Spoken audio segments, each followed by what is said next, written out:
네, 2023 글로벌 OTT 국제 세미나에 참석해 주신 귀빈 여러분께 진심으로 감사드립니다. 잠시 후 세미나를 시작할 예정이오니 모두 자리에 앉아 주시고 행사가 종료될 때까지 핸드폰을 진동으로 바꿔 주시기 바랍니다. Distinguished guests, thank you very much for joining the 2023 Global OTT International Seminar. We will be beginning shortly, so please be seated and mute your cell phones until the end of the event. 네, 안녕하세요. 오늘 세미나의 사회를 맡은 양윤경입니다. 지금부터 글로벌 OTT 국제 세미나를 시작하겠습니다. Very good morning. I am Yoon Kyung Yang, your MC today. Now let me officially start the 2023 Global OTT International Seminar. 네, 동국대학교 윤재웅 총장님께서 축하 영상을 보내주셨습니다. 그럼 영상을 감상하도록 하겠습니다. President Yoon Jae-woong of Dongguk University will deliver his congratulatory message on video. 안녕하십니까. 동국대학교 총장 윤재웅입니다. 영상대학원의 글로벌 OTT 국제 세미나 주최를 진심으로 축하드립니다. 2001년 영상정보통신대학원으로 개원한 영상대학원은 민족 동국의 문화, 예술에 대한 자부심과 전통을 바탕으로 지난 20여 년간 예술과 인문학, 공학의 융복합을 지향하면서 공연 영상문화 콘텐츠 산업 분야에 수많은 인재를 배출해 왔습니다. 영상문화 콘텐츠 플랫폼이 전통적인 매체에서 OTT와 같은 글로벌 플랫폼으로 확장된 상황에서 동국대학교 영상대학원 주최로 OTT 콘텐츠 산업의 나아가야 할 길에 대한 국제 세미나를 개최하게 된 점이 참 자랑스럽습니다. 오징어 게임을 필두로 세계인에게 사랑받고 있는 K 콘텐츠, 그 중심에 필요한 쇼러너를 키우기 위해 오늘 이 자리에 와주신 여러분께서 함께 논의하고 협력해 주시리라 믿습니다. 부처님께서는 말씀하셨습니다. 상구보리 하와 중생, 깨달음을 얻은 뒤 이웃을 이롭게 하라. 오늘 국제 세미나를 통해 여러분 모두 글로벌 공동체를 위한 선한 실천을 행한다는 자긍심을 가져주시기 바라겠습니다. 아울러 부처님의 자비광명이 늘 함께 하시기를 기원합니다. 감사합니다.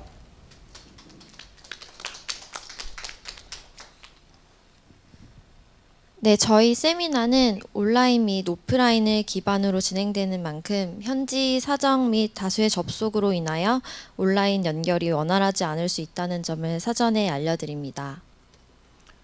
As the seminar is conducted both offline and online, we would like to inform you in advance that online connection may not be in its best condition due to local circumstances. 네, 문제가 생길 시 최대한 빠르게 복구하도록 하겠습니다. And if ever anything happens, we will try to fix it as quickly as possible.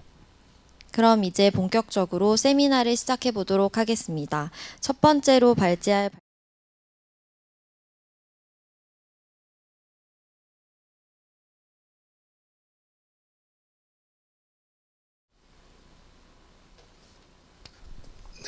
네, 안녕하십니까. 첫 번째 세션의 모더레이터를 맡은 동국대 김세환입니다. So good morning. My name is Kim Se-hwan. I will be our moderator today. 네, 원래 제가 목소리가 좋은데요. 오늘 갑작스럽게 이렇게 목이 잠긴 거에 대해서 먼저 양해 말씀을 드리고요.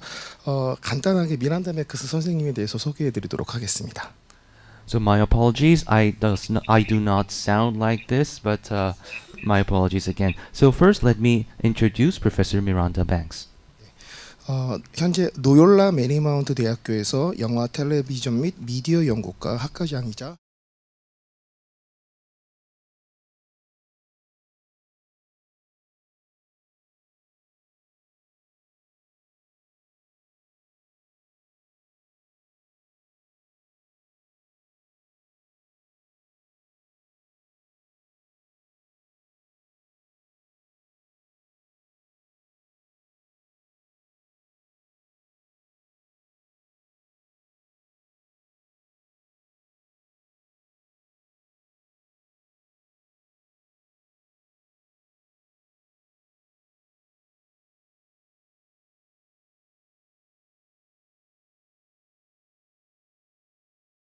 Please give her a big round of applause.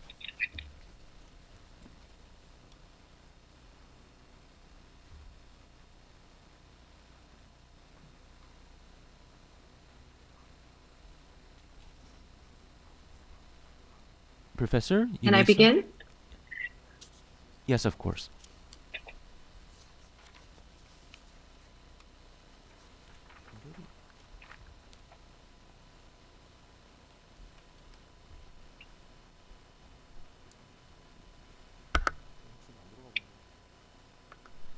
Professor, you may begin.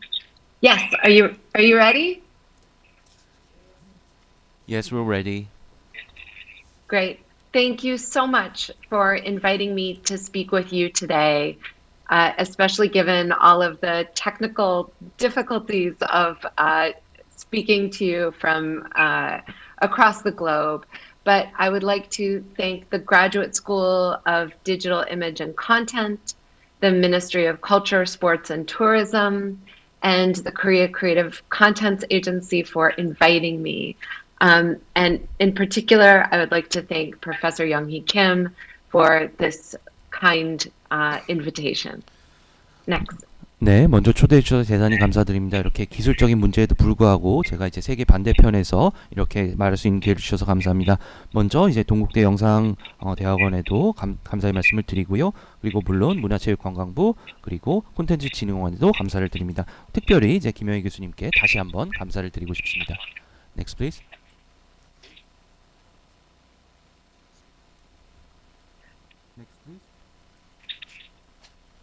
So my research has focused on creative labor in Hollywood, and I am particularly committed in my work to understanding creative labor within a global context.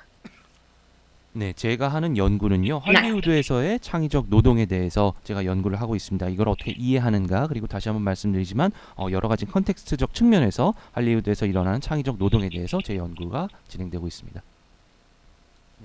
So I would like to play a bit of a game with all of you. When you think of the word director, what image comes to your mind? 자, 그러면은 짧은 퀴즈부터 하나 하겠습니다. 디렉터, 감독이라는 단어를 말씀을 드리면은 누가 떠오르시나요?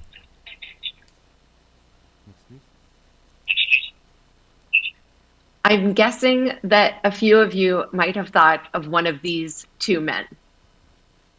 이 두 분 중에 한 분 생각하셨나요?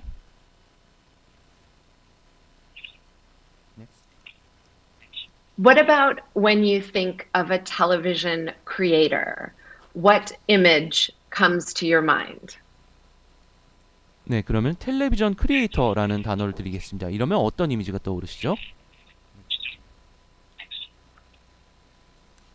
Again, these might be some of the people that you think of, but I ask you to consider, why is this person considered a television creator and not the person that you'll see in the next slide? 자, 그러면은요, 이제 질문을 드리고 싶습니다. 왜 앞에 있는 사람들만 텔레비전 크리에이터라고 생각을 하셨죠? 이 사람들은 아닌가요? So when I say to you that I'm a professor, we also have to understand that the term is very different within any kind of context. Next. 그래서 제 직함을 교수라고 소개를 드렸는데요. 사실 교수라는 거는 맥락에 따라서 굉장히 다양할 수 있습니다. So when we hear the concept of the showrunner, we have to remember that this term is very new and that perhaps the most famous person to ever create and run a show is someone we've probably never known within a global or even within the US context. 자, 그래서 이제 쇼러너에 대해서 말씀을 드리면요, 이거는 굉장히 새로운 정의입니다. 그래서 가장 유명한 쇼러너가 누구다라고 얘기했을 때 아마 이 사람 모르실 수도 있습니다. 미국에서도 모르는 사람들이 있을 거예요. So a showrunner is a vague term, and most importantly, in the United States, there is no one who ever gets a credit on a film or on a TV show as a showrunner. This person is usually named only in the credits as an executive producer, but there could be 6 to 8 executive producers listed on any one television series. 그래서 쇼러너라는 거는 굉장히 불확실한 단어입니다. 뭐 미국에서도 그렇고요. 그래서 영화 크레딧, TV 크레딧을 한번 보십시오. 쇼러너라는 직함을 가진 사람은 없습니다. 아마 수석 프로듀서라고 나올 텐데요. 그런데 수석 프로듀서라는 사람은 한 6명에서 8명 정도 있죠. So show running in the context of the United States is a combination of a number of different jobs. It's considered creative labor, and those who are showrunners are both labor and management. They are both the people that hire, but they are also being hired by the studios. The term showrunner and the job of showrunning was not something that most people had any interest in or knowledge of until DVDs, and in particular, the behind the scenes videos and commentary made showrunning something that people thought was interesting and something people wanted to do. Next. 그래서 말하자면 미국에서 쇼러닝은요 굉장히 다양한 직업이 한데 모여 있습니다. 창조적 노동도 하고요, 노사 관계에 있어서 양쪽에 다 들어갑니다. 채용을 하기도 하고 그리고 스튜디오에서 채용을 되기도 하죠. 사실 쇼러닝이라는 거는 뭐 사람들이 관심도 별로 없었고 지식도 별로 없었습니다. 근데 이제 DVD가 나오고 뭐 비디오 코멘터리가 나오고 그 이후에 사람들이 이제 쇼러너에 대해서 흥미를 갖게 됐죠. Next. So the showrunner originally, at the most basic level in the US, a showrunner is a head writer, and that job has long existed. They are the creative visionary behind the show, and they hold the key to a long narrative story.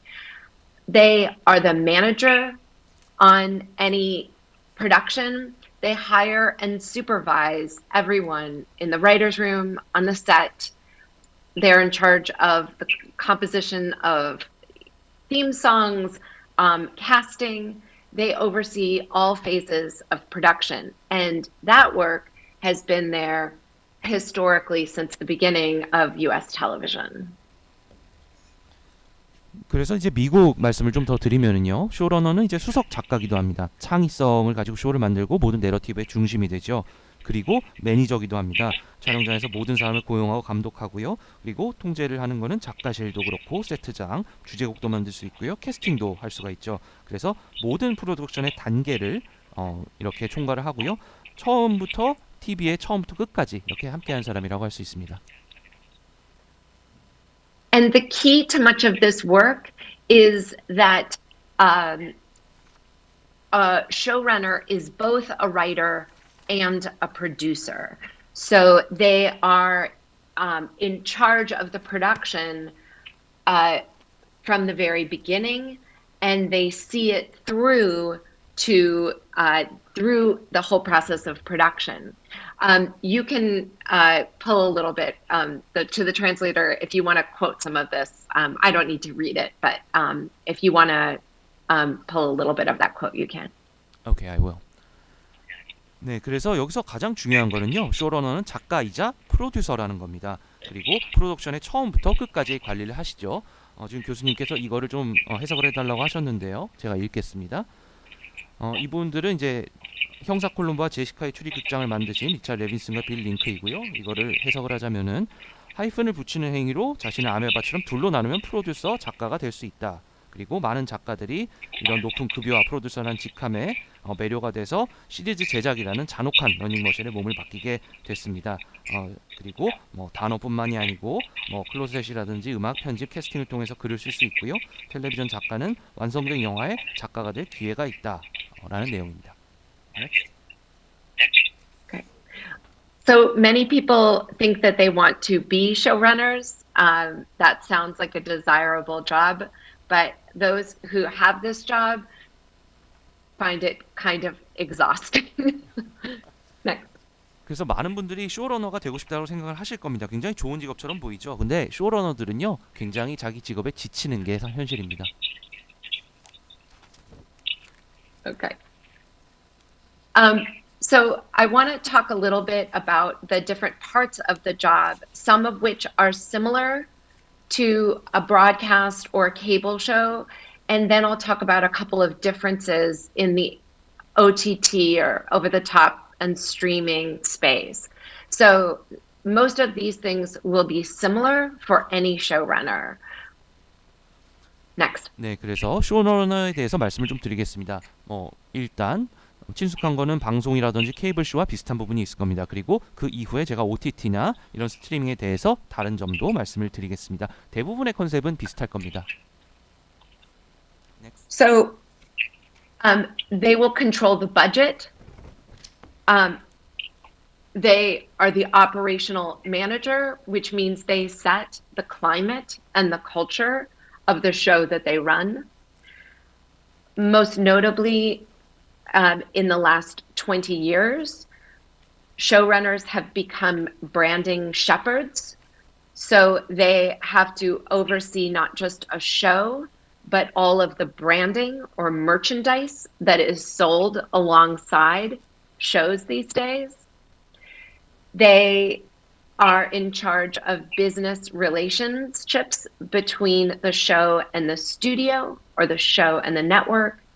And then again, since the 1990s, they do an enormous amount of public relations. So they speak with the press and they speak with fans. Next. 네, 그래서 쇼러너는요, 먼저 예산을 통제를 합니다. 그리고 모든 프로덕션의 매니저가 되기도 하죠. 사실 지난 20년간 쇼러너들이 이런 것들을 많이 해왔습니다. 쇼의 분위기와 문화를 만들어왔죠. 그리고 그 다음으로 브랜딩의 이런 말하자면 양측이라고 할 수 있겠습니다. 쇼를 통제할 뿐만이 아니고 브랜딩을 해서 상품을 만들고 이런 상품들이 쇼와 함께 팔리게 되죠. 그리고 그 다음으로 다섯 번째로 비즈니스 관계가 있습니다. 쇼와 스튜디오의 관계, 쇼와 네트워크와의 관계도 있죠. 그리고 사실 1990년대부터는요, 이 쇼러너들이 굉장히 많은 홍보도 해왔습니다. 언론과 그리고 팬과의 관계를 만들어왔죠. Next. But showrunners nowadays as well have to think beyond the single show that they are running. For many shows, a showrunner is trying to build their own brand, not just the brand of their show. And so they are trying to create a production engine. In the case of over-the-top streaming, this is even more important, as showrunners often want to keep their fans invested from show to show. Next. 그리고 이제 쇼러너들은 단일 쇼 이상으로 생각을 해야 됩니다. 많은 쇼러너들이 이곳저곳에서 자기 브랜드를 만들고 있습니다. 이건 단순히 쇼 브랜드가 아니고요. 말하자면 프로덕션 엔진을 만드는 건데요. OTT 스트리밍으로 가면 이게 훨씬 더 중요해집니다. 왜냐하면 이 팬들에 대해서 투자를 하고 그리고 팬들이 다시 자기에게 투자를 하는 걸 원하기 때문이죠. Next. They also need to focus on their business relationship with their network or streaming company so that they can continue the relationship and the opportunities to create new shows. If they have a fan base, then they can build on that fan base for the next program.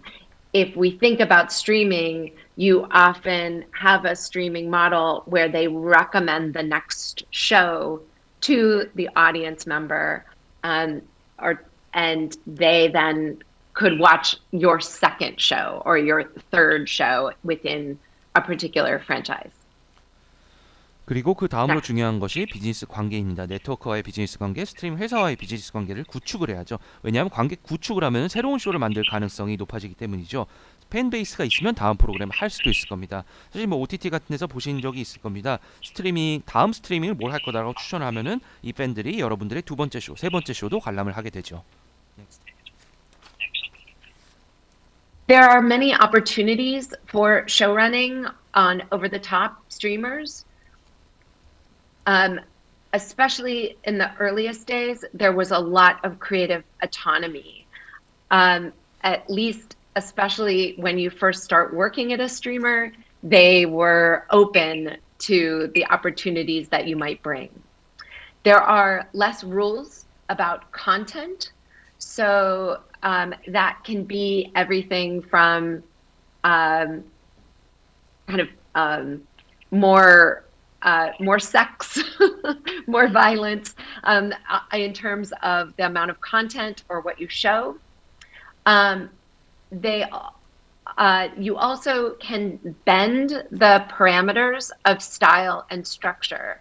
So there aren't often the same kinds of rules for show running, where you have to have a show that runs the exact same amount of time. So the running time on a show could be different from episode to episode, whereas on broadcast or cable, there is a set timeline because of commercials or television flow.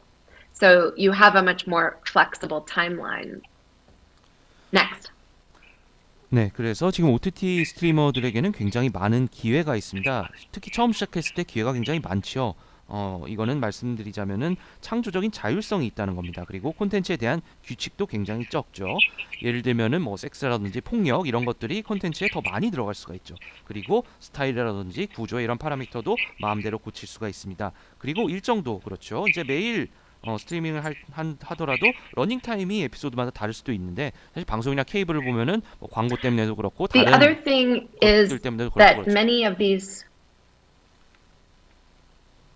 shows might take time to build out the stories or the script. So in other words, I lost the connection. Sorry. Okay, so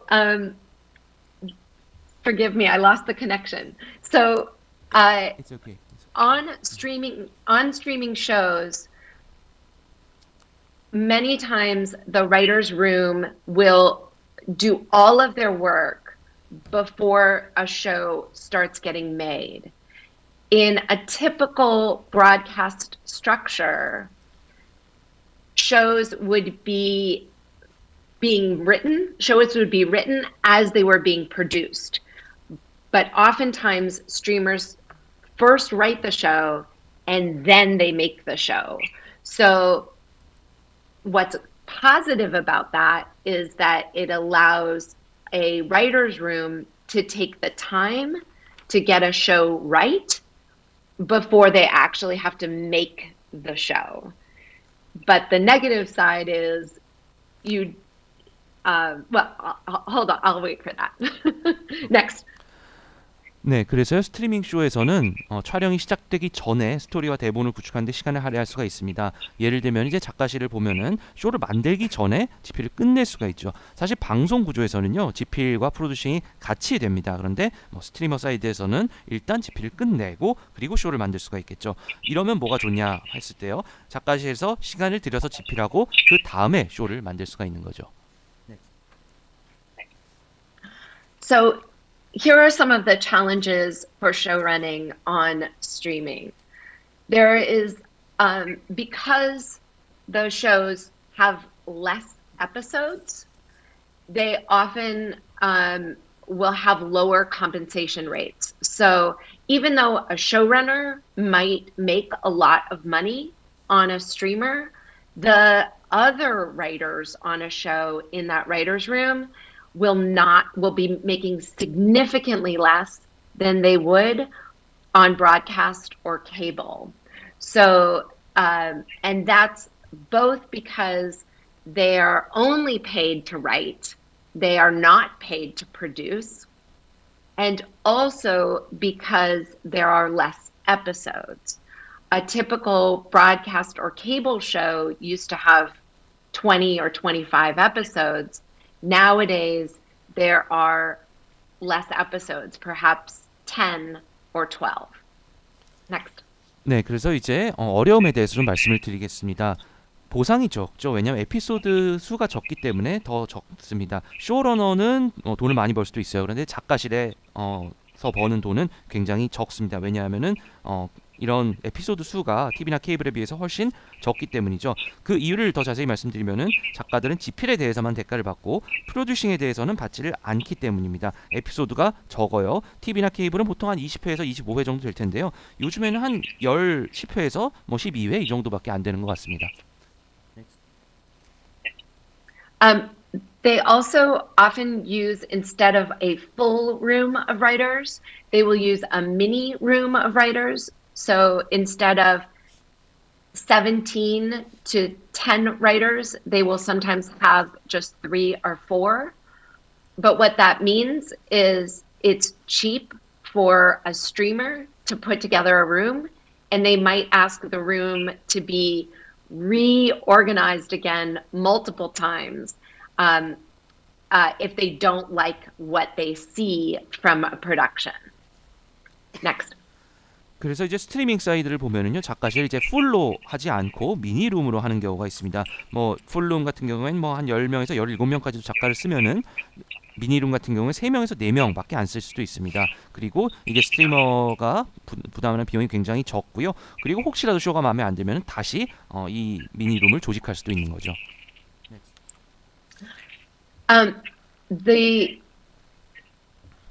Because the writer's room is separated from production, that flexible timeline of when production can begin often means delays in production. And so writers might be working on something that doesn't actually come out for months or years even sometimes.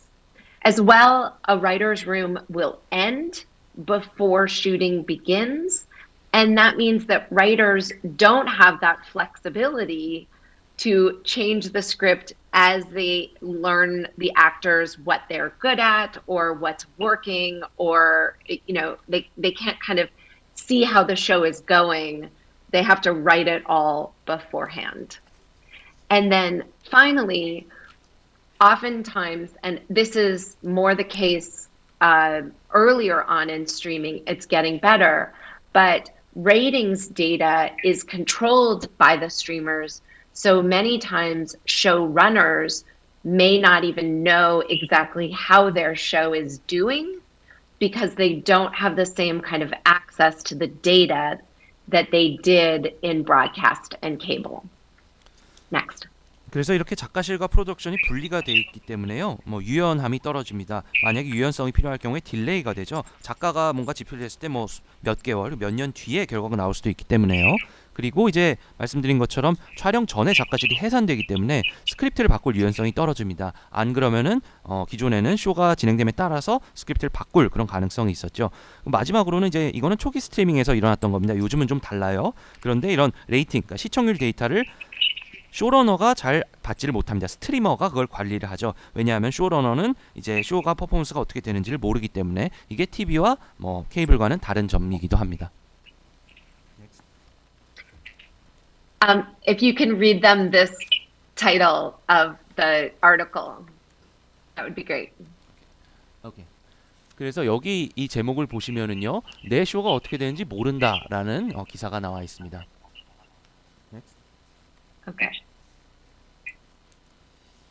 Right now is a very interesting time to be thinking about what is happening within the world of show running, because we are about to reach a labor negotiation deadline of May 1st. And the Writers Guild, which is the union that represents showrunners as well as all other film and television writers, is in negotiation with the studios and streamers over a few key issues.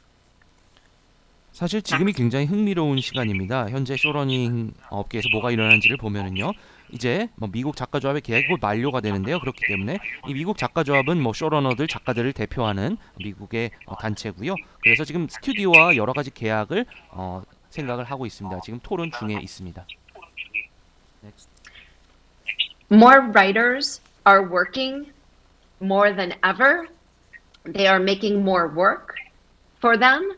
There's more content out there, but there are shorter seasons and smaller runs of show. So there's more work, but it's not as good work as many writers used to get. There are also stagnant compensation rates. So financially, being a writer is not as lucrative a job as it used to be. And next. 그래서 지금 보시면은 더 많은 작가들이 어느 때보다도 많이 일을 하고 있습니다. 일도 많고요, 콘텐츠도 많죠. 그런데 시즌은 짧아지고 있고, 그리고 방영 런도 점점 더 짧아지고 있습니다. 그래서 일거리는 많아지지만 이게 좋은 일자리는 아니죠. 보상도 뭐 정체가 돼 있고요. 그래서 작가로서 일한다는 것이 금전적으로 봤을 때도 이전보다 조금 더 안 좋아졌다라고 얘기할 수가 있겠습니다. So in the next few months, it will be interesting to see what happens with the Writers Guild and the negotiations and whether or not there is a strike. If the writers strike, it will be interesting to keep your eye on whether or not actors and directors also decide to stop work.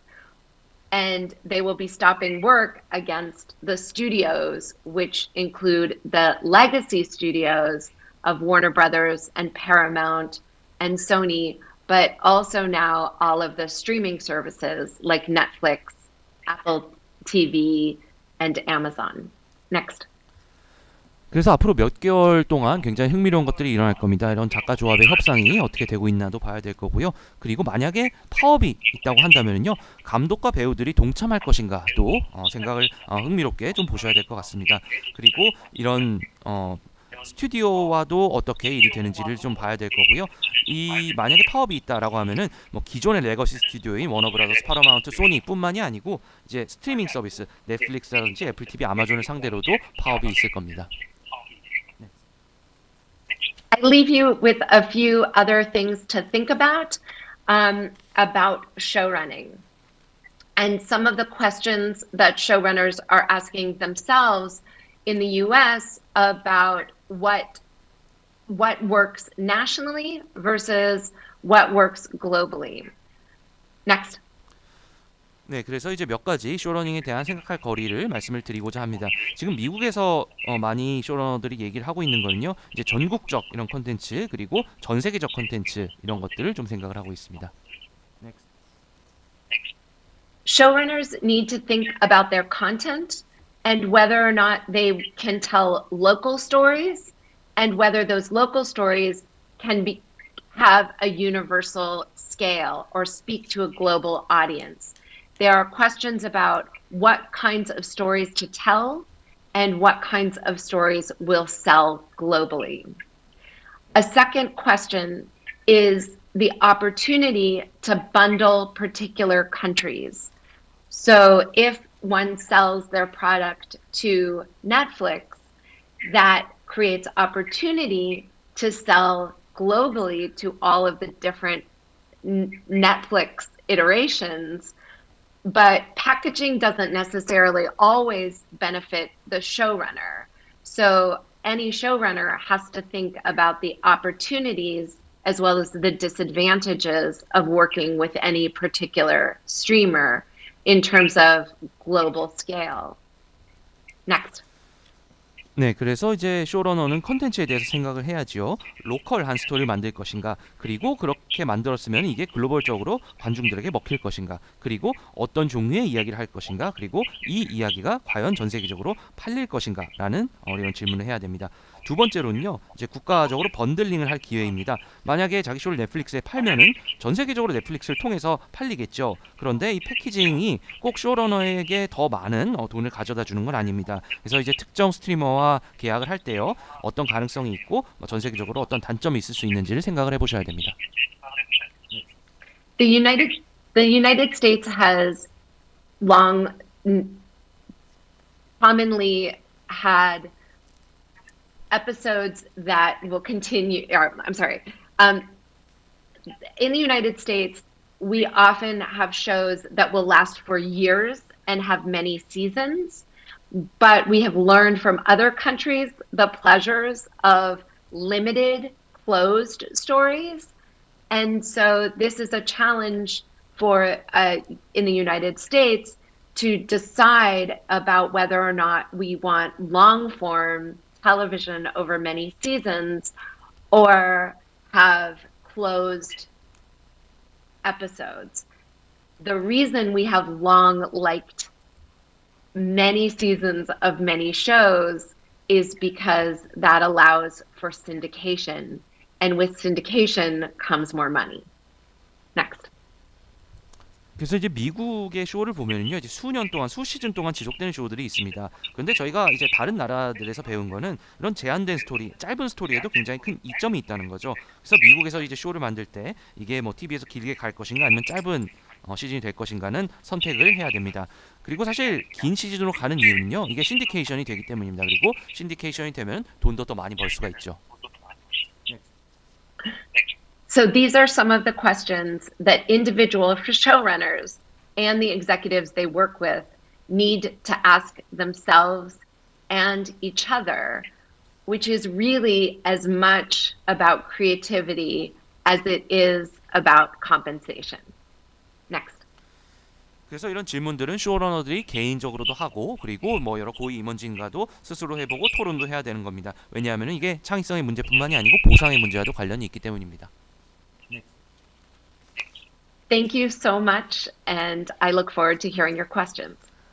네, 경청해 주셔서 감사드리고요. 질문이 있으시면 얼마든지 해주시기 바랍니다. 네, 네, 미란다 선생님의 소중한 그리고 귀중한 발표 잘 들었습니다. 결론적으로 제가 간단하게 먼저 요약을 해서 말씀을 드리면 쇼너로라고 하는 것은 크리에이터, 매니저, 프로듀서 이 세 가지의 역할을 종합적으로 수행하고 있는 새로운 직군이라고 이야기를 할 수 있습니다. 그래서 저는 지금 미란다 선생님께서 이 쇼너로라는 생소한 개념을 잘 이해할 수 있도록 잘 설명해 주셨고 거기에 대한 본질은 제작이 이루어지는 과정에서 이 전 과정에서 릴레이션을 구축하는 데 있지 않나라는 느낌을 받았습니다. 그러면서도 현재 쇼너로가 가장 보편화되어 있고 활성화되어 있는 미국에서 다양한 위기 요인과 기회 요인이 나오고 있고 그런 것들이 넷플릭스로 이야기되는 다양한 스트리밍 서비스의 등장으로 여전히 그 다음에 빠르게 변하고 있음을 설명을 해 주셨습니다. 항상 이런 세미나 할 때 아쉬운 부분들이요. 이렇게 소중하시고 그 다음에 훌륭하신 의견 주는 선생님들의 의견을 오랫동안 들을 수 없다라는 부분이 제일 아쉬운데요. 또 미란다 선생님만큼 이 분야에서 전문성을 갖고 계신 두 분을 모셨는데 먼저 말씀을 드리면 제 왼쪽으로는 한국방송통신대학교 미디어 영상학과의 이성민 교수님께서 자리를 해주셨고요. 제 오른쪽에는 와이낫 콘텐츠 본부의 장우경 본부장님께서 자리해 주셨습니다. 어렵게 모셨는데 제가 결례를 못 쓰고 두 분에게 5분씩만 관련된 이야기를 조금은 해주십사 부탁을 드리도록 하겠습니다. 먼저 방통대 이성민 교수님께 마이크를 넘기도록 하겠습니다. 종을 눌러버렸네. 네, 목소리 잘 들리시지요? 네, 안녕하세요. 저는 소개받은 방송통신대학교 이성민입니다. 먼저 오늘 너무 좋은 말씀 통해서 쇼러너에 대해서 많이 배울 수 있어서 감사하다는 말씀 먼저 전하고 싶습니다. 저는 어떤 이야기를 드리면 좋을까 고민하다가 예전에 제가 한국의 초기 방송인 인터뷰를 했던 적이 있었습니다. 그런데 아까 소개해 주셨던 왈가닥 루시라는 작품이 유행하던 50년대 미국에 출장을 다녀왔던 한국의 초기 방송인이 한국에도 프로듀서가 필요하다라는 말씀을 하셨던 얘기가 기억이 납니다. So first of all, thank you very much, Professor, for your good presentation.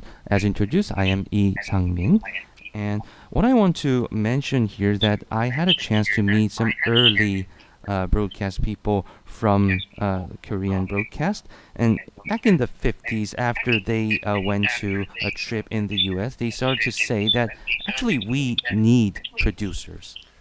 그래서 그분이 프로듀서가 필요하다고 했는데 결국 한국에 만들어진 건 PD였습니다. 그러니까 PD는 프로듀서의 약자이고 싶었던 직종이었으나 사실 연출자가 된 거죠. 그러니까 저는 한국에서 쇼러너라는 개념이 들어오면서도 결국은 한국의 산업의 구조와 맥락에 맞게 어떤 변형을 겪을 수밖에 없겠다라는 생각을 하면서 말씀을 들었습니다. So back then, again, when they said that we need a producer, what we finally had was PD. So actually, PD is short for producer, but they were more focused on running the show. So it was a little bit different. So again, now that the term showrunner is coming to Korea, I believe that it might be a little different from a Korean perspective. 그럼 왜 미국적 개념의 프로듀서가 한국에 Yes, 정착되기 absolutely. I think it's a very interesting thing to think about. In the context of American film, the director is the person who is in charge, which is very common. A showrunner, they really like this idea of a writer who holds the full story and can understand the episode by episode what's happening. And then oftentimes they are the ones who are really producing the full narrative. Whereas directors or sometimes even individual actors are only seeing part of it. So in the United States, we see television as a producer's medium, not even necessarily a writer's medium. But we often talk about the role of a hyphenate, writer-producer, who is really the person in charge. 네, 그래서 굉장히 흥미로운 말씀해 주셨습니다. 맞습니다. 이게 굉장히 흥미로운 건데요. 미국 같은 경우에는 영화에서 디렉터 감독이 책임을 지죠. 그리고 이런 게 굉장히 흔합니다. 쇼러너 같은 경우에는 작가가 돼서 스토리를 책임집니다. 그리고 에피소드별로 이해를 하게 되기도 하고요. 그리고 배우도 참여를 하게 되죠. 그래서 미국의 TV를 생각을 해보면은요, 작가라기보다는 PD가 이렇게 참여를 하게 됩니다. 그래서 저희가 하이픈을 이렇게 해서 프로듀서 하이픈 작가 이렇게 보통 얘기를 하죠. 네, 그래서 Can I say one other thing is that many times there are two showrunners and only one of them is talked about in the press, and often that's the person who maybe created the show or who is a star or a celebrity or has a big name, but there is somebody else behind the scenes who's doing much of the day-to-day management. So even still within this context, there's the showrunner that is known to the public, and then there is the showrunner who is doing the day-to-day work oftentimes. 하나만 더 말씀을 드리면요, 미국 같은 경우에 보통 쇼러너가 두 명이 있습니다. 한 분은 이제 미디어를 담당하고요, 그리고 직접 쇼를 만드는 분이죠. 약간 스타 쇼러너라고 할 수 있고 유명한 분입니다. 다른 한 분은 이제 매일매일의 이런 관리를 하는 분입니다. 그래서 다시 말씀드리면 대중에게 알려진 쇼러너, 그리고 이제 이런 매일매일의 관리를 하는 쇼러너 두 분이 있습니다. 네, 저 얘기를 좀 이어가면, 그래서 사실 말씀 많이 주셔서 결국 두 가지 문제가 있었다. 그러니까 그 PD 얘기로 좀 돌아가면 왜 프로듀서가 PD가 됐냐 하면 그런 종합적 역량을 가질 커리어의 경험의 기회가 없었던 게 제일 컸습니다, 당시에는.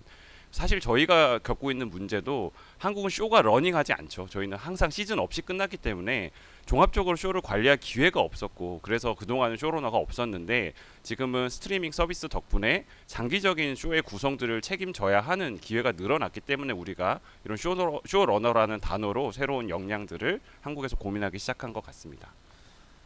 Yes, so back to the PD issue, there were basically two issues.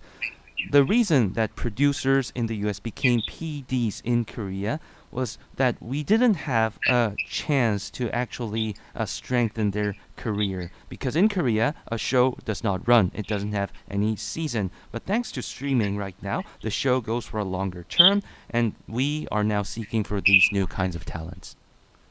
네, 그래서 이야기를 좀 간단히 정리하면요. 그래서 It's very exciting to see where you are headed, and people in the US are absolutely fascinated with Korean series right now. So we are all very eager to see how you are creating media and what you are creating.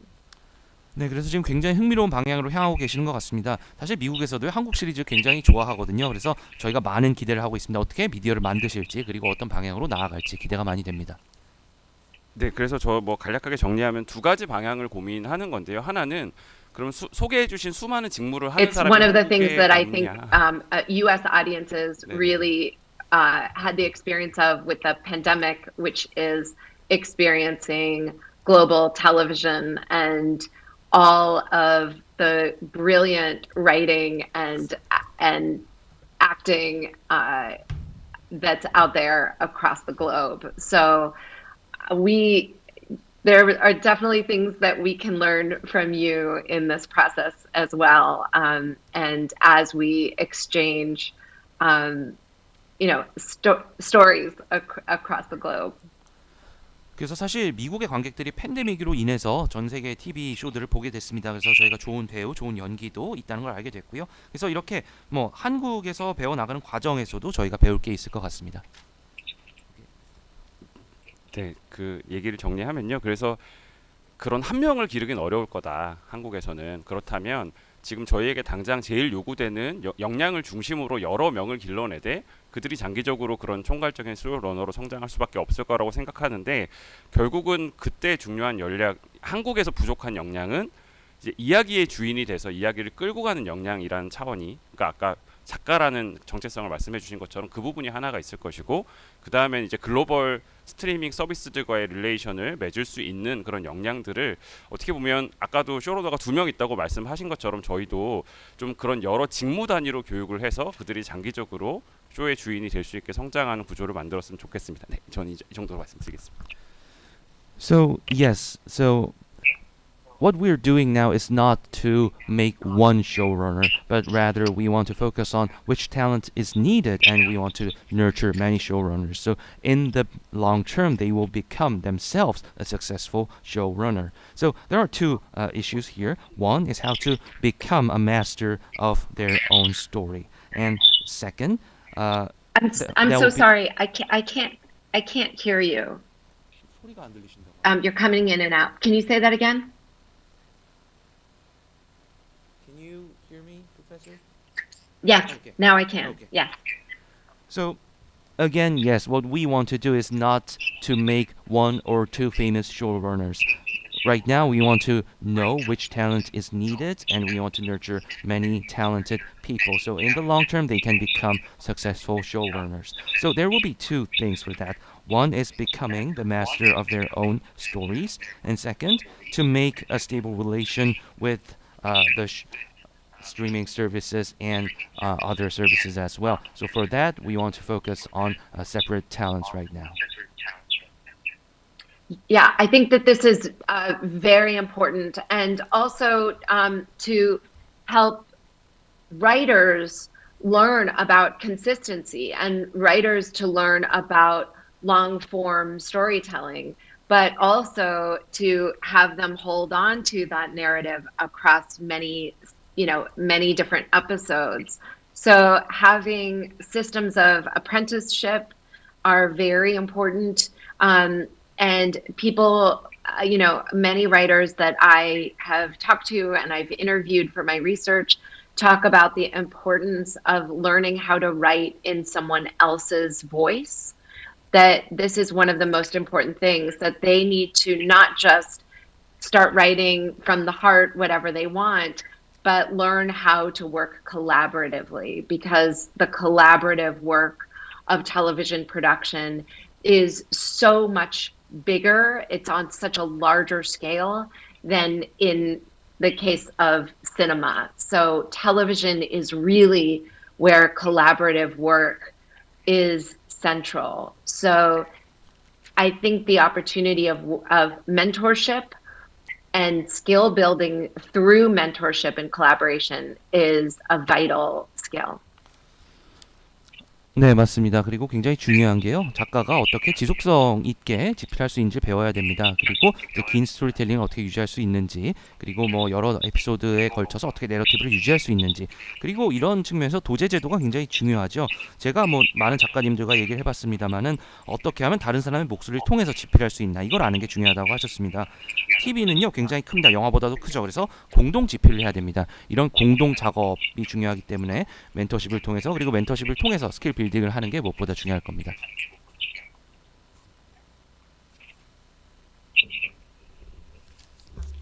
네, 반갑습니다.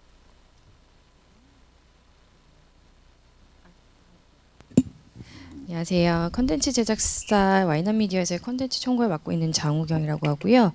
오늘 사실 너무 좋은 얘기를 교수님께서 해주셔서 쇼러너라는 생소한 시스템을 정말 자세하게 설명을 해주셔서 너무 감사드리고요.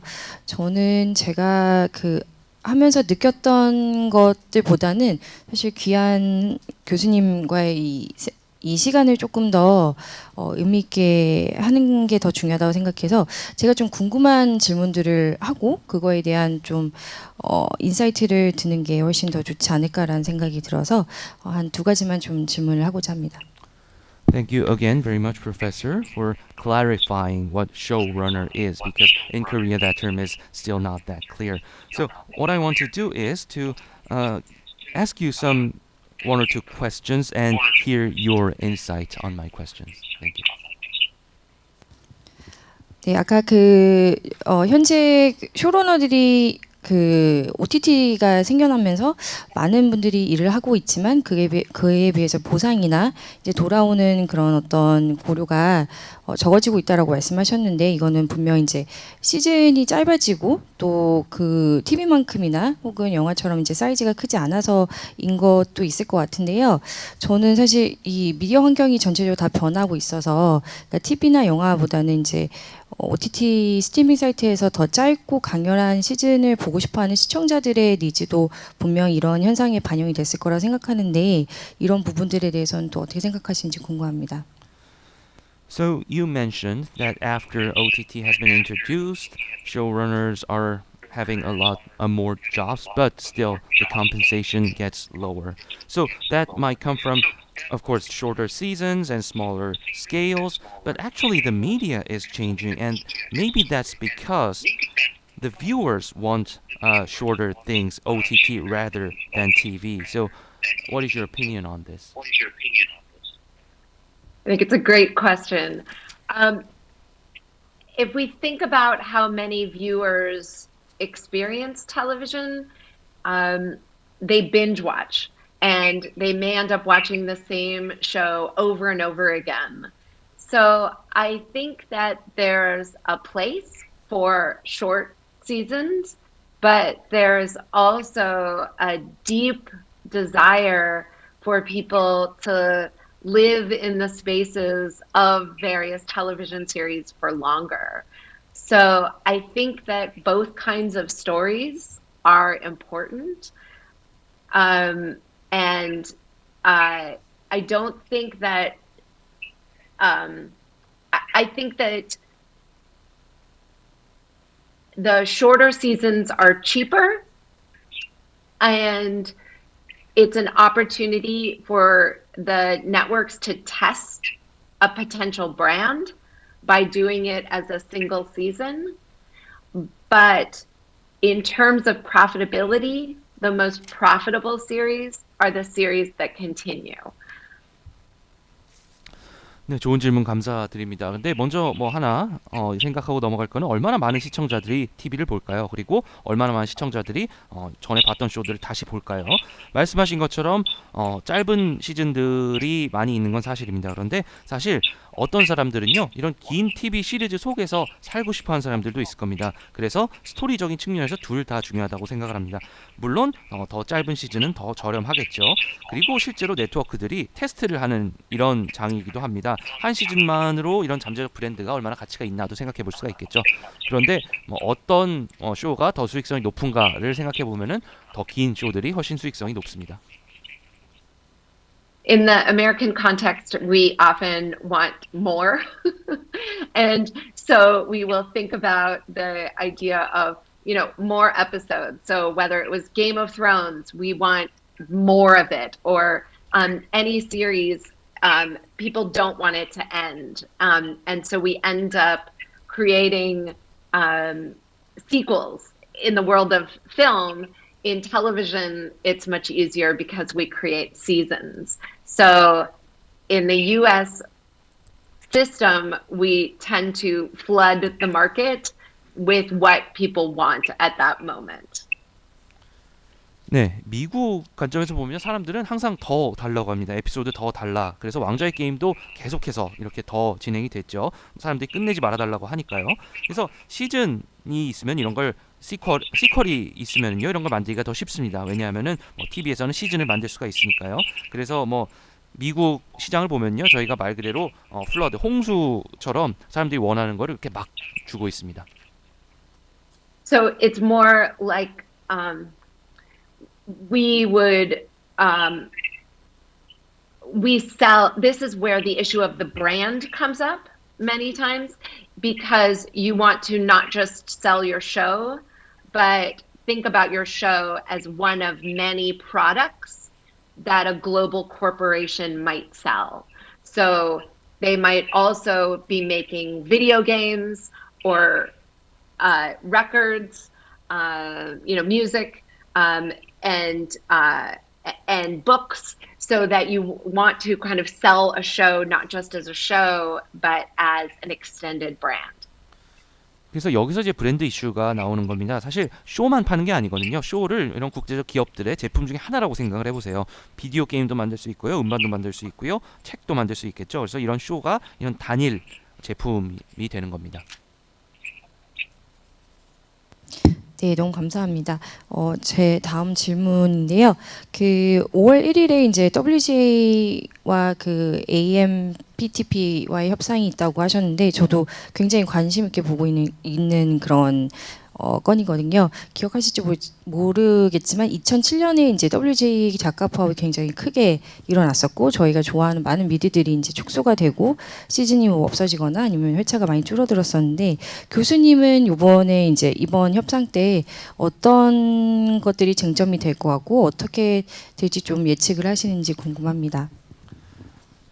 Thank you very much for the answer. My next question is the negotiation between WGA and AMPTP that you mentioned. It will be on May 1st. So I'm sure you remember back in 2007, WGA had a big strike. So many of our favorite shows went down or had shorter seasons. So what do you think will happen this time with this negotiation?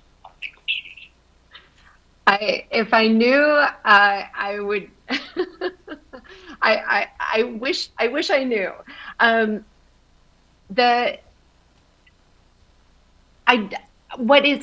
say this, I don't know what's going to happen, but what is interesting about this time is that the Writers Guild, the Actors Guild, and the Directors Guild all negotiate with the studios in the same 3-year cycle.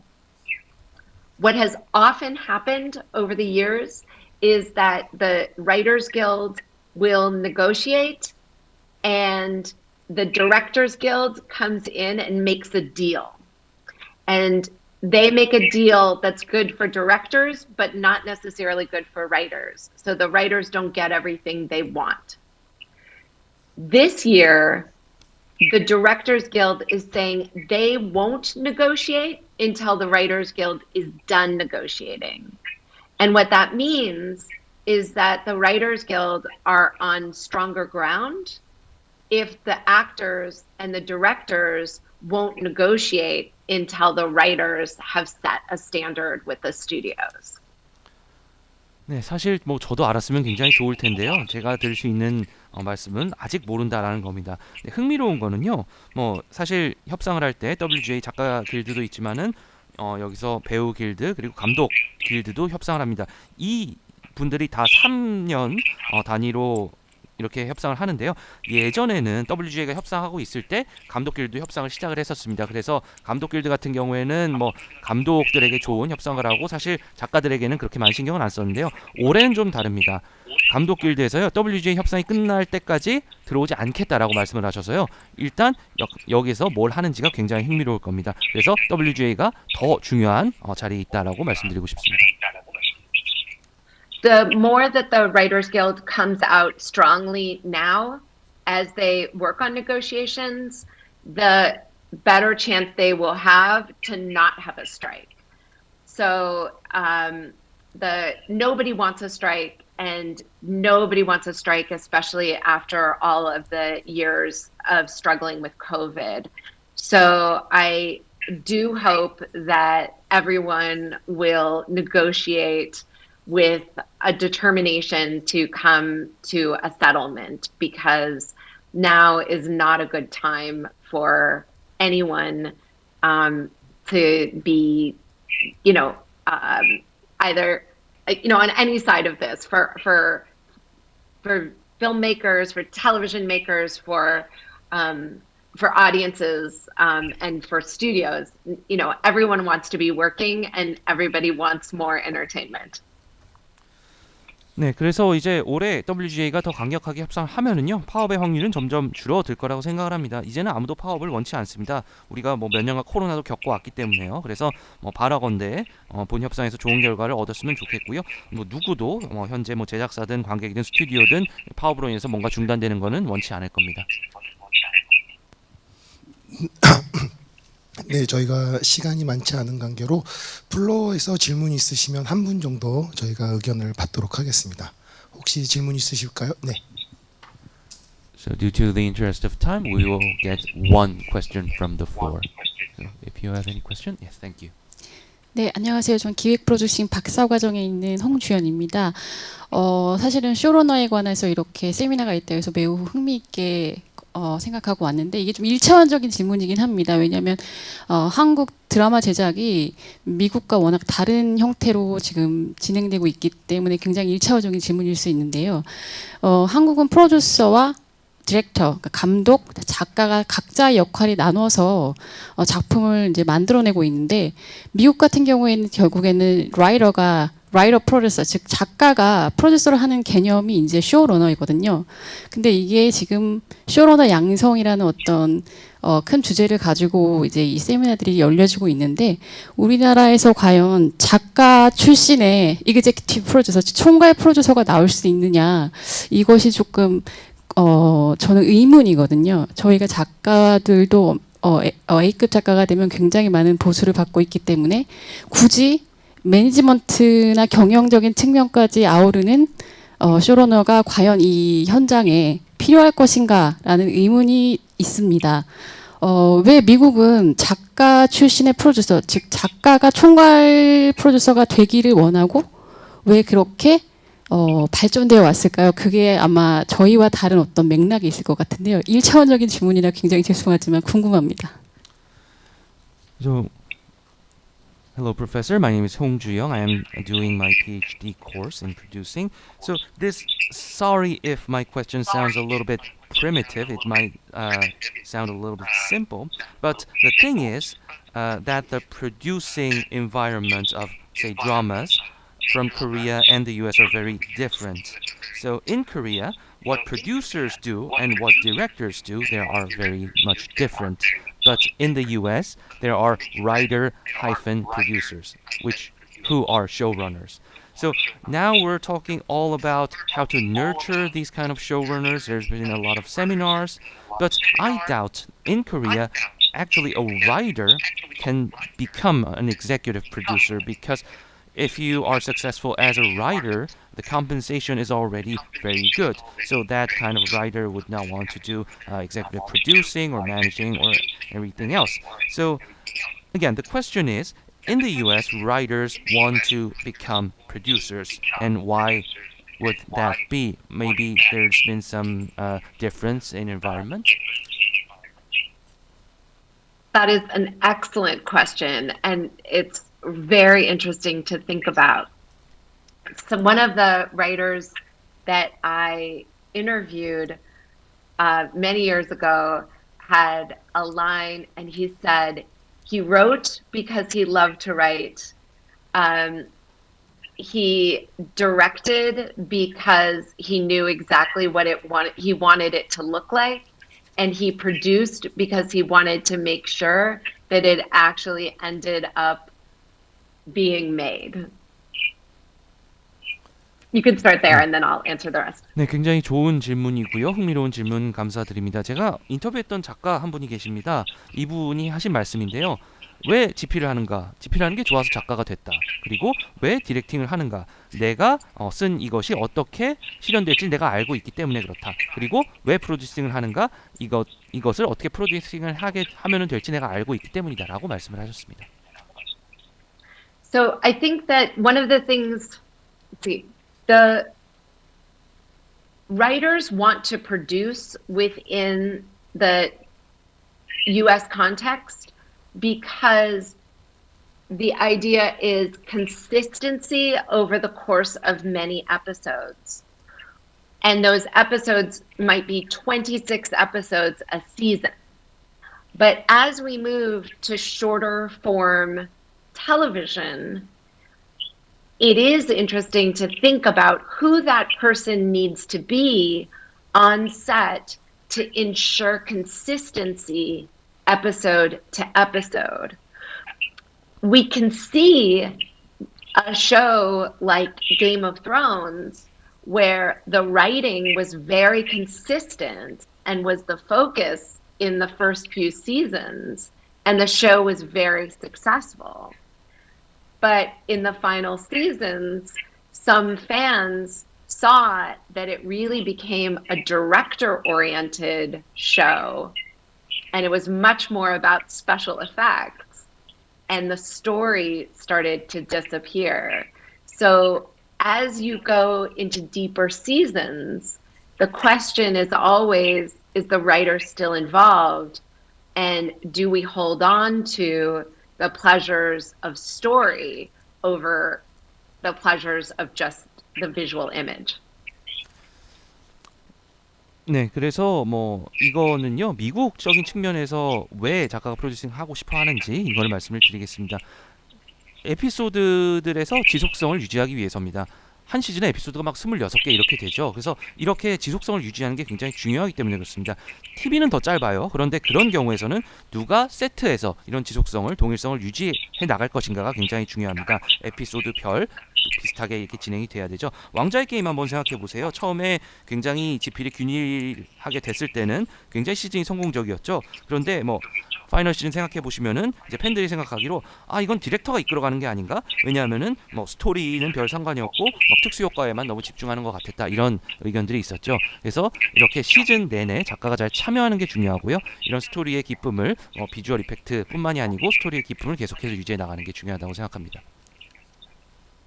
I think that the question really has to be who is going to be in the writer's room, on the set, and in post-production that can oversee and ensure consistency across many episodes or many seasons.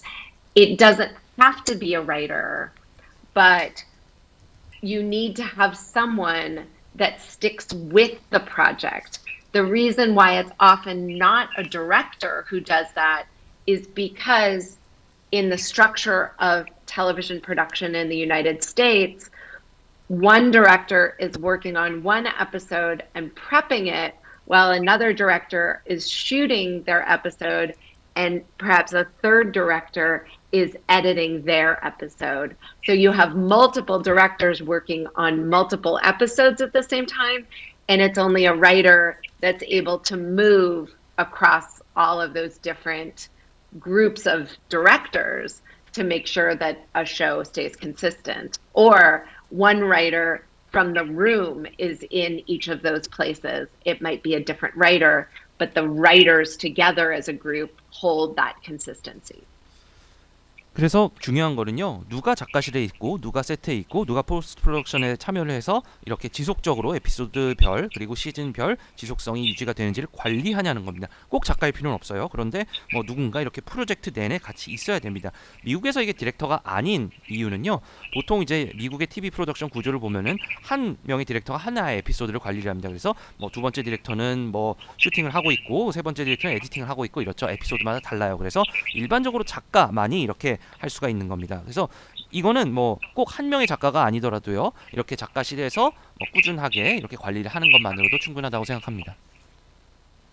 네. So, for example, there might be a cinematographer who shoots every single episode, And in some ways, they might know more about how the show needs to look to stay consistent than any individual director who works on just one episode. So in fact, it's the cinematographer that in some ways knows more about how to hold on to the consistency episode to episode than necessarily a director. 그래서 예를 들면은 뭐 이제 영상 하시는 뭐 시네마토그래퍼께서 계속 촬영을 하시면요, 디렉터는 한 에피소드당 한 명이 디렉터니까 오히려 이렇게 영상 관련하시는 분이 더 어떻게 하면은 일관성 유지할 수 있을지 알고 계시는 경우도 많습니다. 네, 그러면 지금 시간이 많이 지난 관계로 일단 저희 그 미란다 선생님의 그 강연 및 발제는 여기서 마무리를 하도록 하겠습니다. 귀중한 그리고 소중한 시간 내주신 우리 그 미란다 뱅크스 교수님께 다시 한번 감사드립니다. Thank you very much, Professor Banks.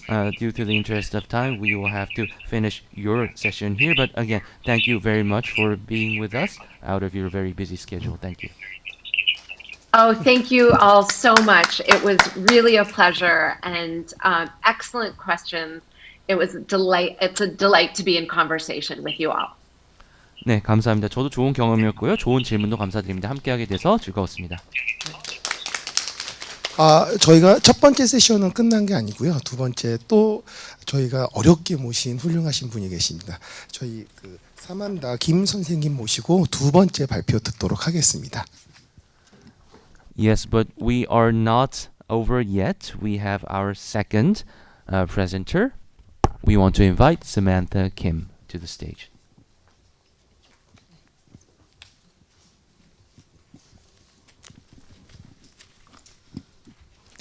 네, 안녕하세요. 저는 딜럭스 미디어에서 비즈니스 데벨롭먼트 총괄을 맡고 있는 김신영 사만다 킴이라고 합니다. 제가 오늘 발제 자료를 영어로 준비를 해서 일단 오늘 발표는 영어로 진행을 하고 혹시나 이후에 추가로 질문이 있으시거나 하는 거는 또 이제 자유롭게 또 한국어로 원하시면 답변을 해드리고 하도록 하겠습니다. So good morning. As introduced, my name is Kim Shin-young, Samantha Kim. I am in charge of the media business. So actually, I prepared my slides in English. So I will make my presentation in English. And if you have any further question, you can freely ask questions in Korean. Thank you.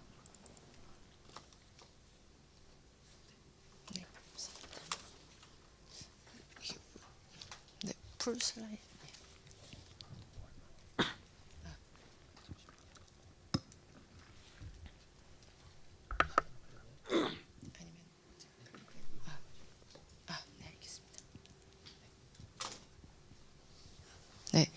So today I'd like to talk about a little different angle on than probably mostly what you all are probably aware of, which is about how OTT streamers are making efforts to remove the language barrier and also try to reach the global audiences with the contents that are actually not English content, but then Korean content and Japanese content to reach the global audiences.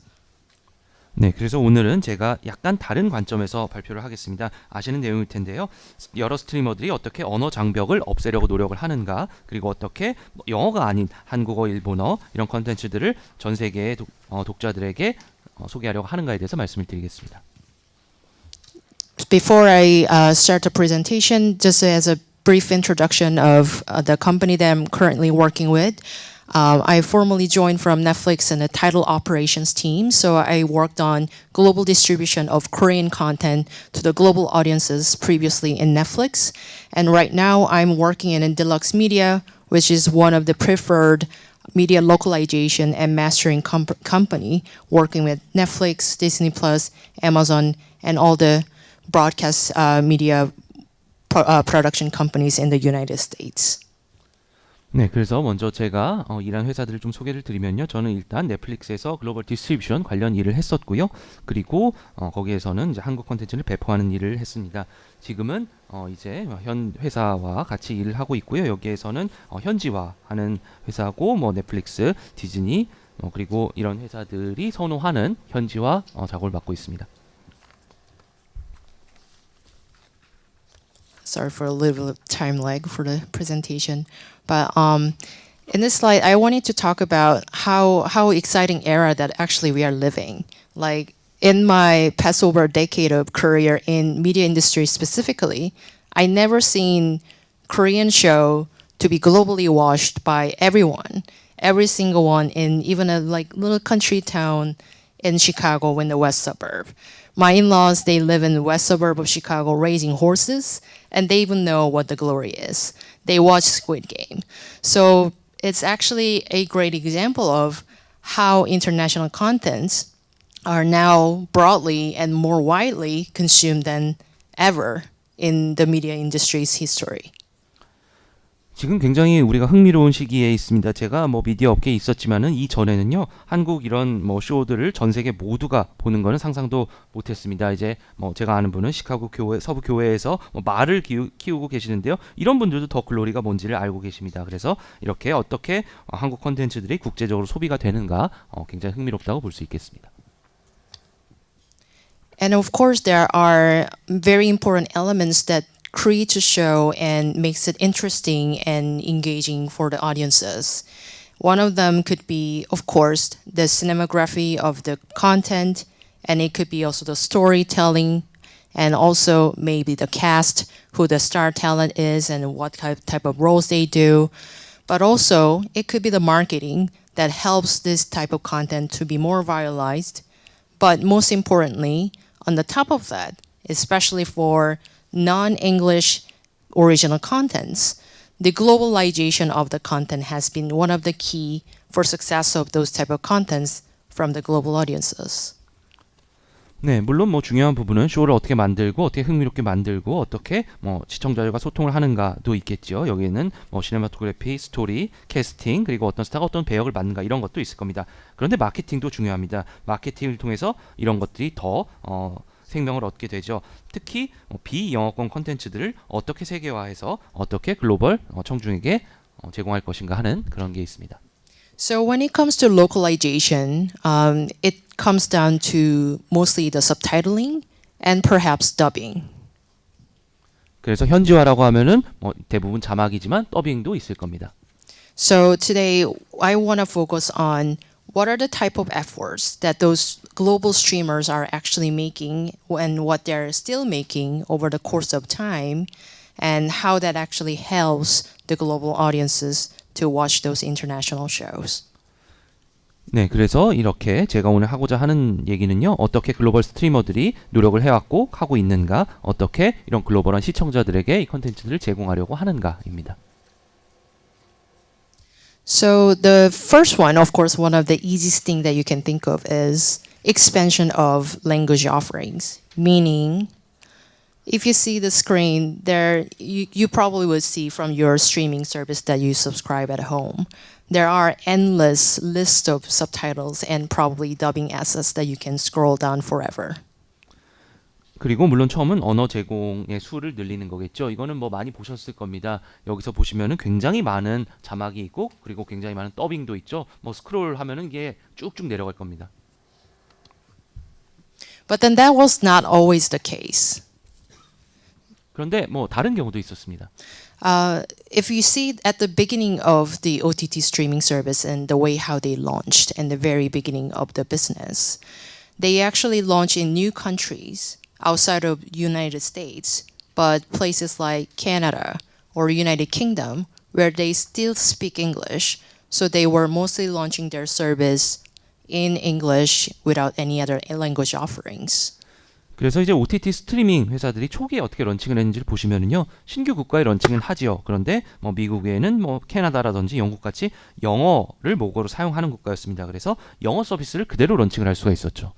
But then in a year or 2 years of timeline, as the streaming services become more successful, then what they do is launching in new territories such as South Korea, Japan, France, Germany, those other countries where they have different languages that are spoken in their primary territories. 그런데 이제 시간이 뭐 몇 년이 지나면서 굉장히 성공적으로 이 회사들이 런칭을 했고요. 그리고 나서는 이제 신규 국가들, 한국, 일본, 프랑스, 독일 같은 영어를 사용하지 않는 영어가 제1 언어가 아닌 국가들에 런칭을 하게 됐습니다.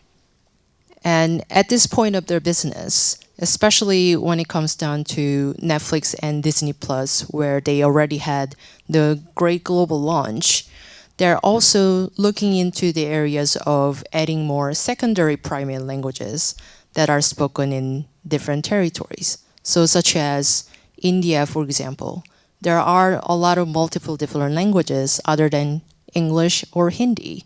But then now the language expansion is happening in Tamil, Telugu, Malayalam, all those minor languages that are spoken broadly across the territory.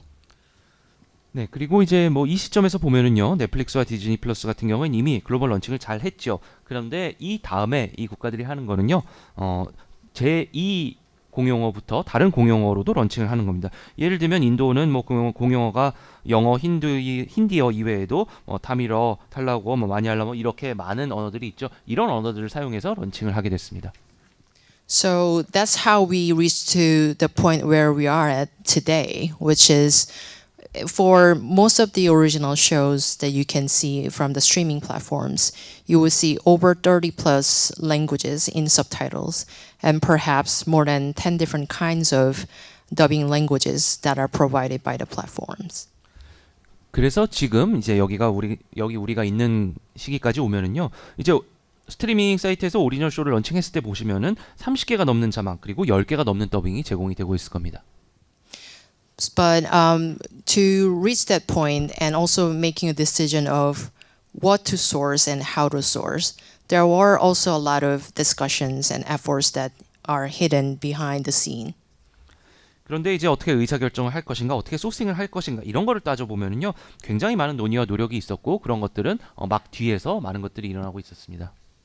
So primarily, one of the focus that the streamers would consider is based on the customer's preference. So what are the things that consumers want from the streaming service in order to consume those content coming outside of their own territories? 그래서 이제 스트리머들의 목표는 고객의 선호도를 보는 거였죠. 고객들이 뭘 원하는가, 그리고 어떤 해외 콘텐츠들을 소비하려고 하는가 이런 겁니다. So it comes down to, let's say, starting with the subtitling and dubbing. Of course, making a decision between should we dub this content in Korean dubbing or should we subtitle this content in Korean, or should we actually do both? For making that decision, it comes down with the time, budget, type of content genre, and who are the target audiences. 그래서 뭐 이제 자막과 더빙의 의사결정을 보면은요, 예를 들면 한국어로 더빙을 할 것인가, 뭐 자막만 만들 것인가, 아니면 둘 다 할 것인가, 이렇게 의사결정을 하는 데는 뭐 시간, 예산, 그리고 장르, 그리고 목표, 타겟, 청중이 있겠죠. So like for example, like kids animation, like Frozen, a lot of children who would watch the Frozen probably cannot read the subtitles as well. Then of course you would need dubbing. So those type of judgment calls are discussed to decide what are the languages they want to source and how they are going to source. 뭐 어린이들의 애니메이션을 보면요, 예를 들면 뭐 겨울왕국 같은 경우에 굉장히 어린 아이들이 와서 보니까 자막을 못 읽을 수도 있습니다. 그럼 더빙을 해야죠. 그러면 어떻게 소싱을 할 것인가, 그리고 어디에 소싱을 할 것인가 의사결정이 오게 됩니다. But on the top of that, one of the most important elements is that how each territory and each country would like to consume the media content, which comes from people's long-term behavior. It's not something that's built over one night. 그리고 이외에도 중요한 것이 각 지역, 각 국가가 어떻게 미디어 소비를 하는가입니다. 이거는 굉장히 장기적으로 쌓아온 것이 있죠. So for example, in Korea, let's say there will be another Iron Man in cinema tomorrow. Would you like to watch in Korean dub or would you like to watch in subtitle? 예를 들면 한국에서요, 뭐 다음 아이언맨 영화가 나왔을 때 이걸 더빙으로 보시겠습니까? 자막으로 보시겠습니까? And I know the Koreans don't want Tony Stark to speak Korean. Like, of course, everybody would watch English most of the times and prefer watching in subtitle because people in Korea prefer that natural voice over acting, and they also appreciate that the talent who's acting the show. 한국 같은 경우에는 자막을 더 선호하시겠죠. 한국 사람들은 토니 스타크가 한국말하는 건 원치 않을 겁니다. 한국 사람들은 더 자연스러운 목소리, 자연스러운 연기를 더 선호하고요. 그리고 배우가 하는 연기 자체를 존중해주는 그런 면이 있죠. However, that's not always the case for some of the countries, especially in Europe.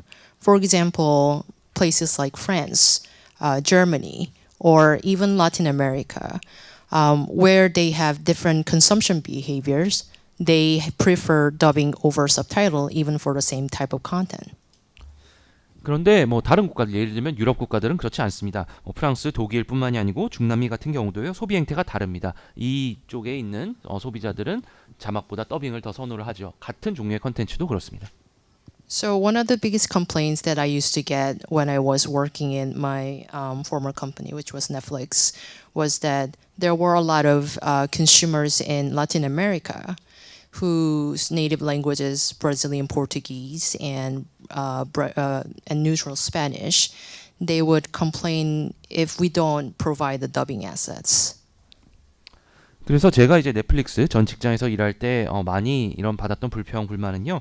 특히 중남미 고객들이 거기에는 이제 브라질은 포르투갈어를 쓰고 그리고 다른 국가들 스페인어를 쓰죠. 더빙된 컨텐츠가 충분히 없다라는 그런 불만이 많았습니다.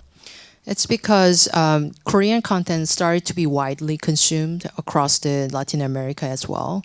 And at the same time, Korean dramas are recognized as a family entertainment content, which you're not only watching it in your room, but you actually want to watch with your mom. And their parent generation actually prefers dubbing over subtitles. Hence, for them to watch things together, have that moment of sharing the content and that joy, dubbing is something that actually really matters for those audiences in those territories. 사실 이제 한국 콘텐츠가 중남미에서 점점 더 많이 소비가 되고 있는데요. 한국 드라마 같은 경우에 이제 가족의 엔터테인먼트인 경우가 많습니다. 그래서 뭐 엄마와 같이 보고 부모님과 같이 보는데 이럴 경우에 자막보다 더빙이 훨씬 선호가 되죠. 왜냐하면 같이 이걸 시청을 하고 같이 즐기려면은 더빙이 굉장히 중요하기 때문입니다.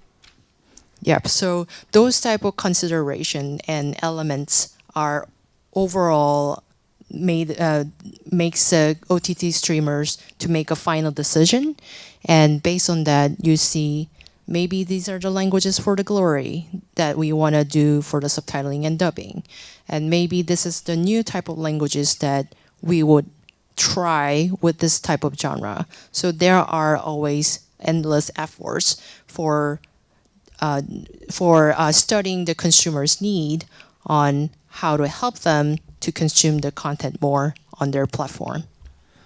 그래서 이런 요소들이 OTT 스트리머들이 고려를 하는 요소입니다. 이런 것들을 가지고 최종 결정을 내리죠. 예를 들면 더 글로리 같은 경우에는 어떻게 새로운 언어에 더빙을 할 것인지 아니면은 이런 장르는 더빙을 할 것인지 자막을 만들 것인지 이렇게 다양한 노력을 통해서 소비자들의 니즈를 연구하고 소비자들이 컨텐츠를 소비하는 데 도움을 주게 됩니다. The other one is also broadening the ways to access the content. So which ties with the inclusivity of the content. 그리고 그 다음은 이제 컨텐츠에 어떻게 액세스하는가 접근을 높이는 거죠. 어떻게 하면 더 포용적으로 할 수 있는가가 될 겁니다. So when it comes to the inclusivity assets, there are two things that streamers would mostly provide. One is audio description. So just like how the name says, there is a voice that describes what's happening on the video, and that's what we call audio description. 그래서 이런 인클루시비티 포용성 에셋으로 넘어가면은요. 첫 번째는 오디오 디스크립션이라는 게 있습니다. 말 그대로요. 예를 들면 하나의 목소리가 현재 어떤 일이 일어나고 있는지를 설명을 해주는 거죠. And then the other one is the closed caption, which is for people who are hard for hearing and for them to understand if there's a sound of stepping or clapping, or for those who have hard time hearing, the closed captioning would have that description note of helping them to understand what's happening overall with the sounding of the content. 그리고 이제 클로즈드 캡션 자막이 있습니다. 이거는 청각 장애가 있는 분들을 위해서 실제로 발소리가 난다, 박수를 치고 있다, 어떤 게 일어나고 있다 하는 거를 직접 자막으로 보여주는 겁니다. So these are the type of assets that helps for people who are visually impaired or hard for hearings to be able to access to the global content and be part of that conversation rather than being outside of that group. 그래서 이런 에셋들을 통해서 예를 들면 시각장애가 있거나 청각장애가 있는 분들이 이런 글로벌 컨텐츠를 소비할 수 있도록 도움을 드리고 그리고 실제로 대화에 낄 수 있게 이렇게 도움을 주는 겁니다. So as an example, if you think about Squid Game, was probably one of the shows that Netflix created the most accessibility assets, such as audio description and closed captioning, because it was such a global phenomenon and a trend. Therefore, they wanted to make sure that nobody is excluded for that part of the conversation. 그래서 이 좋은 예가 오징어 게임이 되겠죠. 넷플릭스에서 굉장히 많은 노력을 했습니다. 왜냐하면 이게 전 세계적으로 굉장히 유명했고 그리고 이제 모든 사람들이 소비를 하기를 바랬기 때문입니다. And the last but not least, it comes down to the quality control and some of other challenges. 그리고 이제 마지막으로 QC와 다른 도전 과제들도 있겠죠. So you probably often hear or see a news article that talks about how poor the subtitle quality is on some of the streamers' platform. 자, 그리고 이제 이런 기사들도 많이 보셨을 겁니다. 특정 스트리밍 플랫폼에서 자막 질이 정말 형편없다 이런 얘기도 많이 있었습니다. But then actually it all comes down to the point of also the understanding of the gap of understanding of the type of assets and how they are actually created. 여기서 중요한 거는 이제 여러 에셋에서 갭이 있다는 걸 이해를 하고 그리고 어떻게 이런 것들이 만들어졌는가를 이해하는 게 될 겁니다.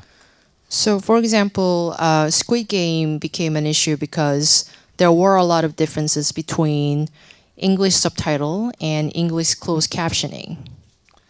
그리고 이제 오징어 게임이 굉장히 화제에 올랐던 경우는요. 영어 자막, 서브타이틀과 클로즈드 캡션 간의 차이가 굉장히 많았기 때문입니다. But then if you think about the origination of those different types of the assets, English subtitle is something that translates Korean dialogue literally into English so that it can be truth to the content. 그런데 이런 차이가 어디서 왔나를 생각을 해보면은요. 먼저 이제 서브타이틀 자막 같은 경우에는 한국어 대화를 그대로 영어 대화로 바꾸는 게 되죠. However, when it comes down to the closed captioning of English is actually coming from the English audio, which is English dubbing. 그런데 클로즈 캡션 같은 경우에는요. 영어로 쓴 겁니다. 그래서 영어 더빙된 음성을 자막으로 바꾼 게 되죠. So when you think about dubbing, you have to match the lips and also the length of the dialogue. And then there are a lot of things that are creatively involved into the process to match that performance with the audio and the video, which is very different than the subtitle creation.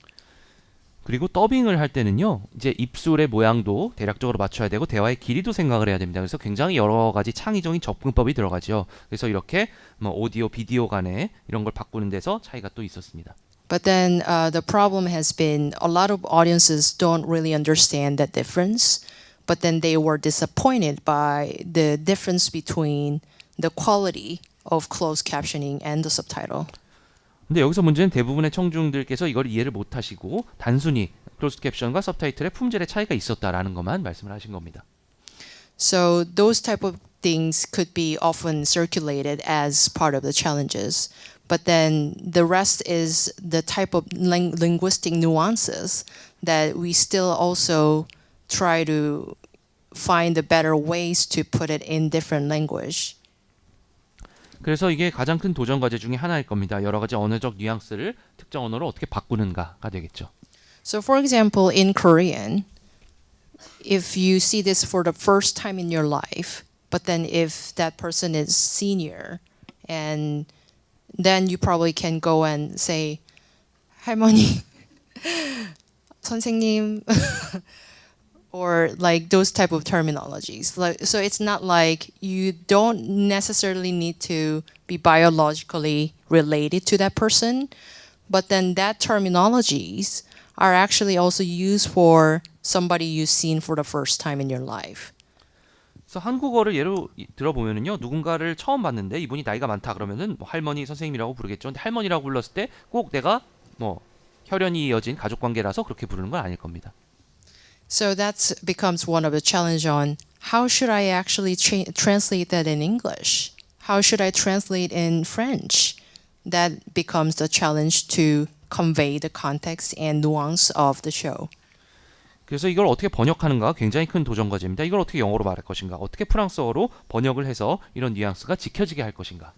And similar examples with the horrifics and perhaps slangs that, you know, a lot of content these days, they also have a lot of slangs.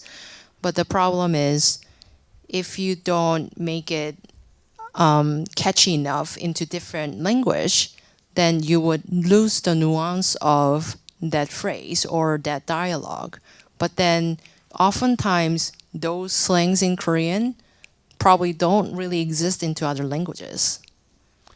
그리고 뭐 존댓말 같은 경우도 그렇고요. 뭐 속어 슬랭 같은 경우도 그렇죠. 이 문제는 이거를 확실히 딱 오게 하지 않으면은 대화의 뉘앙스가 사라져 버리는 겁니다. 그리고 많은 한국 속어들이 다른 언어에는 없는 경우가 많죠.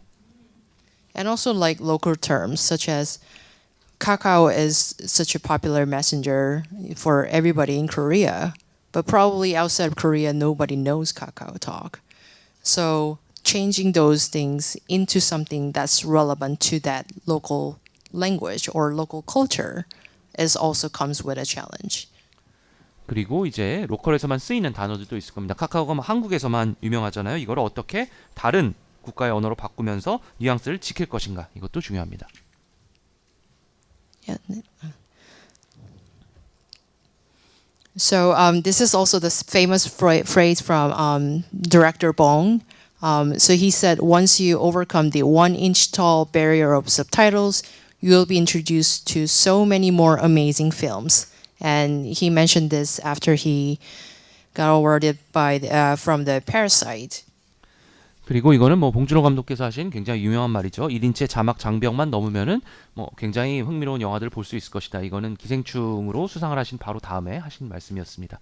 So what I wanted to talk today for everyone who are in this room is that as a global, like a showrunners who wants to distribute their content in the global platform and targeting the global audiences, the show itself, of course, that creativity.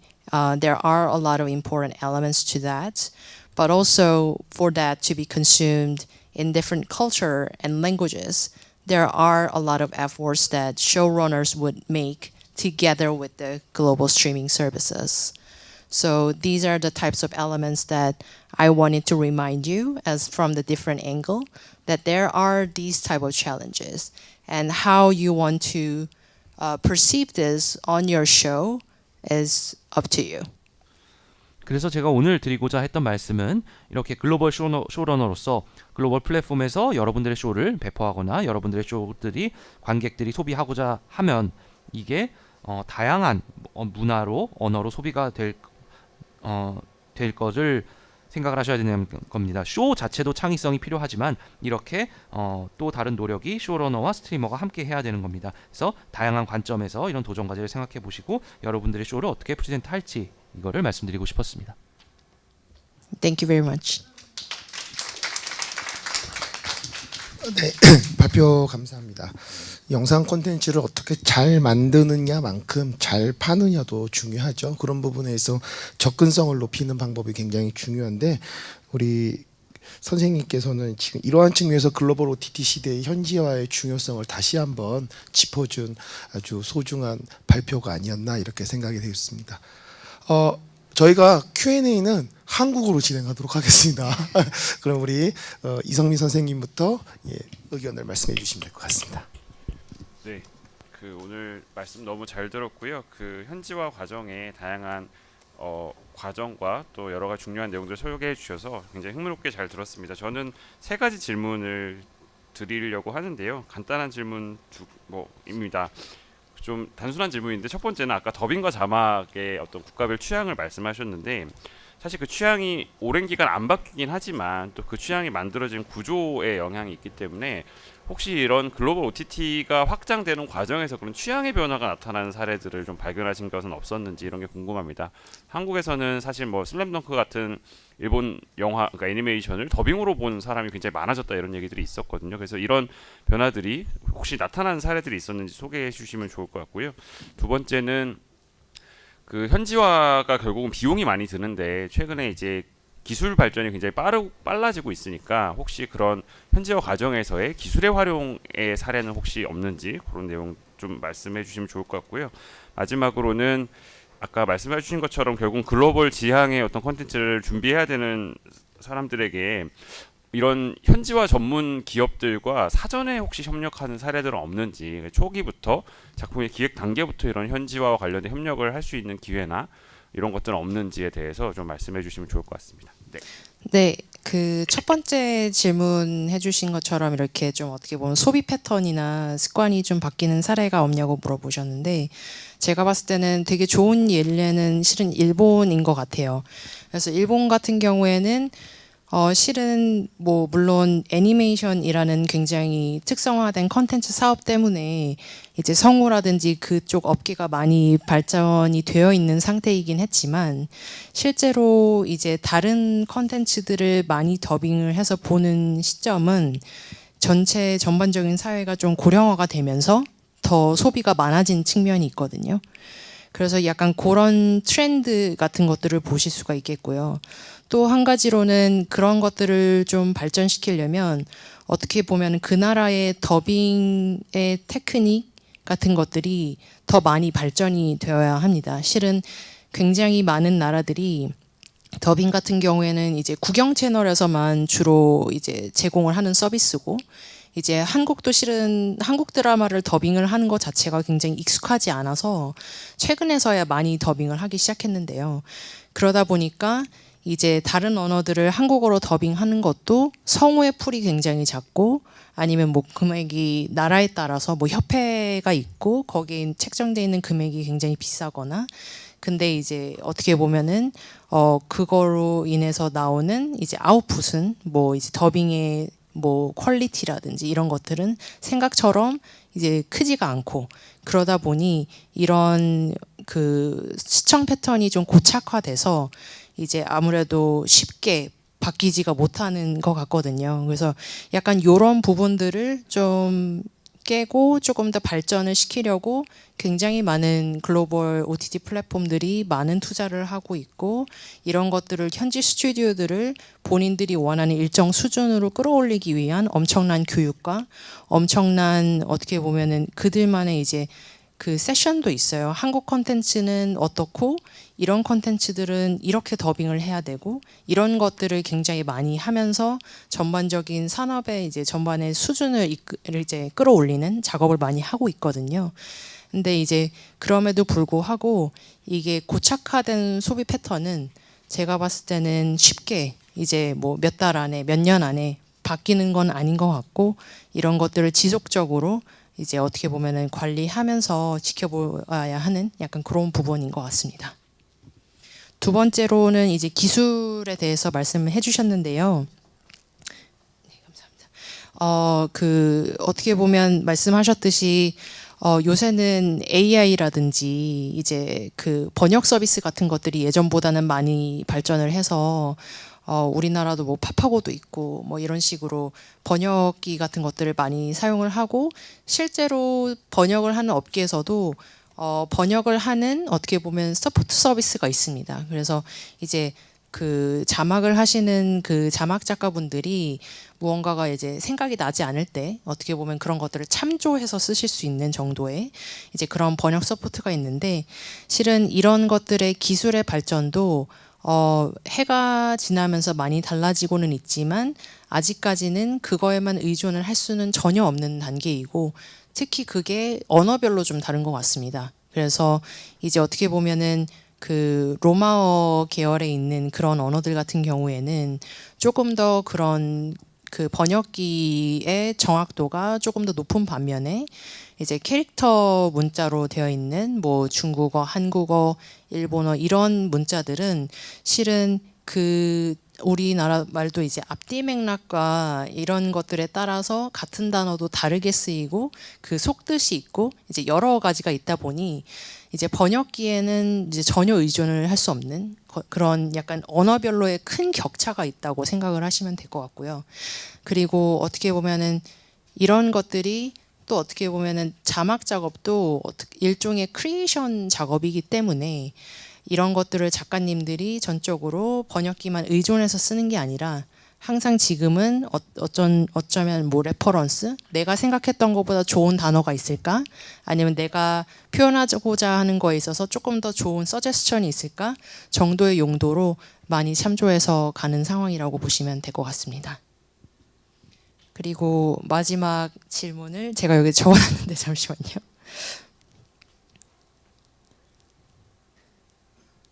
죄송합니다. 마지막 질문이 뭐라고 하셨죠? 이런 현지화 업체들이랑 사전에 협력하는 사례들은 네. 없는지. 예, 그래서 그 사전 협력 같은 경우에는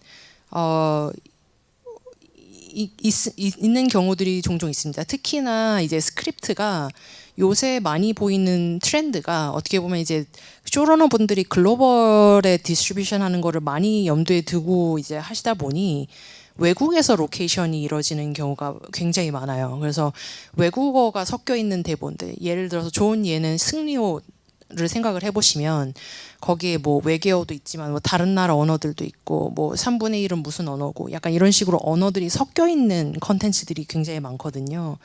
그런 경우에는 이제 저희 같은 번역을 전문으로 하는 그런 업체에 오셔서 그런 대본이나 이런 것들에 대해서 좀 이제 컨설팅을 받으시거나 그런 것들에 대한 이제 다이얼로그 같은 것들을 조금 정리하는 약간 이런 얘기들을 나누기도 하고요.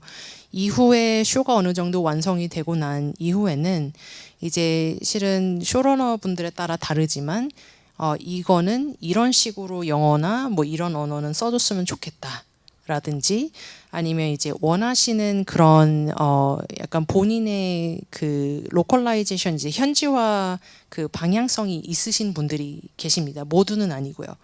그래서 그런 것들을 미리 어떻게 보면 이런 스트리밍 회사라든지 이런 현지화 회사에 전달을 해주시면 그것들을 최대한 투영해서 현지화 작업을 진행하기 때문에 굉장히 많은 도움이 되는 것 같습니다.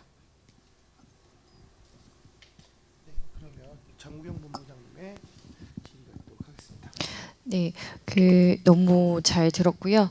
사실 K 콘텐츠가 글로벌로 뻗어나가는 데 있어서 자막이나 번역의 중요성이 매우 상당히 크고 높다고 생각합니다. 저는 질문이 두 가지인데요. 첫 번째는 이제 앞서 기생충 봉준호 감독님의 그 수상 소감도 말씀하셨는데 사실 기생충 같은 경우에 이제 자막 번역이 굉장히 잘 된 케이스잖아요. 이거를 번역하신 분 달시 팔케님이 뭐 짜파구리라던가 서울대라던가 이런 현지화에 맞는 그런 번역들도 많이 이제 쓰시고 그래서 그게 또 화제가 됐었는데 이런 양질의 번역을 좀 제공하기 위해서 정말 현실적으로 좀 직면한 그 챌린지나 또 어려움이 있으실 것 같아요. 그래서 이런 부분들은 어떻게 헤쳐나가시는지 좀 궁금하고 이런 풀이 양질의 그 번역을 제공하기 위한 좀 풀을 확대하는 그런 거에 대한 딜럭스만의 어떤 솔루션이 있는지도 궁금합니다. 네, 그 말씀해주신 것처럼 이 기생충 같은 경우에는 달시바케 선생님이 이제 봉준호 감독님과 개인적인 친분이 있으셔서 이제 두 분이 많은 대화와 고민 끝에 어떻게 보면은 달시파케님께서는 이거를 영어 자막으로 옮겨주셨지만 이제 또 많은 부분이 봉준호 감독님과의 협의하에 이 자막이 투영이 돼서 이제 마지막으로 굉장히 완성도가 높은 이제 현지화 작업물이 이제 정말 작품처럼 나온 굉장히 레어한 케이스라고 생각을 합니다. 근데 이제 보면은 감독님들 혹은 이제 배급사마다 또 본인들이 선호하시는 취향의 또 번역가 분들이 계세요. 그래서 이제 나의 작품을 가장 잘 이해하는 이제 번역가, 나의 작품을 가장 잘 어떻게 보면 내가 원하는 방법을 이렇게 얘기해도 내가 원하는 대로 써줄 수 있는 약간 그런 코드가 맞는 분들이 계셔서 실은 그런 분들을 이제 같이 묶어서 저희가 같이 작업을 하는 그런 작업들도 있고요. 그래서 실은 저희가 달시파케 선생님이랑도 일하는 그런 업체 중에 하나라고 생각을 하시면 될 것 같고요. 그래서 그런 이제 선호하시는 이제 뭐 자막 작업가분 들을 저희한테 이제 의뢰를 해주시면 이제 그분들이랑 저희가 맞춰서 이제 어떻게 보면 필요에 의해서 쇼러너 분들이랑 미팅을 하고 그리고 거기에 맞는 자막을 완료를 하고 그거를 검증을 받고 이제 또 이제 출품을 하고 영화제에 출품을 하고 약간 이런 식으로의 자막 서비스도 제공을 하고 있습니다.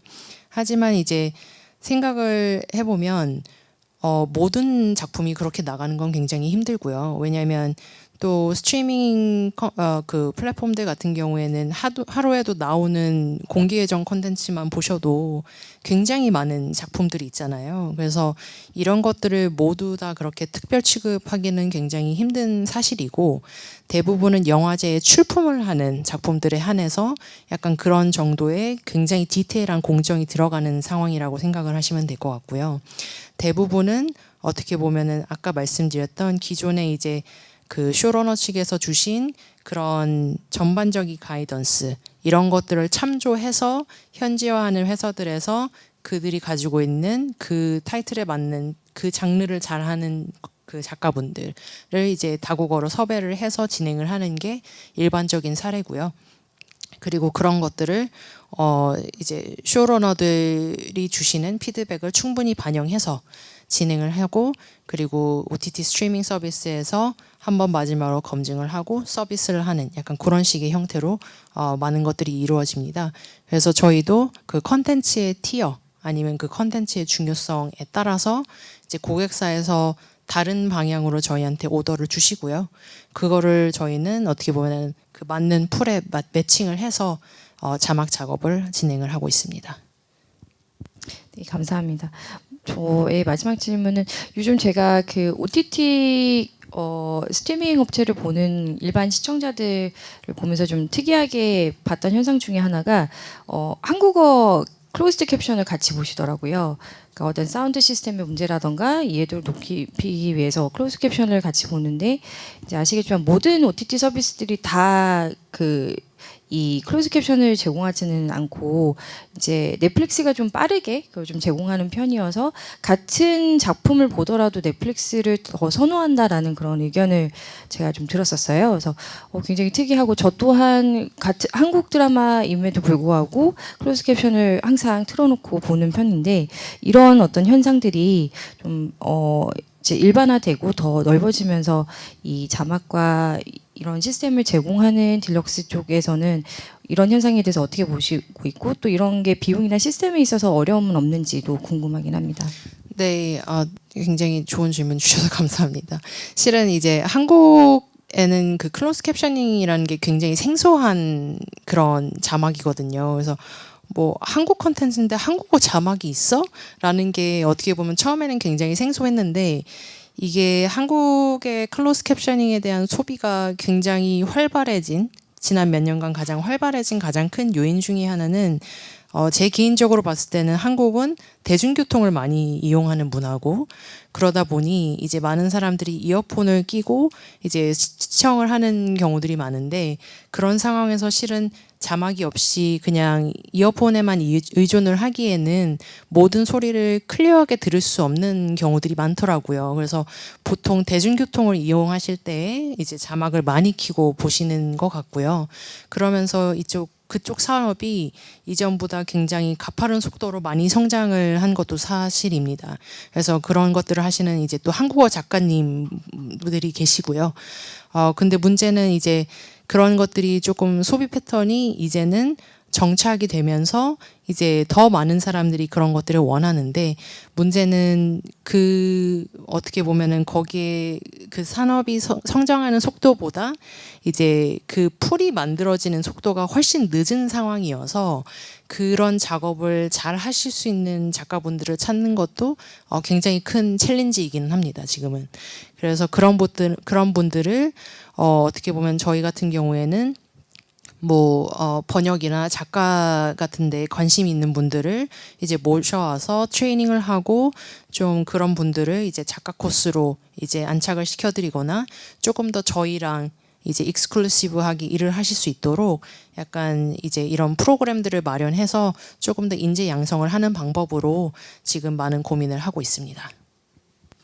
네, 지금 이성민 선생님께서 말씀하셨던 것처럼 저희 슬램덩크 더빙과 번역을 동시에 N차 관람하는 새로운 형태의 패턴들이 나오고 있고, 또 장우경 본부장님께서 말씀하셨던 것처럼 자국 콘텐츠를 자국어로 된 캡션으로 바라보는 또 다른 형태의 모습들, 이런 것들이 현지화에 대한 중요성, 그다음에 OTT가 만들어낸 새로운 변화, 이런 것들을 보여주는 그런 변화된 양상이 아닌가 이렇게 생각을 하고 있습니다. 저희가 점심시간입니다. 그렇죠? 그래도 우리는 모범적이니까 마지막으로 난 이 얘기 오늘 못하면 진짜 잠을 못 잘 것 같다라는 질문 하나만 플로어에서 받도록 하겠습니다. 안녕하세요. 저 오늘 그 포스터를 보고 전 넷플릭스 총괄이라고 적혀있는 과를 오늘 그거 보고 듣고 싶어서 왔었거든요.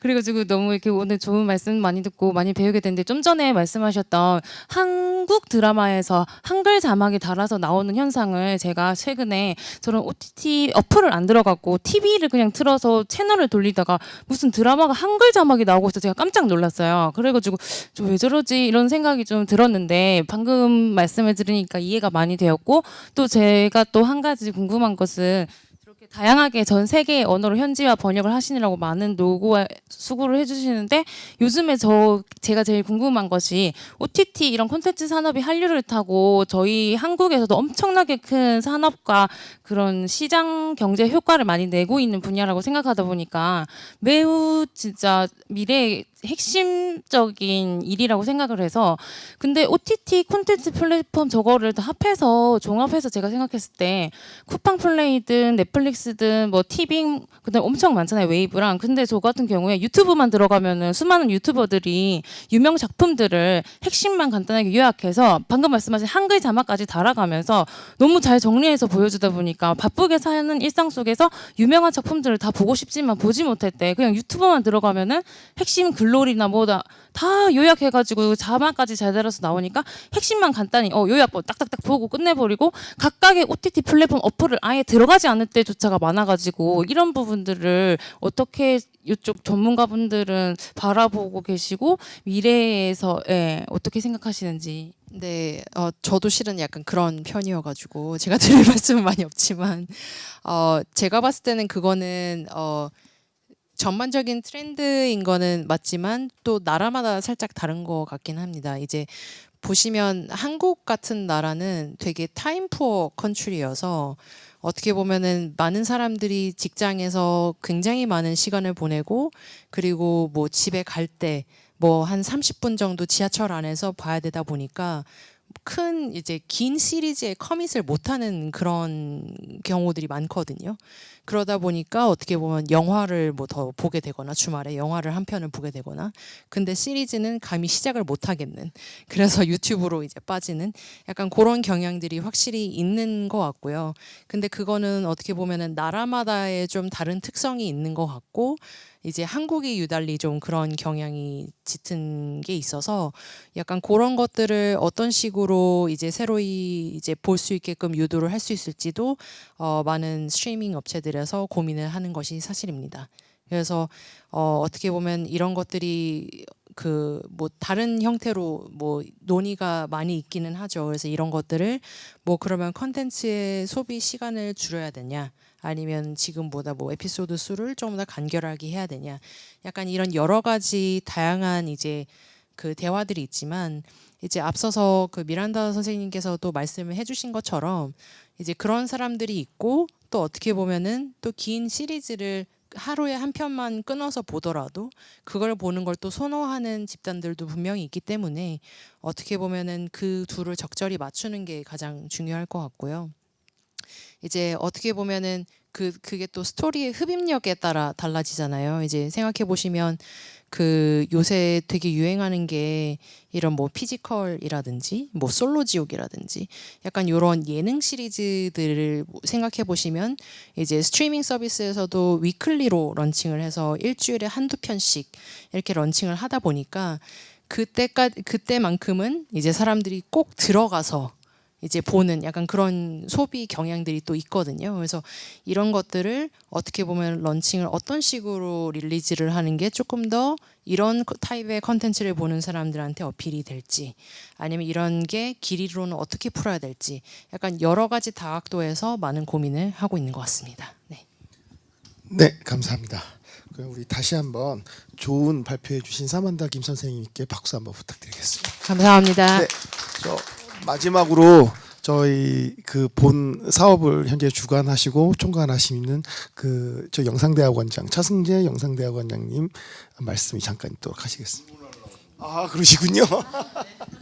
아니 이건 뭐 중요한 질문은 아닌데 저기 폴란드인 것 같은데 위치로 보이스 오버를 한다고 돼 있어서 상상이 안 가거든요. 아, 네. 근데 이제 그 완전히 더빙을 해서 목소리를 깔아버리는 것보다 이제 그 실은 한국에서도 이제 예능 콘텐츠를 더빙할 때 많이 쓰는 기법인데 뒷속에는 그 원래 스피커의 목소리가 들리면서 그 위에 이제 목소리를 얹는 형식의 그 더빙 스타일이라고 생각을 하시면 될 것 같아요.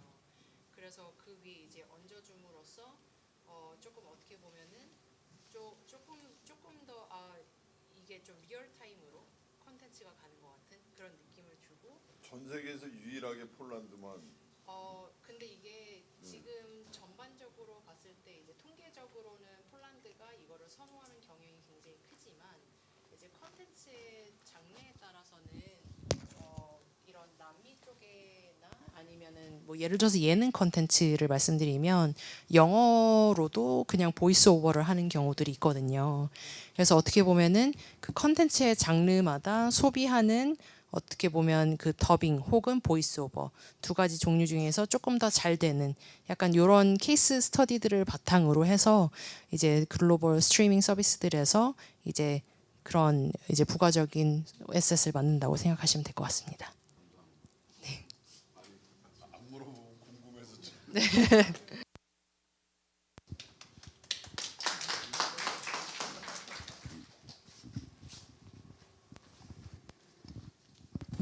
네, 일부인 오전 세미나가 의미 있는 주제를 기반으로 끝이 났습니다. 그럼 잠시 후 오후 세미나에서 다시 뵙겠습니다. 오후 세미나는 1시부터 재개될 예정입니다.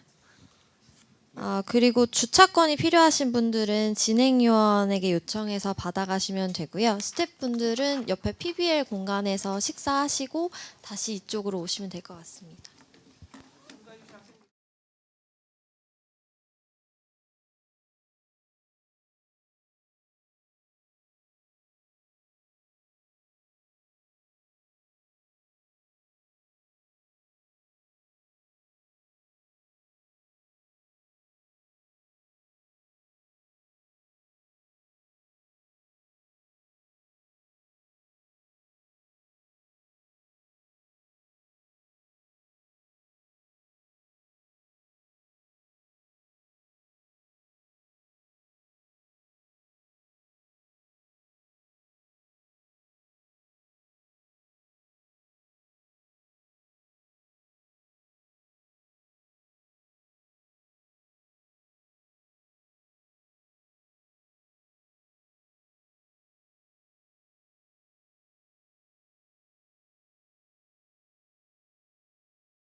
네, 안녕하세요. 오늘 세미나의 사회를 맡은 양윤경입니다. 지금부터 글로벌 OTT 국제 세미나 2부를 시작하도록 하겠습니다.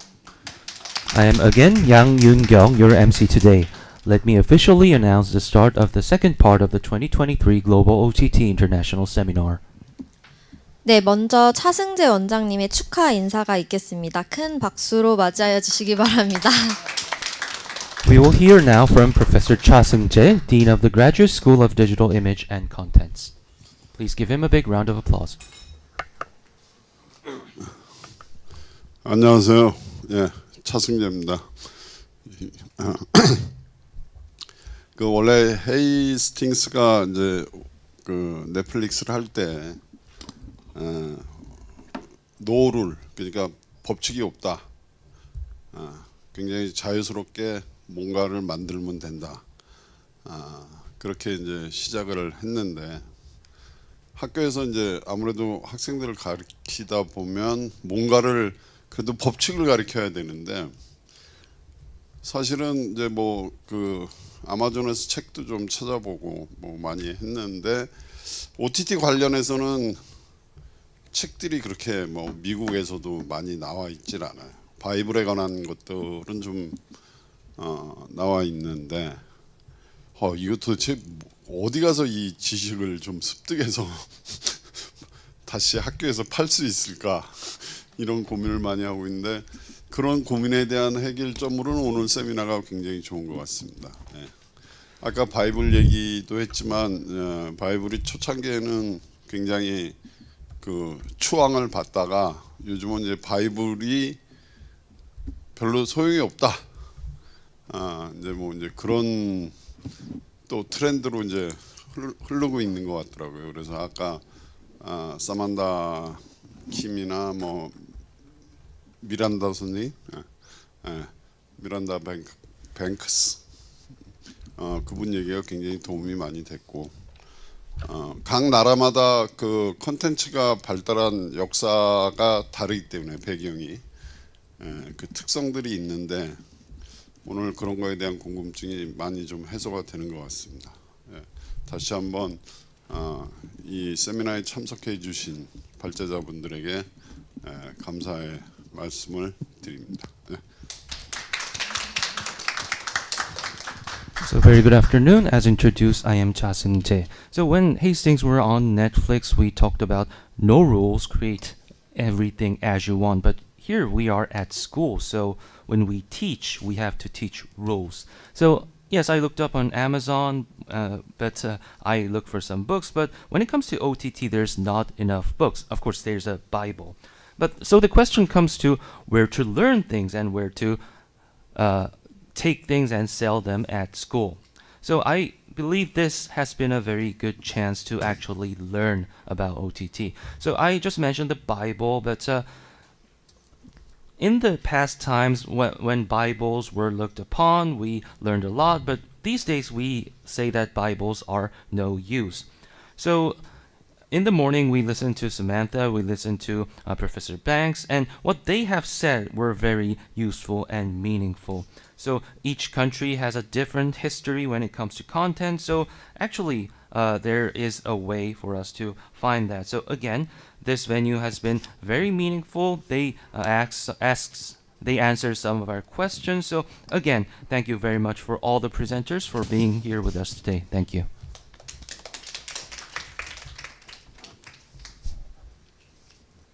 네, 첫 번째로 발제를 할 발제자는 루이스보스웰 회장님입니다. Our first presenter of the afternoon is CEO Lui스보스웰.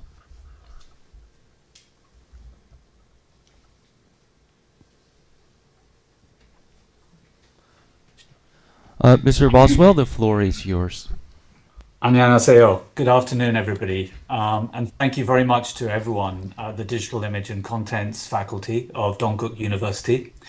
It's a pleasure to be with you this afternoon and to be spending a little bit of time talking to you about the way that we as an industry association look at the Asian OTT market and especially, as was just referenced, some of the rules that we think are important and that are going to help the growth of that market.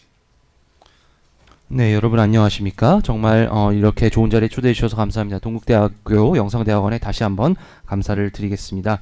제가 오늘 조금 시간을 들여서 말씀을 드릴 거는요. 저희가 산업체로서 아시아의 OTT에 대해서 어떻게 생각하는지 말씀을 드릴 거고요. 그리고 방금 말씀해 주셨지만 규칙이 중요합니다. 저희가 어떤 규칙을 가지고 이 시장을 보고 있는지 말씀을 드리도록 하겠습니다. If I may, let me just start by introducing our body. We are the Asia Video Industry Association. We're a non-profit industry association that is here to support the broadcasting, the streaming, and the broader video industry all around Asia. We are international in our membership, but we are Asian in our focus. And we exist and we strive and we aim to try to make the video industry around the region stronger and healthier, more vibrant, to foster innovation and to meet ultimately the needs of consumers.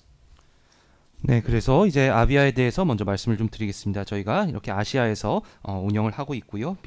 아시아와 이런 생태계에서 비디오 콘텐츠를 제작하고 배포하는 업계를 대표하고 있습니다. 저희가 국제 멤버십이지만은 아시아에 초점을 더 두고 있습니다. 저희가 여기 아시아에 있고요. 노력을 하고 있고 영상 산업을 더 강하고 더 건강하고 더 역동적이고 더 혁신적으로 그리고 소비자의 니드를 충족시키기 위해서 노력을 하고 있습니다. And you can see from this slide who some of our members are, the companies that we represent. So many of the names will be familiar to you.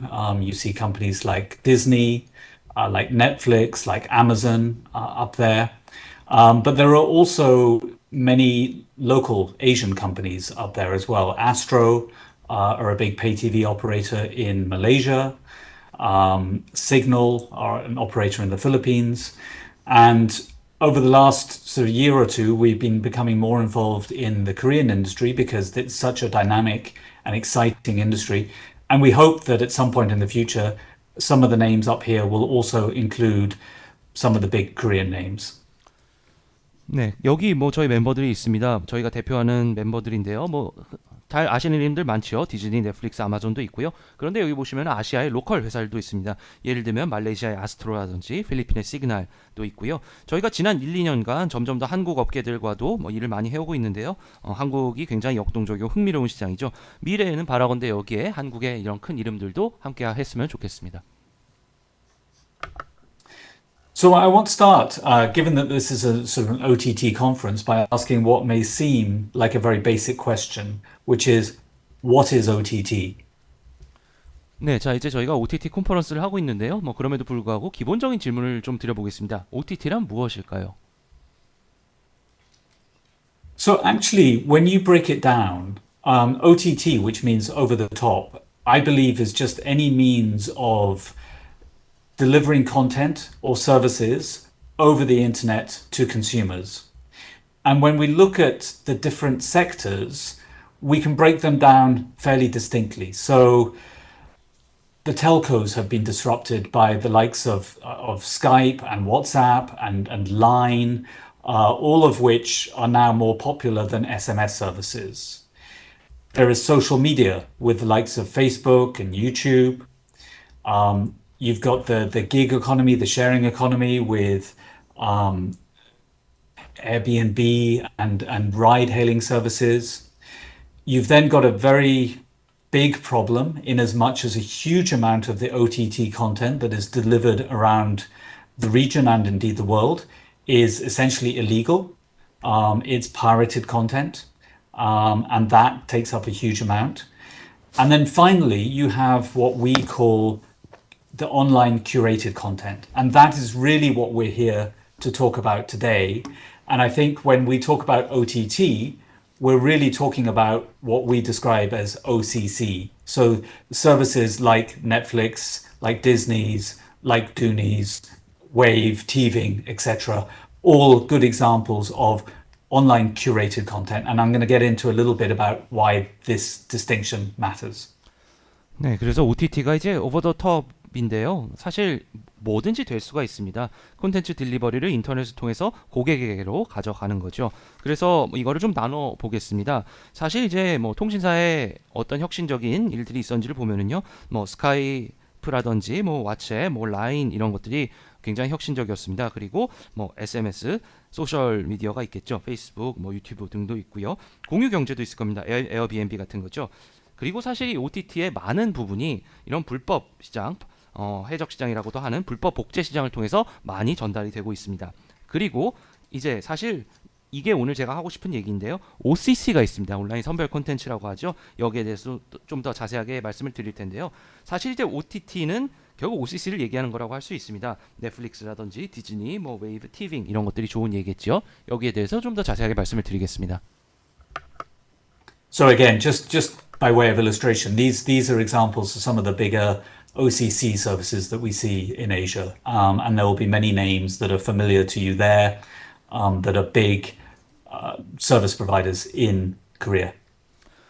네, 다시 이제 몇 가지의 예시를 들어보겠습니다. 아시아에서 활동하고 있는 큰 OCC들의 예시입니다. 익숙하실 겁니다. 그리고 이 중에 많은 것들을 실제로 보고 계실 겁니다. So let me just talk a little bit about online curated content services and what makes them different and what makes them special. Well, first of all, that word curated.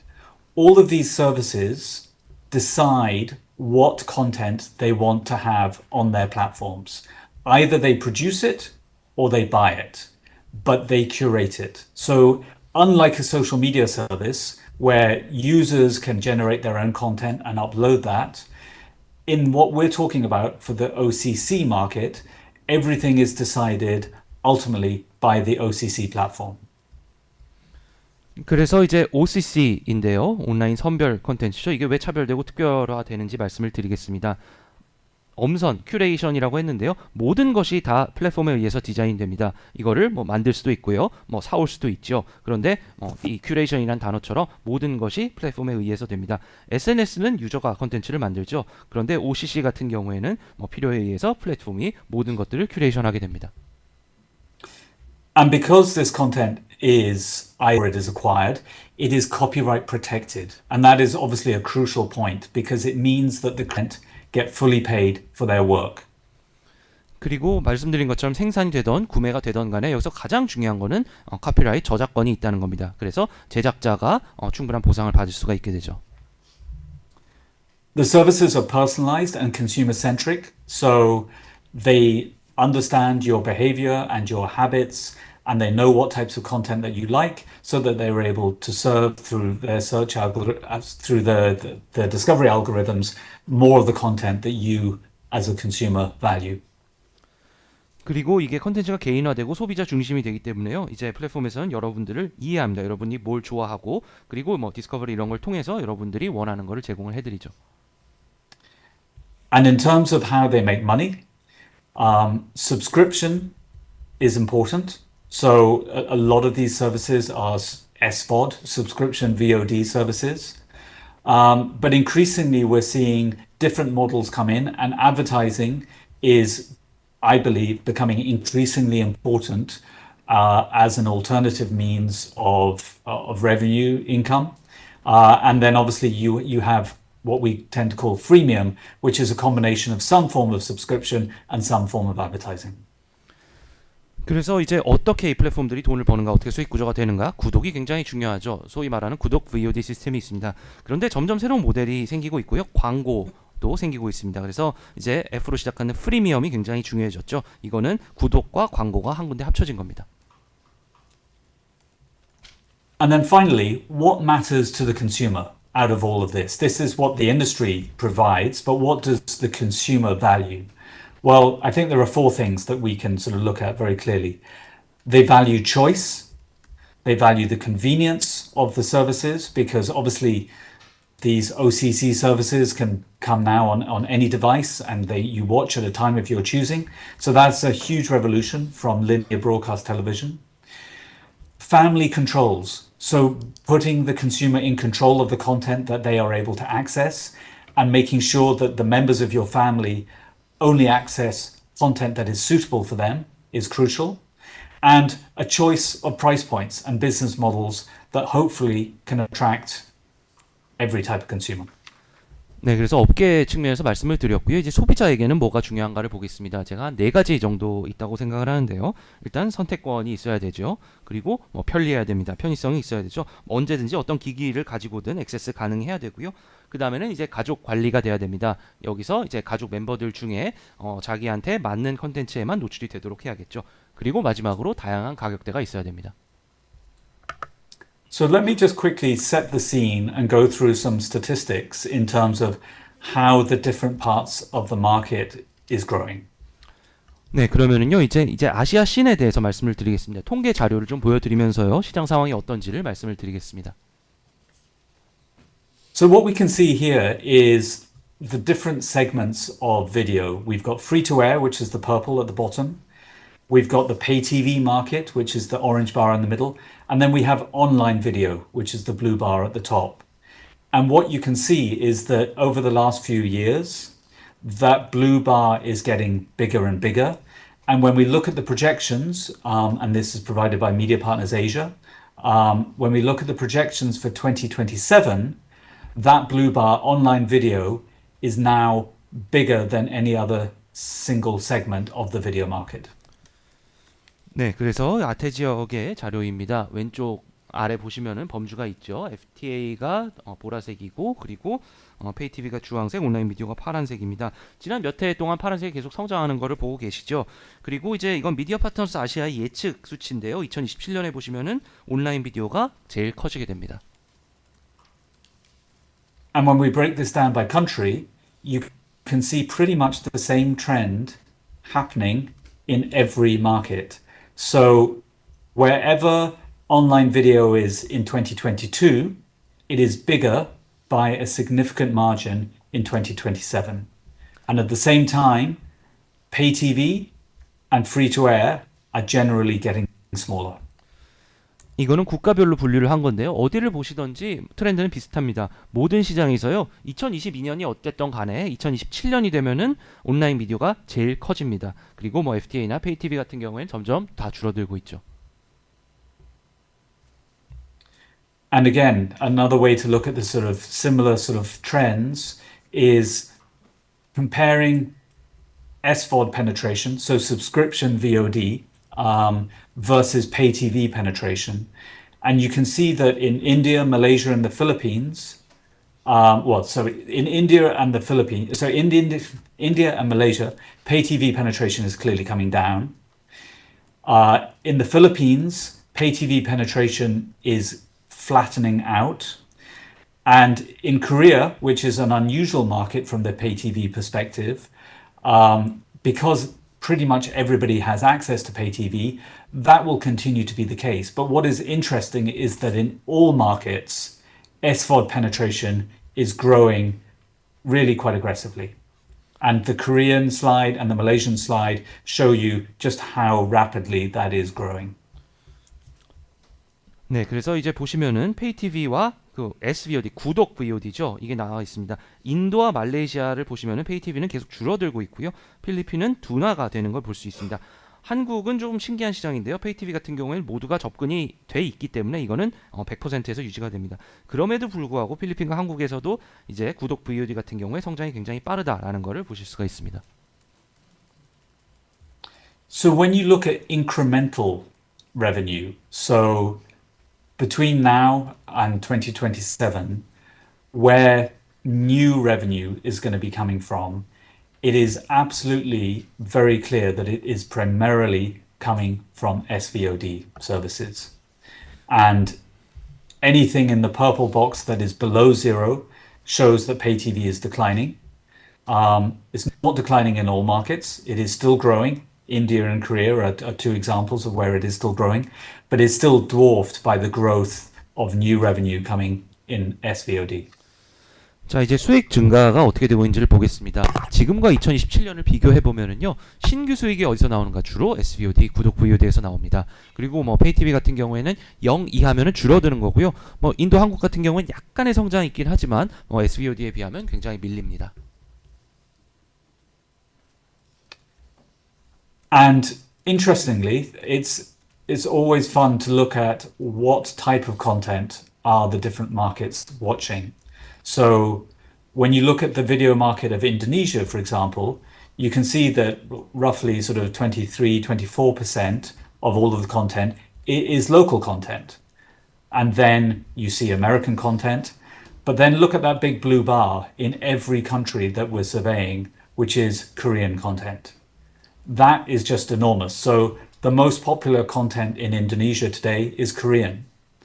In Malaysia, it's probably very close between American content and Korean content. I would say the same in the Philippines.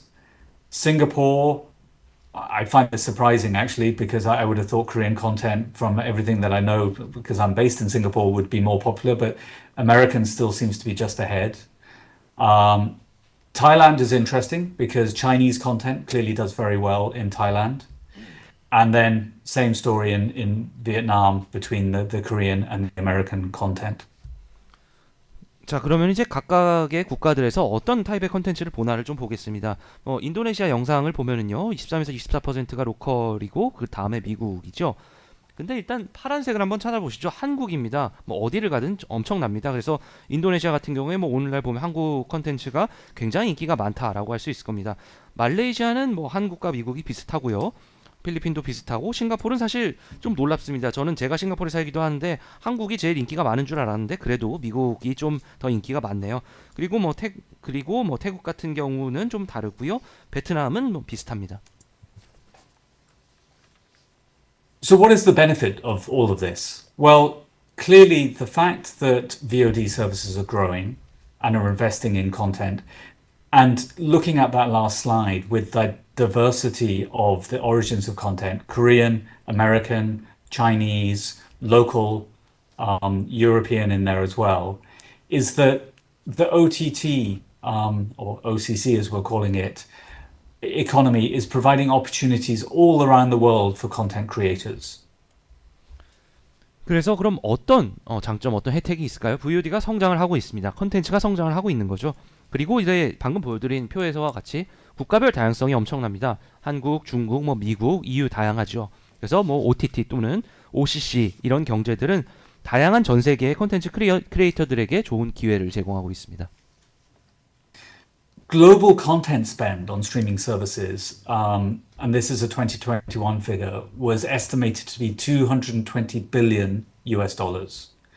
And an ever increasing percentage of that is being invested in Asian content, which is growing exponentially. And that means that Asian producers are clearly benefiting from this growth of online curated content, what we're calling OTT for this seminar. 그래서 이제 스트리밍 서비스에 대해서 글로벌 콘텐츠 지출을 보겠습니다. 이거는 2021년 수치고요. 2,200억 달러를 넘어섰었습니다. 그리고 아시아 콘텐츠에 대한 투자 비율을 보면은 특히 한국에서 기하급수적으로 증가를 하고 있죠.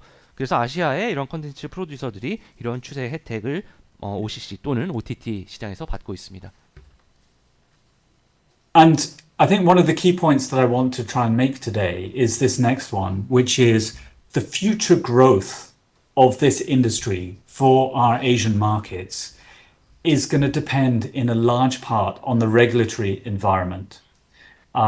We talked at the beginning about there not being a lot of rules around OTT today. Well, there is increasing amount of talk about rules, and I think it's very important that the industry is understood and nurtured so that it can continue to grow. So I'm not saying that I'm against rules. Obviously, that is not the case. But it's very important that we have the right rules so that we can see growth in investment in content. We can reduce the level of piracy and copyright infringing content. And we can continue to see OCC cooperating and partnering between local and international players to create an ever increasingly booming creative industry here in Asia. 그런데 이 다음 항목이 정말 중요하다고 생각합니다. 이렇게 크게 성장을 하고 있는데요. 미래의 성장은 각각의 시장의 규제 환경에 따라 달라질 거라고 생각합니다. 우리가 뭐 룰, 규칙이 없다고 얘기를 했습니다만은 점점 더 여기에 대해서 논의가 더 많아지고 있습니다. 업계가 이거를 이해를 해야 성장을 할 수가 있습니다. 물론 제가 규칙을 반대하는 건 아닙니다. 그런데 올바른 규칙, 올바른 룰이 있어야 되고요. 그리고 투자가 증가됨에 따라서 불법 복제와 그리고 이런 것들을 줄일 수가 있을 거고요. 그리고 이제 로컬 그리고 글로벌 파트너십을 통해서 OCC가 성장해 나갈 수 있을 겁니다. And Samantha Kim this morning was talking about the opportunities in terms of language customization and the way that content can travel and how different markets have different preferences for the way that the language is customized. And again, I just want to reiterate that point, which is OCC really enables Asian content to travel globally in a way that was never possible in a linear pay TV or free-to-air television world. And this is just one example, and it's not even the most up-to-date one now. But the extraordinary attorney Wu, I mean, you can see this here in Chinese, in Japanese, in Vietnamese, dubbed and subtitled into at this point 31 foreign languages all around the world. 네, 그래서 오늘 아침에 우리가 기회에 대한 얘기를 했었는데요. 뭐 언어를 어떻게 현지화하고 콘텐츠를 국가별 선호도에 대해서도 얘기를 했었죠. 저도 여기에 대해서 좀 보태겠습니다. 사실 OCC 덕분에 아시아 콘텐츠가 전 세계적으로 뻗어나갈 수가 있었죠. 이전에 이런 선형 시스템에서 불가능했습니다. 뭐 페이티비라든지 이런 거에서 불가능했었죠. 이거는 예시인데요. 조금 된 예시기는 합니다. 뭐 우영어 같은 경우에 중국, 일본, 베트남 등등 더빙도 되고 그리고 자막도 달리고 해서 여기 보시면 31개 국어로 제공이 되고 있습니다.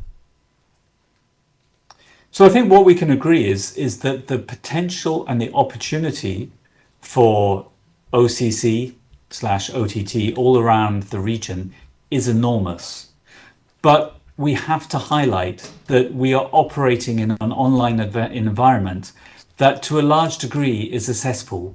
And by cesspool, I mean an unregulated, unpleasant place to be.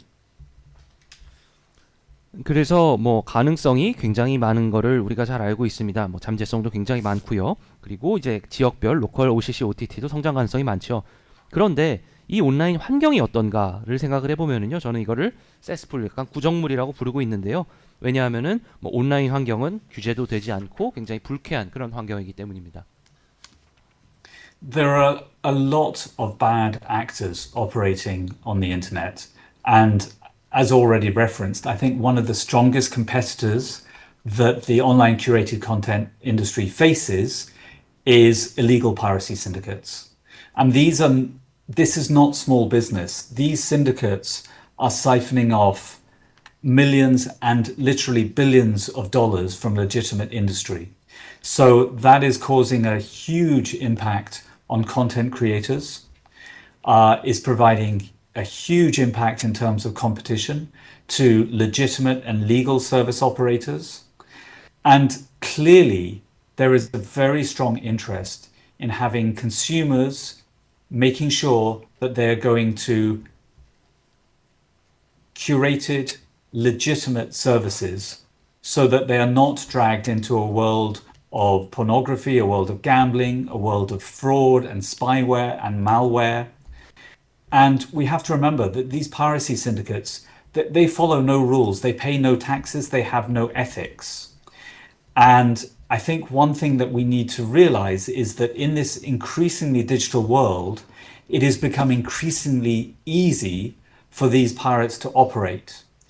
And while it is entirely valid to have a big debate about how and whether we should regulate online curated services, I would always argue that to do that in the absence of trying to reduce pirated services is always going to be a waste of time and ultimately a zero-sum game. Piracy is a problem that has to be solved to allow online curated content to grow and to prosper. 그래서 이런 저는 이거를 악성 참가자라고 부르는데요. OTT의 큰 경쟁자들이 되는 것이 바로 이런 불법 복제 조직들입니다. 이 조직들은 절대 작지 않습니다. 뭐 수백만 달러, 수십억 달러를 실제로 강탈해가고 있다고 봐야겠죠. 그래서 제작자들에게도 점점 더 큰 영향을 주고 있고 합법적인 경쟁이 불가능하도록 만들고 있습니다. 그래서 우리는 또한 이제 소비자가 합법적이고 이런 선별된 미디어를 볼 수 있도록 확실히 해야 됩니다. 왜냐하면은 뭐 잘못된 길을 가면은 뭐 음란물, 도박, 뭐 사기, 뭐 이런 멜웨어에 빠질 수도 있기 때문에요.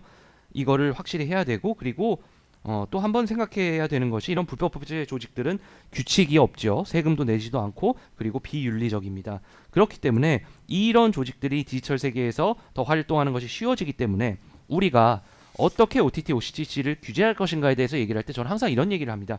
이런 불법 참가자들을 먼저 줄이는 노력을 해야 된다. 그렇지 않으면은 OCC, OTT에 대한 규제는 말이 안 된다라고 제가 항상 강조를 합니다. So this is some other research that we've done in the last year or two, where we regularly do surveys all around the region where we look at the use of pirated services and we ask consumers questions about their behavior. And what is very clear is that if there was no piracy, pretty much almost 50% in every market would choose to subscribe to SVOD services. And so this is a huge lost opportunity at the moment for the legitimate industry, because every additional subscriber puts money into the legitimate operator that is providing that service, into the content creator that is creating it, and that includes the directors and the editors and the actors and all of the post-production and the pre-production staff. And it has a massive impact on every consumer in the market, because all of the legitimate services pay tax to some degree or other, and those tax coffers go to help support the economy. And piracy, as I've sort of hopefully made clear, robs everybody at every level of all of these opportunities.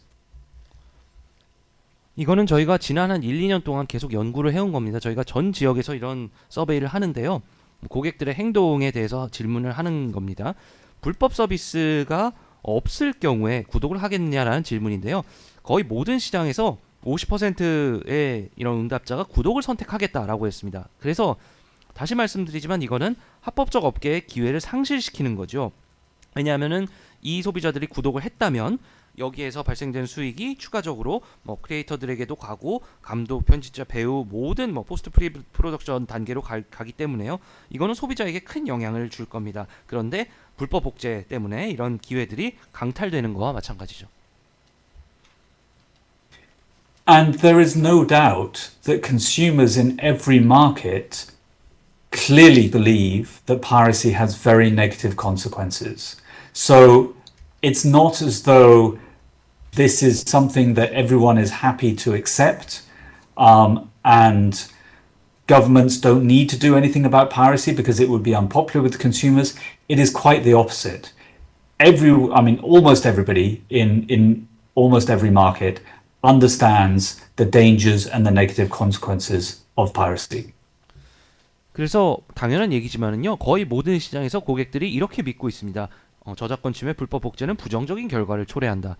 그래서 이걸 좋게 받아들이는 사람들은 거의 없는 거죠. 그래서 혹자는 정부가 아무것도 안 해도 없어질 거라고 하지만 그 반대입니다. 모든 시장에서 적극적인 개입이 필요한 거죠. But the online curated content industry is responsible and it's responsive. And I think bar none, the operators are committed to ensuring that the platforms are places where consumers can find the content that they want without any negative elements, without socially destructive surroundings.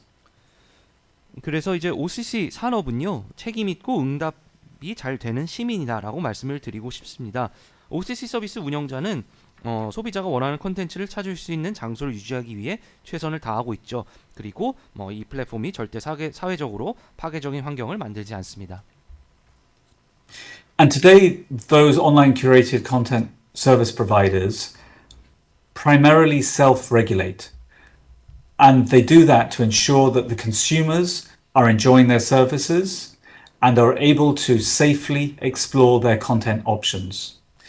And today in Asia, there are two key online curated content regulation, self-regulation codes.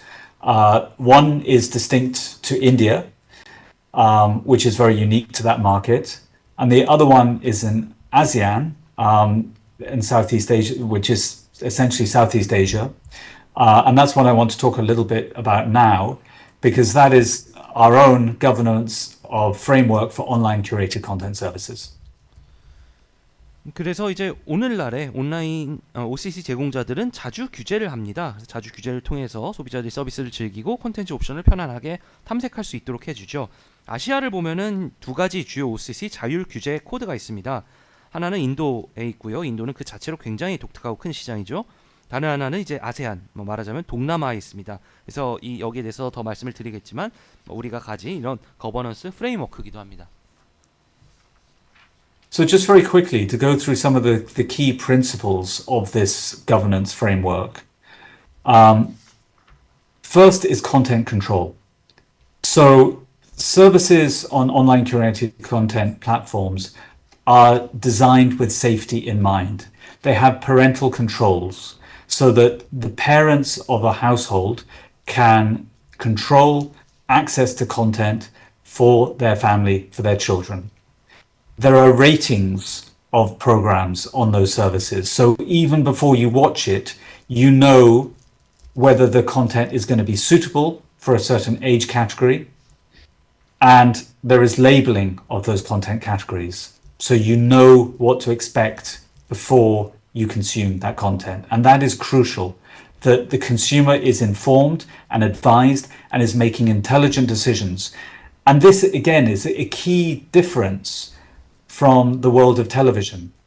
And I would argue that one of the reasons why there was a need to have perhaps more regulation for the linear world of television is because you didn't have any of this technology that could siphon out content that was more suitable for certain members of the household than others.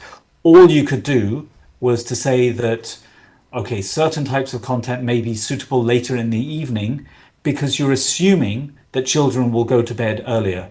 And as we all know, that is not the case. So I think this is a real revolution in terms of giving consumer choice in the online curated content world, that they do not need to expose themselves or their family to any form of content that they do not want to consume. 네, 그래서 이제 거버넌스 프레임워크의 항목을 좀 말씀을 드릴 텐데요. 가장 먼저 오는 게 콘텐츠 제어입니다. 이거는 부모들이 아이들이 어떤 콘텐츠에 액세스 가능한지를 결정할 수가 있는 거죠. 그래서 어떤 콘텐츠가 있는지 이걸 실제로 보기 전에 아이들한테 적합한지 아닌지를 알 수가 있죠. 그래서 이렇게 등급이 정해지고요. 라벨링도 됩니다. 그래서 이미 알고 있는 게 중요하죠. 고객에게 정보를 주고 고객이 현명한 선택을 할 수 있게 만드는 겁니다. 이게 TV와 다른 점 중에 하나인데요. 기존의 이제 선형 시스템, 즉 TV 시스템에 규제가 많았던 이유 중에 하나일 겁니다. 이런 기술이 없었죠. 그래서 가족 중에 누가 이걸 볼 수 있는지 우리가 조절할 수가 없었고요. 하나 할 수 있었던 거는 저녁 시간대로 보내면은 아이들이 일찍 잘 테니까 이렇게 하는 게 있었는데 실제로 안 그렇다는 거 다 알고 계시죠. 사실 이런 것이 혁명입니다. 선택지가 주어진 거죠. 그리고 가족들 중에 어떤 멤버들이 어떤 걸 원하는지 어떤 걸 안 원하는지 이거를 선택을 할 수가 있게 된 겁니다. As part of their responsibility, it is crucial that all of these services allow consumer feedback and provide the means for consumers to get in touch with them and to complain if they have complaints, and so that they are able to give their feedback. 그리고 이런 책임감 있는 제공을 하기 위해서 소비자의 피드백이 굉장히 중요합니다. 소비자들이 뭐를 좋아했고 어떤 거를 항의를 하고 싶고 이런 거를 들어야 좋은 피드백이 되죠. And equally, all of these online curated content services will have content that is prohibited. They all abide by societal norms. They are not pornographic services. They are not services that promote terrorism or racial hatred. They respect countries' laws. That is not to say that there isn't content that is suitable for different ages and for different categories. But again, going back to the first point, you give people control. But compared to the other types of content that you can easily find over the top on the internet, the online curated content world is a safe place. 뭐 그리고 당연한 얘기지만 OCC에도 금지 컨텐츠가 있어야 됩니다. 사회 규범을 따라야 되고요. 포르노가 아니어야 되고 테러를 권장하거나 인종차별을 권장하면 안 되죠. 그리고 뭐 국가의 법도 지켜야 될 겁니다. 이건 뭐 단순히 연령별 컨텐츠를 얘기하는 게 아니고요. 사실 뭐 다른 인터넷의 OTT 컨텐츠에 비해서 OCC가 훨씬 안전하다고 할 수 있을 겁니다. And broadly, in terms of how we as an industry interact with government, we believe that because it is over the top, because it is using the internet and the internet is available in all markets, it doesn't make sense to have the same system that was set up decades ago for broadcast television and then for pay television in terms of licensing and regimes. So we believe that there should be a notification system so that every government should know what services are operating within their market, but it's not a formal licensing process. And we are fully supportive at all times of government and industry consultations. And indeed, one of the reasons that we as an industry body exist is to allow that interfacing between industry and between government so that government understands the industry and can make the wise choices to allow industry to grow, and that industry can understand government and understand the concerns that government may have. 네, 그래서 뭐 여기에 대해서 이게 어떻게 산업 업계와 정부가 소통을 하는지를 보면은요. 사실 OTT라는 것이 인터넷을 사용하기 때문에 인터넷은 뭐 어느 시장에 가든 있죠. 그래서 이거는 수십 년 전에 만들어진 TV라든지 유료 TV 시스템과는 달라야 됩니다. 라이센싱이 아닌 거죠. 이거는 알림 시스템이 있어야 됩니다. 정부가 시장에서 어떤 서비스들이 제공이 되고 있는지 알아야 되고요. 공식 라이센싱과는 다릅니다. 그래서 지속적인 공식적으로 정부와 업계의 협의가 있어야 되고요. 그리고 이런 것들을 저희가 단체로서 하는 일이죠. 말하자면 인터페이싱입니다. 업계와 정부가 서로 이해하고, 그래서 업계는 정부가 어떤 걱정을 하는지, 그리고 정부는 업계에서 어떻게 성장을 하려고 하는지, 이거를 알아야 되는 겁니다. And so the value of this self-governance framework is that it makes a very clear statement of responsibility and accountability. Those are two incredibly important words to the OCC industry. It sets high standards, it empowers consumers, it incentivizes investment and the value creation for the legitimate economy, and it gives a platform for government and industry to shape positive outcomes. And it leads to a discussion as well of the suitability of legacy pay TV regulations, because again, all of those regulations for television were created in a world before the internet. And I think it is valid to look at those regulations again in light of the world that we're currently living in. 그래서 이게 효과적인 자주 거버넌스 프레임워크의 가치입니다. 여기서 제가 responsibility와 accountability라는 두 가지 책임의 단어를 썼는데요. 이렇게 명확하게 책임을 진술을 하고, 그리고 OCC 산업에 대한 수준 높은 기준을 설정을 하게 되죠. 이를 통해서 소비자 역량이 강화되고요. 그리고 투자와 가치 창출이 장려가 됩니다. 이렇게 정부와 업계가 긍정적인 결과를 도출할 수 있는 플랫폼을 통해서 사실 기존 이런 규제 적합성 논의로도 이어질 수 있습니다. 왜냐하면은 기존 TV 규제는 다시 말씀드리지만 인터넷 전에 세계에서 만들어진 겁니다. 그래서 우리가 이런 것도 한번 리뷰할 수 있는 그런 기회가 될 겁니다.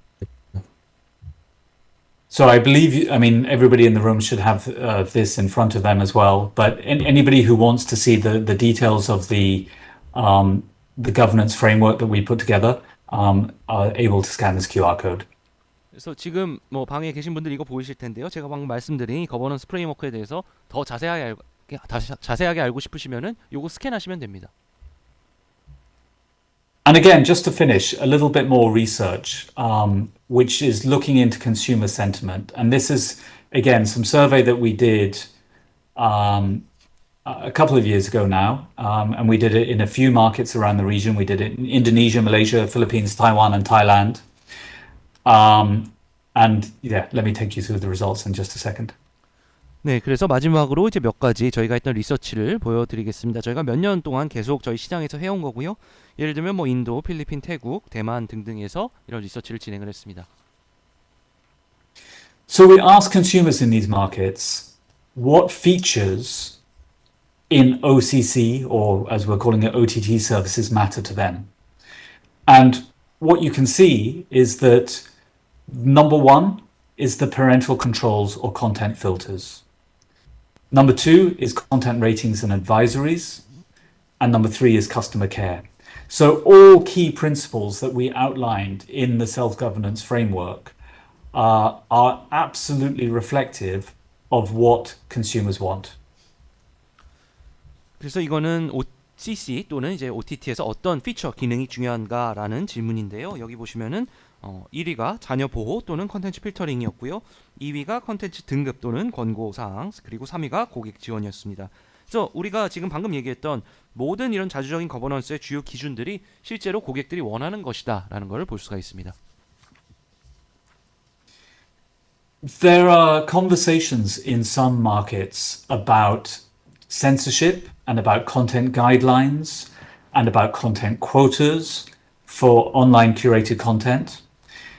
And again, we believe that all of these are probably well-intentioned but mistaken, because it's very clear from a consumer point of view that where content is censored or controlled by government authorities, people just vote with their behavior.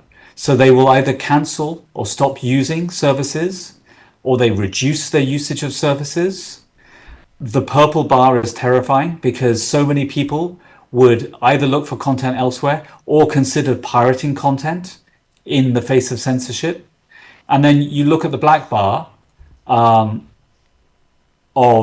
all three of those combined, and you're seeing a huge amount of people, almost everybody, doing something massively negative for the sake and for the growth of the industry in the face of censorship. 그리고 이거는 이제 아까 뭐 말씀드린 것과도 일맥상통하는데요. 콘텐츠 가이드와 쿼터 관련한 겁니다. 이 질문은요. 고객들에게 정부가 검열하거나 콘텐츠를 관리하면 어떻겠는가라는 건데요. 사실 이거를 우리가 관심을 가지고 있었던 거긴 하지만 잘 이해를 못하고 있는 분야이기도 합니다. 여기 보시면은요. 거의 모든 시장의 모든 사람들이 부정적으로 생각을 하고 있습니다. 만약에 정부가 콘텐츠를 검열을 하면은 뭐 취소를 하겠다, 구독을 취소하겠다, 사용 중지를 하겠다, 아니면 뭐 사용량을 줄이겠다라고 했고요. 사실 그리고 보라색이 좀 끔찍한 건데요. 검열이 있으면은 아예 다른 곳에서 콘텐츠를 갖거나 불법 복제를 하겠다라는 얘기가 있었습니다. 결국 검열이 불법 복제로 이어진다는 거죠. 그리고 이제 검은색은 이거를 다 합친 거였습니다. 그래서 다시 말씀드리지만 고객들이 생각하기에 이런 검열은 산업 성장에 굉장히 부정적인 영향을 미친다라는 겁니다. And then finally, who should be the decider of what content is suitable? So this is one of the key questions that is so important for the industry, which is we understand that people can be offended by content. But the question is, who is the decider of what is suitable for you or your family to watch? And it is very clear that people do not think that that person should be the government. It should either be the consumer or it should be the streaming service. And ultimately, it should be, when you look at that black bar on the right, I think there is an agreement that there is a pact between the streaming service and the consumer that they together will decide what content is suitable for you as a consumer. So the streaming service can make content available and the consumer will decide what is appropriate for me. That seems to be the most suitable and the most happy arrangement, both for consumers and for industry. 그리고 이제 다음 중요한 질문이죠. 적합한 콘텐츠는 누가 결정해야 하는가라는 겁니다. 뭐 물론 우리가 잘 알고 있듯이 우리가 콘텐츠로부터 피해를 받을 수는 있습니다. 그런데 어떤 경우에도 정부는 아니어야 된다라는 것이 공통된 답이었습니다. 누가 여러분들 그리고 여러분 가족들이 보는 콘텐츠가 적합한지 아닌지 결정을 할 것인가? 답을 보시면은요, 고객 또는 스트리밍 서비스라고 되어 있습니다. 그리고 검은색을 보시면은 고객 또는 스트리밍 서비스가 합쳐졌죠. 그래서 결론을 내리자면은 스트리밍 서비스가 컨텐츠를 제공하고 결정하는 것은 고객이 돼야 된다. 이게 모두가 행복할 수 있는 그런 방법일 겁니다. And with that, I would like to conclude my presentation and thank everybody for the time and attention. And I will now stop sharing my slides, and I believe we're going to go into some conversations and questions. 네, 여기까지 발표를 마치겠습니다. 경청해 주셔서 대단히 감사드리고요. 이제 제가 화면 공유를 풀고 조금 더 토론으로 들어갈 수 있도록 하겠습니다. 네, 발표해 주신 우리 루이스보스웰 회장님께 큰 박수 부탁드리겠습니다. Again, please give him a big round of applause. 네, 그리고 토론자분께서는 이제 자리에 착석해 주시기를 바라겠습니다. 그 자리에 착석하시는 동안 루이스보스웰 회장님을 간단하게 소개해 드리겠습니다. So until the panelists sits down.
미디어 주무부처인 문화체육관광부에서 방송 영상 광고 산업의 정책을 총괄하고 계십니다. And let me introduce our panelists now. Director Choi Jae-won from the Ministry of Culture, Sports and Tourism. He is in charge of the video policy of Korea. 특히 OTT와 미디어 산업 생태계 전반에 대한 진흥 정책을 총괄하고 계십니다. 그래서 오늘의 발제 그리고 두 분의 발제를 중심으로 해가지고 의미 있는 토론을 기대할 수 있을 것 같습니다. And again, when it comes to OTT media, Director Choi is related to all kind of support policy towards the media. So I believe he can give you some meaningful questions. 네, 큰 박수로 맞이해 주시겠습니다. Please give Director Choi a big round of applause. 아닙니다. 잠시만요. 다음으로는 다음 토론 이제 온라인으로 토론을 해주실 분입니다. 그 다음 토론을 맡아주실 분을 소개해드리면 한정훈 다이렉트 미디어랩 운영자이시고요. 현재는 해외 OTT 산업에 대한 다양한 분석 활동을 진행하고 계십니다. Our next panelist is Mr. Han Jong-hoon. He is running currently the Direct Media Lab, and he does a lot of things related to foreign OTT business. 네, 큰 박수로 맞이해 주시기 바랍니다. Again, please give him a big round of applause. 네, 이제 본격적으로 발제에 대한 토론을 시작하도록 하겠습니다. 그래서 발제에 대한 부분을 제가 좀 간략하게 정리를 해 보도록 하겠습니다.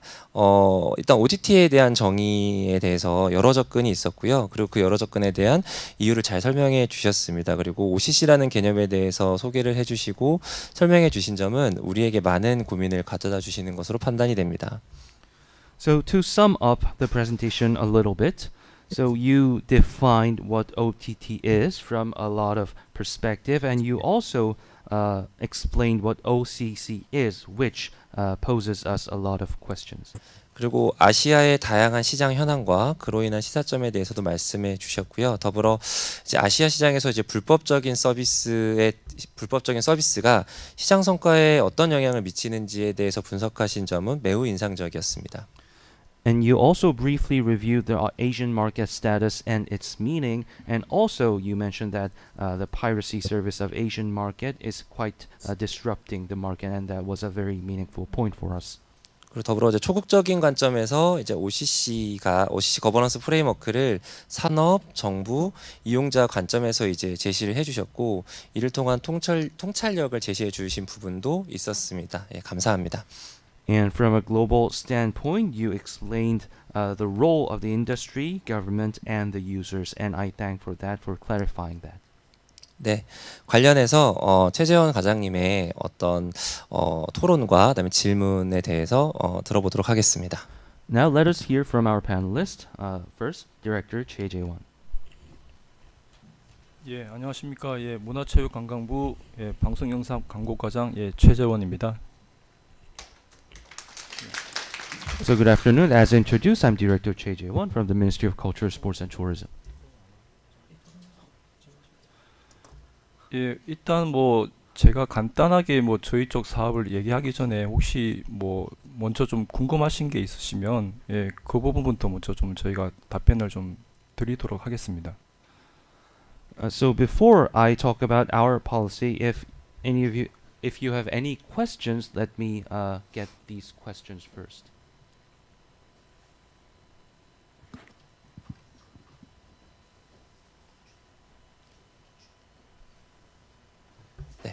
예, 없으시면 이제 저희가 좀 진행하고 있는 예, 문화체육관광부의 좀 OTT 관련한 정책이나 이런 부분에 대해서 좀 설명을 드리겠습니다. 뭐 아시겠지만 최근 이제 국내외 미디어 시장이 상당히 빠르게 변화하고 있습니다. 뭐 오징어 게임이라든지 이상한 변호사의 우영우, 더 걸릴 등 이제 K 콘텐츠가 전 세계적으로 예, 주목받고 있습니다.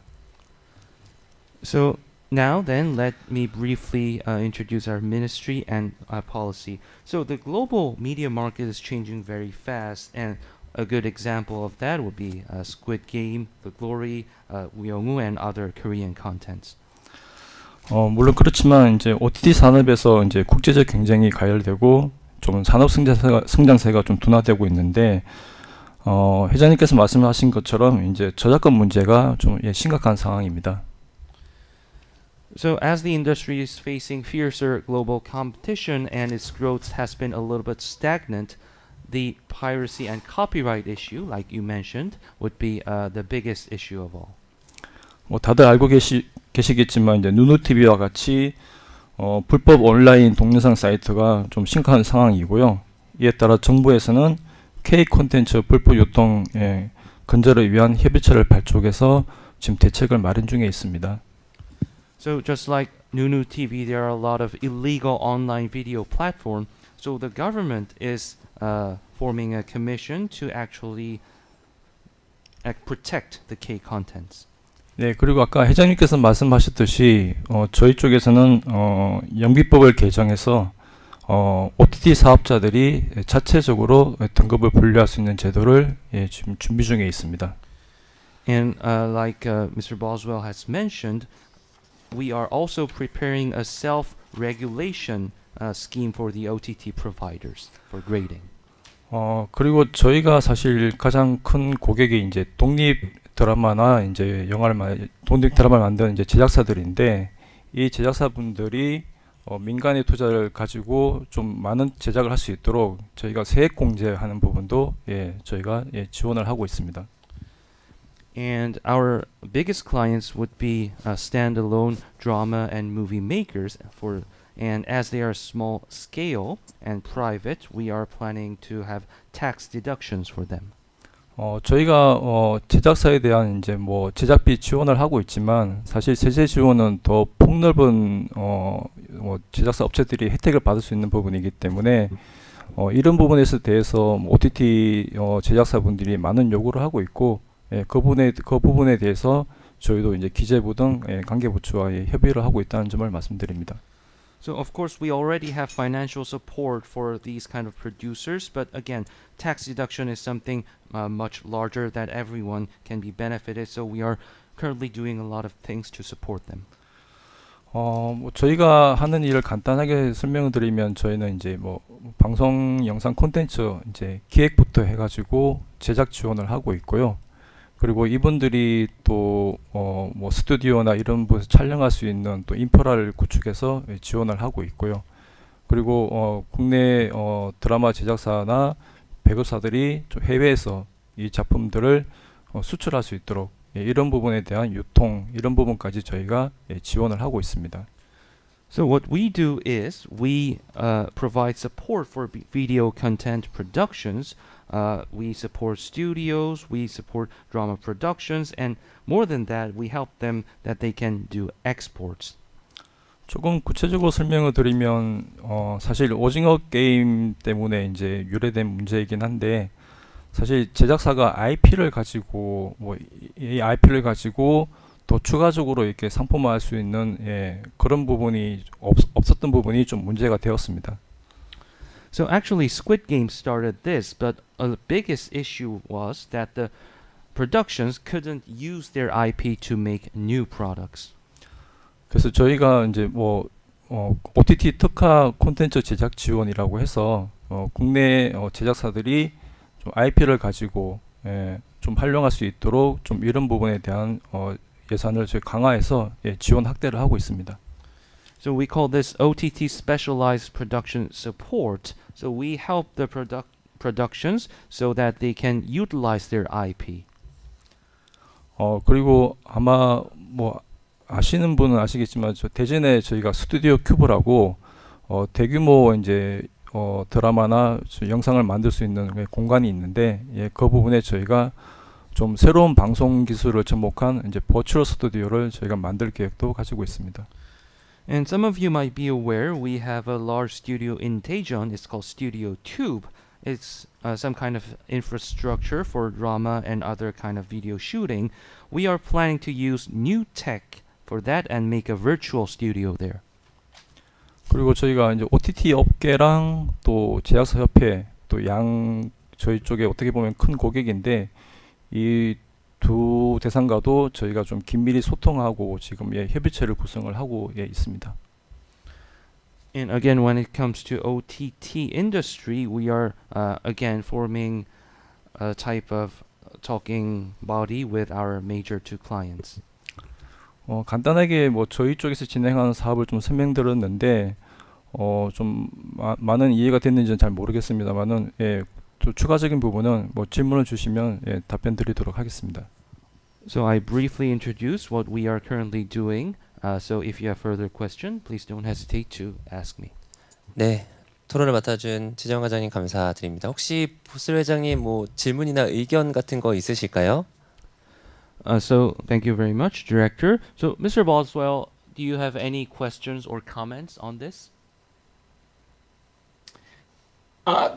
Not specifically. I think I would say that, I mean, in many respects, Korea has provided a very good example for the rest of the region in terms of copyright protection. And as we were talking about piracy, I think Korea is in a much stronger position with a regulatory framework to be able to tackle these things than many other countries. Although having said that, that doesn't mean to say that piracy is not a problem in Korea. It still does remain a problem.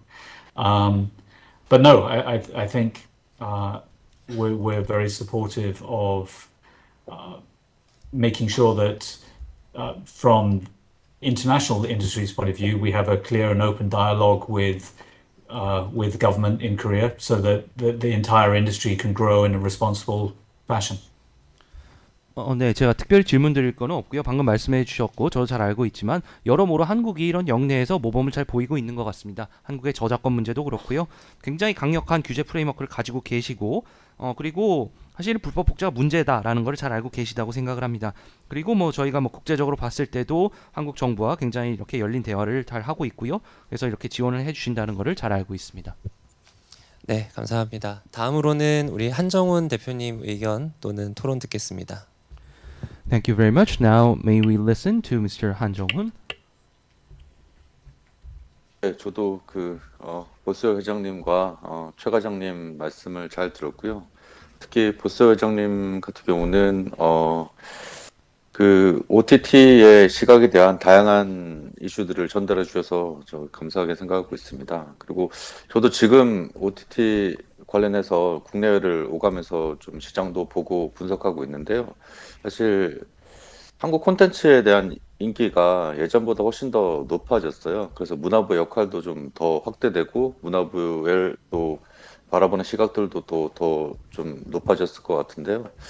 예, 사실 그 한 콘텐츠 그만큼 또 아까 말씀하신 저 불법 복제라든지 아니면은 저작권 침해 문제들도 많이 이제 확대되고 있거든요. 사실 그런 부분에 있어서 좀 더 이렇게 좀 빠른 정책들이 좀 요구되는 상황이긴 합니다. 해외 같은 경우는 특히 지금은 콘텐츠만 나와 있긴 한데 점점 더 사실 OTT, OCC들이 이제 해외에도 나가려고 하다 보니까 이렇게 되면은 플랫폼과 이제 콘텐츠의 양쪽 다 모두 저작권 침해나 그리고 불법 복제에 대한 피해들을 입을 수 있기 때문에 이런 부분들은 조금 더 다양한 의견을 들으시고 또 이제 문화부나 아니면 그 제작자 그리고 창작자분들하고 서로 소통하면서 좀 해결될 문제라고 생각합니다. Yes, thank you again, Mr. Bothwell, for all these marvelous presentation, and thanks for addressing all these issues. So currently, I am doing a lot of things in and out the country, and what I feel is that K content is becoming more famous than ever. So that is something that the ministry should and is also aware because it's related to culture.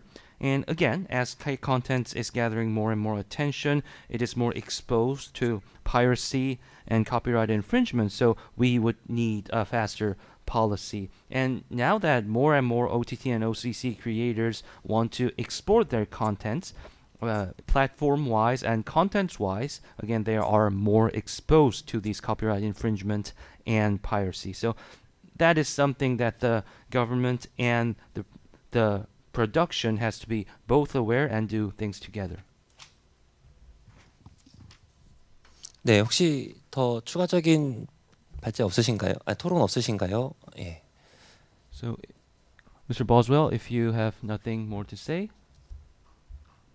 I would just completely concur with those comments that the popularity and the success of Korean content, as I think I sort of demonstrated in my presentation, is just getting stronger and stronger all around the region.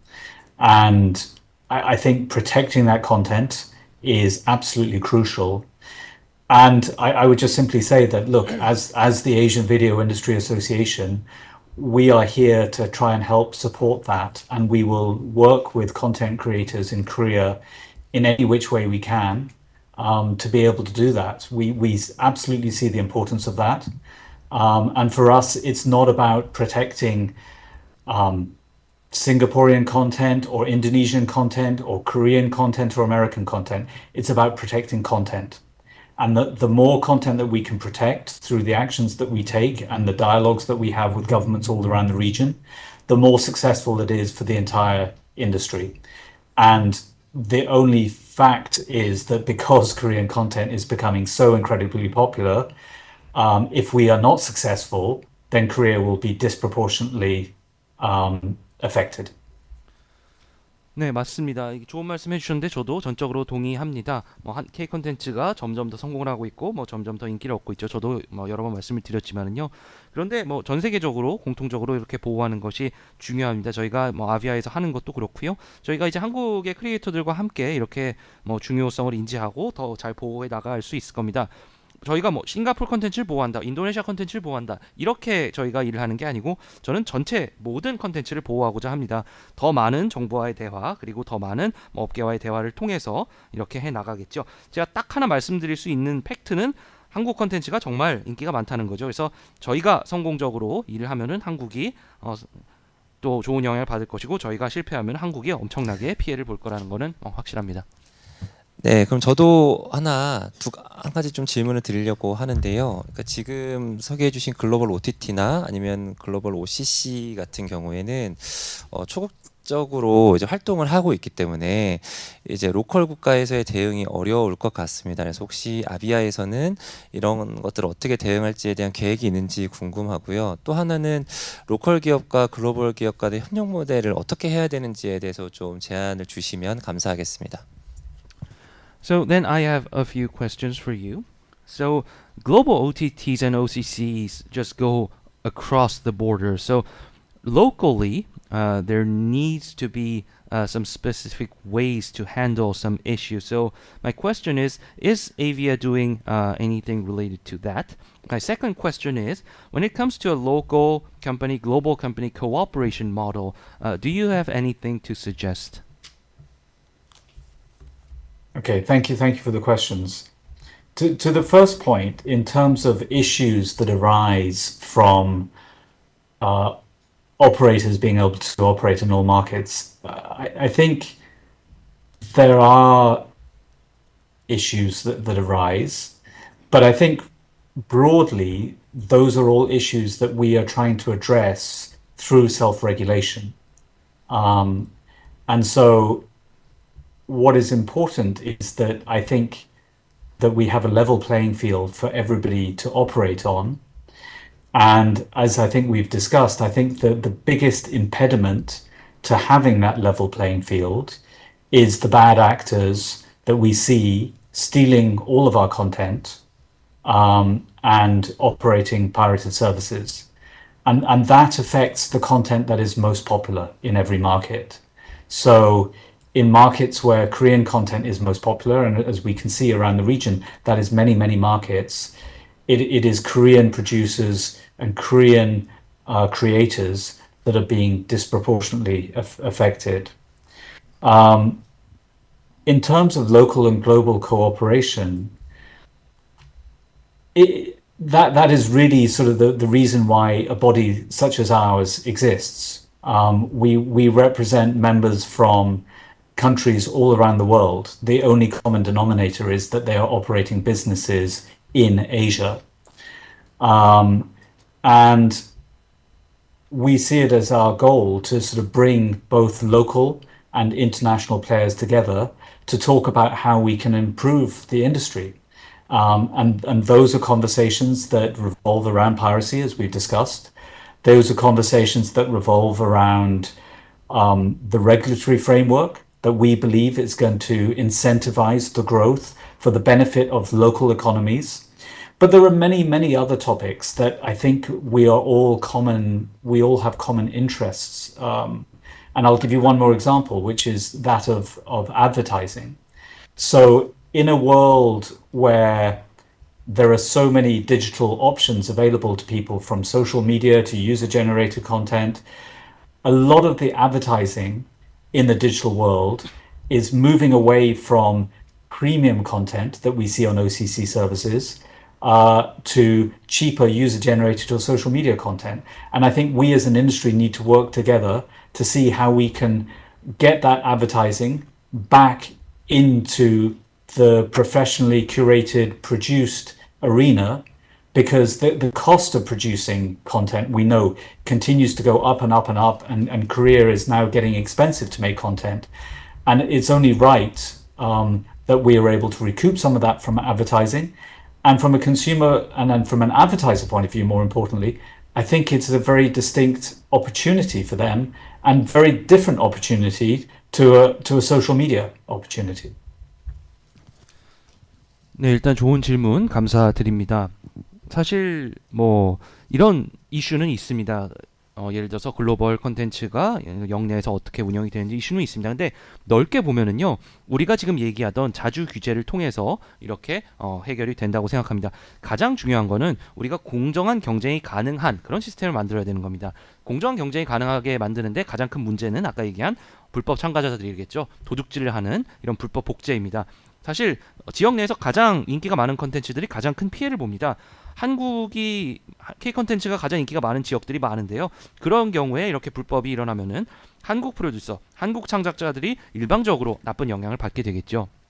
그래서 네, 이렇게 말씀을 드리겠고요. 자, 두 번째 질문에 대한 답변을 드리면은 이런 뭐 국내 그리고 글로벌한 협력, 사실 이게 우리가 있는 이유입니다. 저희가 하고 있는 이유죠. 저희 멤버들을 보면은요, 유일한 공통점은 아시아에서 운영을 하고 있다는 거 하나밖에 없습니다. 그런데 이런 분들이 한데 모여서 이런 지역 내의 업체들 그리고 글로벌 업체들이 한데 모여서 어떻게 업계를 발전시켜 나갈 건지에 대해서 굉장히 얘기를 많이 하고 있습니다. 불법 복제 얘기도 하고요, 규제 프레임워크 얘기도 하고요, 그리고 어떻게 이런 로컬 경제 성장을 촉진시킬 것인가, 이런 뭐 공통적인 관심이 있습니다. 제가 하나 말씀드리고 싶은 거는요, 광고입니다. 요즘처럼 이제 디지털 옵션이 굉장히 많아진 세계에서 광고들이 중요한데 사실 이제 SNS 광고들이 점점 더 떠오르고 있습니다. 그래서 디지털 SNS 광고들이 이런 프리미엄 광고들의 쉐어를 가지고 가고 있는데요.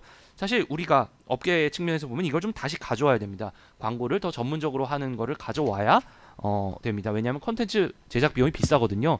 한국도 이미 컨텐츠 제작 비용이 굉장히 비싼 국가인데요. 이렇게 광고를 다시 가져와야 그리고 이런 SNS 광고에 어떻게 대응할까 이것도 우리가 같이 생각해 나가야 됩니다. 네, 좋은 답변 감사합니다. 혹시 지금 시간이 많이 지체돼가지고 많은 질문을 받을 수는 없을 것 같고 딱 한 분만 짧게 질문을 받겠습니다. 혹시 질문 있으실까요?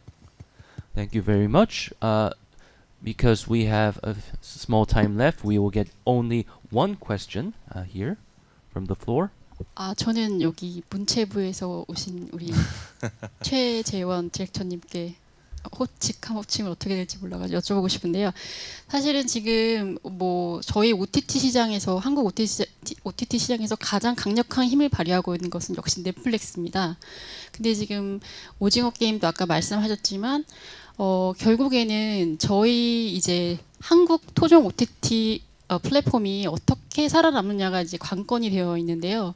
그래서 다들 하는 말이 한국 OTT가 국내 로컬에만 머물지 않고 해외로 나갈 수 있는, 그러니까 해외로 넷플릭스처럼 뻗어나갈 수 있게 정부 측에서 좀 도와줘야 되는 거 아닌가 이런 얘기가 있는데요. 왜냐하면 각자 뭐 웨이브든 OTT든 티빙이든 다 각자 사업체만의 그 가치 추구가 다르기 때문에 정부 측에서 이렇게 해외로 나갈 수 있게 국내 토종 OTT를 지원해 주셔야 된다고 생각하는데 이 부분에 대해서는 어떻게 생각하시는지 궁금합니다. So I have a question to government side, Director Che. So, I mean, in Korea, when it comes to OTT providers, Netflix is the strongest. And you also have mentioned Squid Game. But when it comes to Korean local OTT platforms, I think there needs to be something from the government side to give them a boost, a push, so that they can go beyond local OTT. For example, Wave and TVing, they are all just companies. They have conflict of interest. So what may be offered from the government side? 예, 질문 감사합니다. 사실 OTT 플랫폼에 대한 저희가 할 수 있는 가장 좋은 이제 뭐 지원 방안은 우리가 만드는 좋은 콘텐츠들이 국내 플랫폼에 많이 탑재되고 그로 인해서 많은 이제 유로 구독자 수가 늘어날 수 있는 부분을 저희가 좀 하는 부분이라고 생각을 합니다. So the best thing we can offer is, of course, to put the good contents, more good Korean contents on that platform, so that would lead to more numbers of paid subscribers. 뭐 예를 들어 뭐 티빙이나 웨이브에서 이제 해외로 진출하는 부분은 이제 뭐 플랫폼 업계에서 이제 뭐 결정해야 될 사안이고요. 그 부분에 대한 이제 시장성이 뭐 충분하다든지 뭐 이런 부분에 관해서는 이제 플랫폼사가 결정된 부분이고, 아마 플랫폼사들이 웨이브 같은 경우에는 뭐 미국의 파라마운트하고 또 제휴해가지고 파라마운트의 뭐 작품들이 국내에서 볼 수 있도록 그렇게 해서 유독 구독자 수를 늘리는 걸로 알고 있고요. So, for example, for TVing and Wave, so the issue that they want to go beyond borders, cross borders, that would be a decision from the platform companies, platform industry. So they would, of course, have to think of marketability and other things as well. But as far as I know, there's been, for example, a contact with Paramount to offer their movies to attract more paid subscribers, for example. 그리고 저희가 사실 OTT 플랫폼에 직접 지원하는 부분은 저희가 이제 국내 OTT의 이제 콘텐츠들이 뭐 옛날에 만들었던 작품이라든지 이런 부분들을 어떤 품질을 뭐 개선을 한다든지 아니면 자막을 청각 장애인 분들이 볼 수 있는 뭐 자막을 저희가 한다든지 이런 부분에 대한 저희가 좀 지원을 하고는 있습니다. And plus to that, what we are currently doing, some kind of direct support, is to promote our legacy contents, to sub them, to, for example, to support some hearing impaired person, and this is just one of the example. 뭐 같은 말이긴 한데 사실 저희가 중요한 거는 좋은 콘텐츠들이 만들어질 수 있도록 그런 부분에 대한 뭐 인력을 양성한다든지 그리고 작품 지원 그리고 세제 지원 이런 부분을 통해서 좋은 콘텐츠들이 우리 플랫폼에 좀 많이 탑재될 수 있도록 그래서 많은 구독자가 국내 플랫폼을 통해서 이용될 수 있도록 하는 부분을 저희가 좀 중점으로 생각하고 있습니다. Again, I want to repeat what we can do is to directly support creation of content, to support the talent, to support them with tax, so that more and more better contents can be on Korean local platforms. 네, 좋은 말씀 감사합니다. 첫 번째 발표를 이제 마칠 건데 혹시 보스 회장님 추가적으로 하실 말씀이나 의견 있으신지요? 없으시면 넘어가셔도 될 것 같습니다. So I believe this concludes our first presentation. So, if you, Mr. Boswell, if you have nothing to add, then we will be able to move on.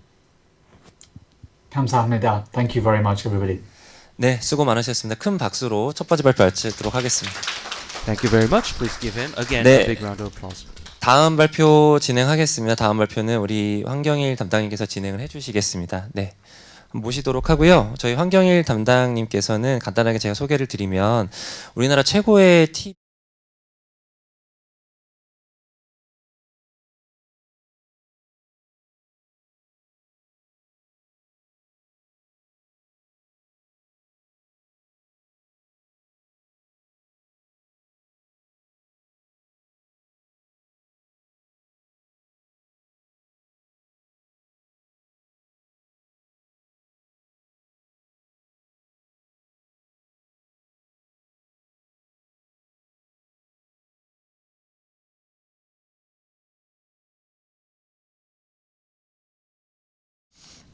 네, 진행하겠는데 지금 그 전에 한번 여쭤보고 싶은 게 저희 이제 한국 분들만 다 있으니까 굳이 통역을 제공 안 하셔도 될 것 같아요. 그래서 시간도 많이 부족하기도 하니까 그냥 한국어로 빠르게 진행하도록 하겠습니다. 괜찮으시겠어요? 괜찮으시면 그렇게 조금 쉬셔야 될 것 같아요. 계속 너무 고생을 많이 하셨어. 일단 인사드리겠습니다. 그리고 온라인으로 접속하신 분들께도 인사드리겠습니다.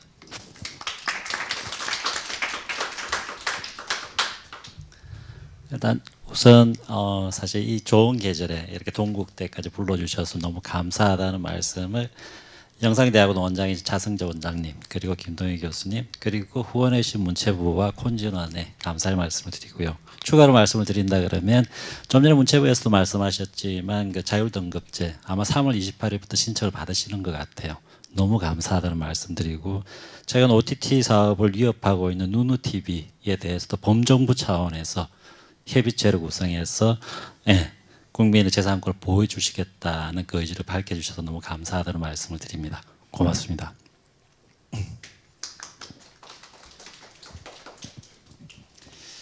제가 오늘 드릴 말씀은 사실 저는 법을 하는 사람이라 법적인 부분으로 접근을 하게 될 거고요.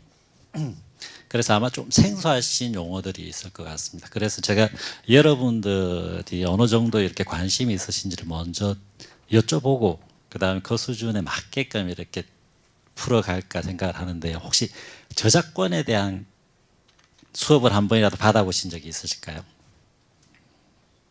도대체 카피라이트는 무엇인가? 저작권. 두 분? 네. 온라인으로 오신 분들 손 한번 체크해 주세요. 그리고 저작권과 저작 인접권에 대한 개념에 대해서 명확하게 나는 구분할 수 있다. 사실은 제가 지금 드릴 말씀은 너무나 전문적이고 법률적인 그리고 법률 안에서도 저작권과 관련된 가장 특수한 영역에 있는 그렇지만 영상 콘텐츠를 제작하는 모든 사람들이 알아야 되는 그 영역에 대한 얘기를 할 거고요. 특히나 제가 오늘 집중할 부분은 대한민국에서 유통하고 있는 콘텐츠들이 이렇게 많습니다. 앞에서 보시면 지금 티빙의 사례를 보여드리고 있고요.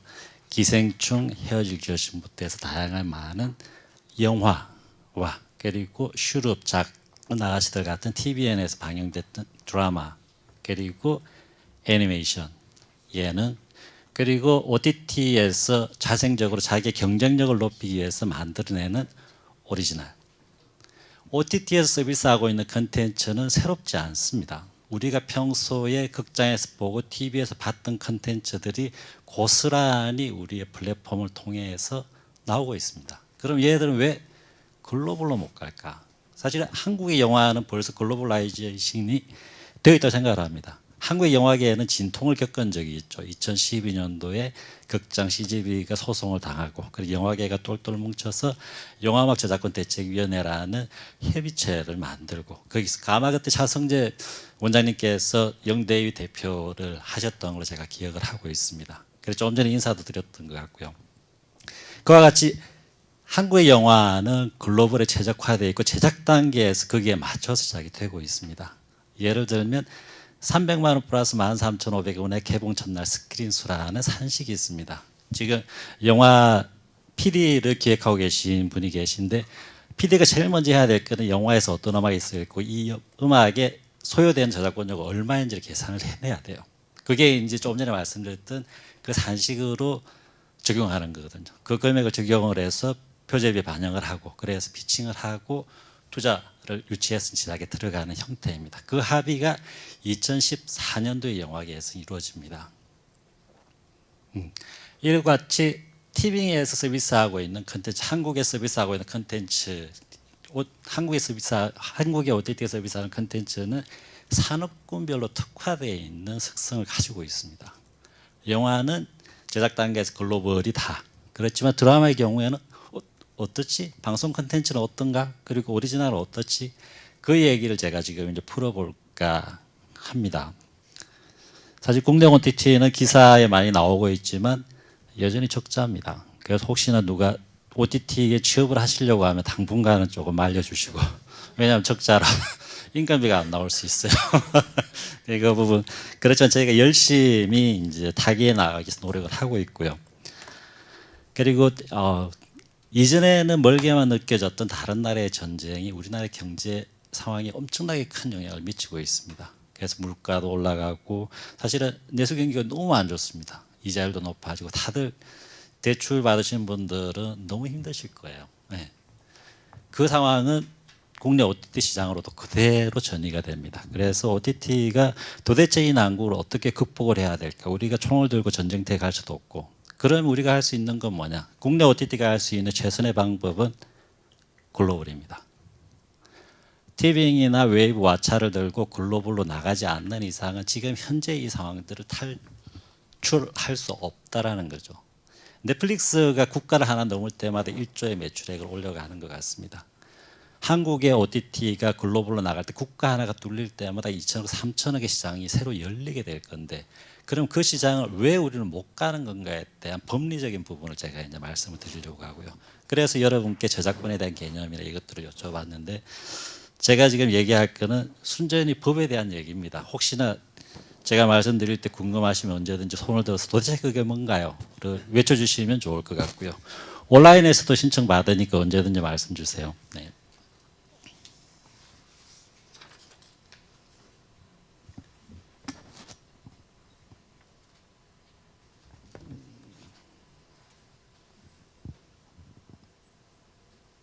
페이지가 안 넘어가네요. 어떻게 해야 되나? 넘어갔어요. 그런데 커졌는데? 네, 화면 좀 조정 부탁드립니다. 화면이 커졌죠. 네, 잠시 화면 조정하고 가겠습니다. 자, 참고로 화면 조정하는 동안 말씀드리면 그 온라인에서도 한 분 손 드셨습니다.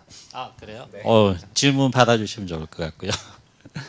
자, 기본적으로 사실 오늘은 국제 세미나여서 장표가 다 영어로 되어 있어서 그건 양해를 해주시고요. 대신에 설명은 다 국어로 한국어로 할 거니까 이해해 주시면 좋을 것 같아요. 저작권의 가장 기본적인 개념이 있습니다. 우리 영상 콘텐츠에는 음악을 많이 사용합니다. 영화의 경우에는 음악 감독님들이 장작곡을 많이 제작을 하시는데 기성곡들을 쓰는 경우도 많아요. 네. 그럴 때 그러면 기성곡들, 기왕에 만들어진 곡들을 어떻게 퀄리티를 하는가? 방송 프로그램에서 상당히 많은 BGM 음악들을 씁니다. 예를 들면 최근에 서진이네라는 예능에서 보면 BTS 음악이 엄청나게 많이 깔리고 있죠. 그것처럼 영상 제작물은 음악과 결합돼서 그 극대의 시너지를 만들어낸다고 생각을 하시면 됩니다. 그러면 영상물을 만들 때 음악은 어떻게 처리할 건가? 음악입니다. 음악은 기본적으로 음반을 사용을 할 때 작사 작곡자의 권리와 음반 제작자 그리고 음반 제작을 참여했던 실현자의 권리 이 세 개의 권리를 다 풀어야 됩니다. 그런데 공교롭게도 작사 작곡자에 대한 권리는 배타적 권리, 그래서 허락을 받지 않으면 안 되는 권리, 그리고 음반 제작자나 실현자의 권리는 사후에 보상하는 보상금 제도라는 제도가 방송산업 안에는 있습니다. 물론 영화에서 이렇게 되지 않습니다. 영화에서는 제작할 때 작사 작곡자와 음반 제작자와 실현자에 대한 권리를 다 처리합니다. 그게 영화 시스템. 그런데 앞서 말씀드렸듯이 OTT에 서비스하고 있는 컨텐츠는 영화, 방송 프로그램, 오리지널 다양합니다. 그러니까 OTT에서 도대체 이것들을 어떻게 해야 될지에 대한 메커니즘이 필요한 거죠. 제가 지금 집중적으로 말씀드릴 것은 방송 프로그램입니다. 앞서 한 번 더 보겠습니다. 티빙 하나만 보겠습니다. 티빙에서 서비스하고 있는 상위 12개를 나열을 한 겁니다. 네. 그러면 지금 영화, 그 다음에 방송, 그 다음에 오리지널 이렇게 구분이 되어 있죠. 이들이 서비스 되기 위해서 모여 있는 숫자들은 얼마나 될까요? 방송물은 매일 만들어집니다. 영화는 한 해에 상업 영화가 100편 정도 나오고 있는데 방송 프로그램은 매 방송사마다 매일 이렇게 만들어냅니다. 그래서 OTT에서 특히나 TV에서 서비스하려고 준비하고 있는 글로벌 가려고 준비하고 있는 컨텐츠는 방송 프로그램 같은 경우는 10만 편이 넘습니다. 화수 기준입니다. 그러니까 드라마 같은 16화, 20화 이렇게 있으니까 화수 단위로 저작물을 카운팅을 합니다. 영화의 경우는 한 편, 방송물은 화수 단위로 카운팅을 하는데 방송물의 경우에는 10만 건이 훨씬 넘습니다. 그런데 영화의 경우에는 10,000편 정도 됩니다. 그리고 오리지널의 경우에는 1,000편 언더로 이렇게 되어 있는 거죠. 그렇다 그러면 OTT에서 국내 OTT는 넷플릭스하고 달리 방송 기반의 플랫폼입니다. 네, 그렇다 그러면 좀 전에 말씀드렸죠. 티빙이나 왓챠 웨이브가 살아남기 위해서는 글로벌로 갈 수밖에 없고 글로벌로 갈 때 이 많은 컨텐츠를 가지고 가야 되는데 가장 무거운 부분이 방송 프로그램입니다. 그런 방송 프로그램이 국경을 넘을 때 어떻게 해야 되는가에 대한 얘기를 이제 나눠보겠습니다. 이 두 개의 개념을 정확하게 아셔야 됩니다. 먼저 왼쪽에 있는 개념을 말씀을 드려보겠습니다. 배타적 권리, 작사 작곡자의 권리는 어떻게 관리가 되고 있는가?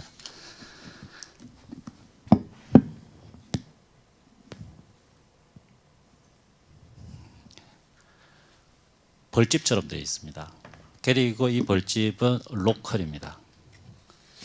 상호관리 계약이라는 시스템으로 작사 작곡자들은 전세의 권리로 관리를 하고 있고요. 그 얘기인즉슨 뭐냐면 그동안의 방송은 국경을 넘은 적이 없습니다. 방송사들이 컨텐츠를 만들 때는 대한민국 안에서만 서비스를 하면 됐어요. 네. 그렇다 그러면 대한민국의 방송사들이 미국에 있는 창작자의 곡을 쓰려고 하거나 영국에 있는 창작자의 곡을 쓰려고 하면 어떻게 해야 되느냐? 저작권은 글로벌리 배타적 권리라고 얘기를 합니다. 그래서 그 사람들 찾아가야 돼요. 우리 좀 전에 말씀드린 방송 프로그램 매일매일 제작이 되고 있는데 그 사람 찾아가서 언제 승인 받아가지고 특히나 요즘 이메일 보내면 한 달 걸려요, 미국은. 그러니까 못 쓰는 거죠. 사실 이런 불편함을 없애기 위해서 상호관리 계약이 만들어집니다. 그래서 각 나라에 있는 가장 중앙에 있는 콩카는 이 다른 나라에 있는 PRO 집중관리단체들과 계약을 합니다. 이걸 상호관리 계약이라고 합니다. 그래서 니들이 갖고 있는 레퍼토리를 한국에 쓸 수 있게 해줘. 대신에 내가 갖고 있는 레퍼토리는 니들이 그 나라에서 쓸 수 있게 해줄게. 이게 상호관리 계약입니다. 국경이 나눠져 있고 내 컨텐츠가 국경을 넘지 않을 때는 상관이 없어요. 그런데 인터넷이 도래하고 선을 넘기 시작합니다. 대한민국에 서비스하는 게 미국의 서비스를 확인할 수 있어요. 국경을 넘어버리는 거죠. 야, 그러면 이건 어떻게 해야 되지? 최근에 이슈가 있습니다. 작년에 아마 코로나 때문에 BTS가 온라인으로 공연을 했습니다. 전 세계를 대상으로. 그래서 전 세계에서 이제 공연을 보시겠다고 들어오신 거죠. 네. 그런데 각 나라에 있는 단체들이 미국 지역에서 발생한 저작권료 우리한테 줘. 영국 지역에서 나온 건 나한테 줘. 이런 일들이 비일비재하게 일어났습니다. 실제로 CJ 예능 같은 경우는 케이콘, 네, 텍트라는 그 전까지는 케이콘이라는 콘서트를 전 세계 각지를 돌면서 오프라인 공연을 했습니다. 그렇지만 코로나 때문에 갈 수가 없었기 때문에 온라인으로 할 수밖에 없었고요. 그래서 K-콘택트라는 서비스 명으로 전 세계 실시간 방송, 공연을 했던 거죠. 권리 처리가 너무 힘들었어요. 왜냐하면 로컬에 갇혀 있는 상호 관리 계약 때문인 거죠. 그러니까 티빙이 좀 전에 말씀드렸습니다. 지금 방송 컨텐츠에 대한 부분입니다. 방송 컨텐츠는 이런 국경의 굴레에 갇혀 있고 이 굴레를 넘으려면 어떻게든 이 부분을 해소해야 되는 상황들이 있다인 거죠. 이게 저작권에 대한 내용입니다. 자, 그러면 좀 전에 보셨던 오른쪽에 있는 보상금. 이거는 또 어떻게 되어 있는지를 볼 필요가 있습니다. 허들이 좀 많습니다.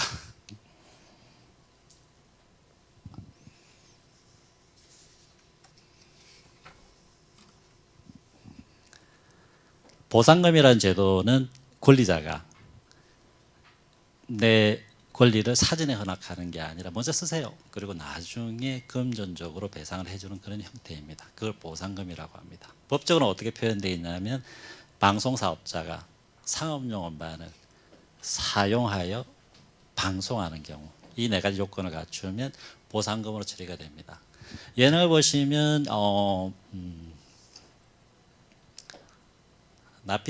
나피디의 작품에는 BG가 엄청나게 많이 깔립니다. 보통 예능에는 1시간 60분을 기준으로 100곡 정도의 BG가 깔리는데 나영석 PD는 400곡을 씁니다. 엄청나죠. 방송국 아니면 이거 감당 못합니다. 영화에서 400곡을 쓴다 그러면 어마어마한 돈이 들어갈 건데 방송이기 때문에 가능한 거고 방송이기 때문에 사업 보상금으로 처리를 하고 있고 매출액 연동해서 처리를 하고 있습니다. 그런데 좀 전에 말씀드렸듯이 이 보상금은 방송에만 한정이 되어 있습니다. 방송사업자가 상업용 음반을 사용하여 방송하는 경우에는 보상금을 지급하게. 그러면 방송하는 형태가 아닌 OTT에서 전송 서비스, VOD 서비스 하는 경우는 여기 해당이 되는 건가? 갈등이 많습니다. 엄청나게 갈등이 많습니다. 도대체 이걸 어떻게 해결해야 될지 모르겠고 국내 OTT가 글로벌로 나가는데 계속 발보고 잡고 있는 걸림돌 중에 하나입니다. 도대체 이걸 넘지 않으면 국내 OTT는 넘어갈 수 없는 건 아닌가에 대한 고민들이 많이 있죠. 실제로 분쟁 사례도 좀 많이 있습니다. 2014년도에 엠넷에서 컨텐츠를 서비스를 하고 있는데 그게 이제 네이버라든지 그때는 그때 티빙이 있었던 것 같아요. 도시락 뭐 이런 데 서비스를 하고 있으니까 여기에 대해서 음반 제작자들이 전송권 침해를 한 건 아니냐고 형사고소를 하는 일도 있었어요. 그러니까 이게 권리자들도 뭔가 이게 조금 예상하지 못했던 상황들이 있는데 이거를 어떻게든 이제 돈은 받아야 되겠는데 어떻게 받아야 될지를 모르는 거죠. 그렇다고 검찰에 아니면 경찰에 고소를 해서 이게 해결되는 문제가 아닌 거죠. 그때 당시에도 입법적 불비가 있는 건 아닌가 뭐 그런 얘기들이 많이 나오고 있긴 했었습니다. 그렇다 그러면 우리 방송 컨텐츠 아까 말씀드렸습니다. 티빙 기준으로 해서 방송 컨텐츠가 글로벌로 가기 위해서 탑재하고 있는 컨텐츠 수는 10만 편을 훌쩍 넘는다고. 그 컨텐츠를 다 빼고서 글로벌로 갈 수 있을까에 대한 고민이죠. 글로벌로 가기 위해서 이 두 가지 요소가 그러면 선결돼야 되는 건 아닌가라는 문제 제기가 되는 시점이긴 합니다. 사실 이렇게 나갈 거예요. 그러니까 글로벌 준비가 되어 있는 영화와 오리지널을 제외한 나머지 방송 컨텐츠는 글로벌 티빙에서는 볼 수 없다가 되는 상황입니다. 이게 이제 저희가 가장 심각하게 생각을 하고 있는 상황인 거고, 그래서 이 솔루션은 뭘까? 사실은 머리를 맞대고 고민을 해야 돼요. 사실 정부도 고민을 하고 있는 상황인 거고, OTT에서도 그리고 방송사들도 고민을 하고 있는 상황입니다. 머리를 맞대고 좀 찾아내야 되지 않을까 하는 생각이 들고요. 결론 부분 한번 말씀드려 보겠습니다. 국내 OTT, 티빙, 웨이브, 왓챠, 카카오 엔터테인먼트 이들은 지금 OTT 오리지널, 좀 전에 말씀드렸던 OTT 오리지널에 출연한 실현자들의 권리를 보호하기 위한 협상 테이블을 가지고 있습니다. 기존의 방송 시스템은 방송물이 재방송되거나 아니면 해외로 판매될 때 그 매출액의 일정 퍼센트지를 실현자나 작가들하고 쉐어를 하고 있습니다. 영화 같은 경우는 아직까지 그렇게 못 가요. 왜 그러냐면 국내 영화 산업이 물론 원장님께서 너무나 잘 아시겠지만 아직 그 수준까지 가서 견뎌낼 수 있는 제작사가 없습니다. 그러다 보니까 어려움이 있는 거고요. 그렇다 그러면 OTT는 어떻게 해야 될까? OTT 콘텐츠는 사실 사각지대에 있고 최근에 만들어진 장르이기 때문에 여기에 출연한 연기자들은 그럼 어떻게 해야 되냐? 오징어 게임에 출연한 이정재 씨는 추가로 돈을 받을 수 있는 건가? 넷플릭스 오리지널이었으니까요. 물론 사례들이 여러 가지 다른 경우들이 있긴 한데 특정 장르, 그러니까 OTT만 서비스되는 컨텐츠에 출연한 연기자나 작가들은 내 수익, 내가 그 OTT가 추가로 거둬들인 수익에 대해서 쉐어할 수 있는 방법은 없는 건가? 사실 이거 찾아낼 필요가 있는 거죠. 국내 OTT들이 실현자들하고 협의체를 갖춘 이유가 있습니다. 상생의 모델입니다. 처음에 아마 저기 플래카드 보면 플랫폼이 성장을 하려면은 컨텐츠가 있어야 됩니다. 기본적으로. 그리고 그 컨텐츠를 만드는 사람은 누군가요? 창작자들입니다. 사람입니다. 창작자 없이는 이 생태계가 돌아가지 않습니다. 그리고 OTT는 가장 기술이 집약되어 있는 서비스 형태입니다. 그러니까 사실은 저 문구를 보면서 너무 감탄을 했었어요. 어떻게 저렇게 잘 지금의 OTT를 정확하게 뽑아냈을까에 대한 생각을 했었고요. 그러기 위해서는 국내 OTT는 출연자를 보호해야 됩니다. 그래서 그 협상이 작년 2022년부터 시작이 돼서 아마 다음 주에 이제 5차 협상이 진행될 예정에 있고요. 여기에 추가로 말씀을 드리면 최근에 화두가 되고 있는 이슈가 있습니다. 영화 감독님들의 보상권. 도대체 어떻게 할 건가? 사실은 법제만으로 해결할 수 있는 게 아니거든요. 네. 그래서 OTT 쪽이나 다양한 플랫폼에서는 일단은 만나자라는 협상 테이블을 제안을 했습니다. 그래서 그들과 만나서 도대체 하고 싶은 게 뭐고 어디까지 가는 게 국내 시장에 적합한지에 대한 솔루션을 찾아내는 작업들을 해야 되는 건 아닌가. 사실 그게 OTT의 미래로 가는 건 아닐까라는 말씀을 드리면서 제 발표를 마치겠습니다. 감사합니다.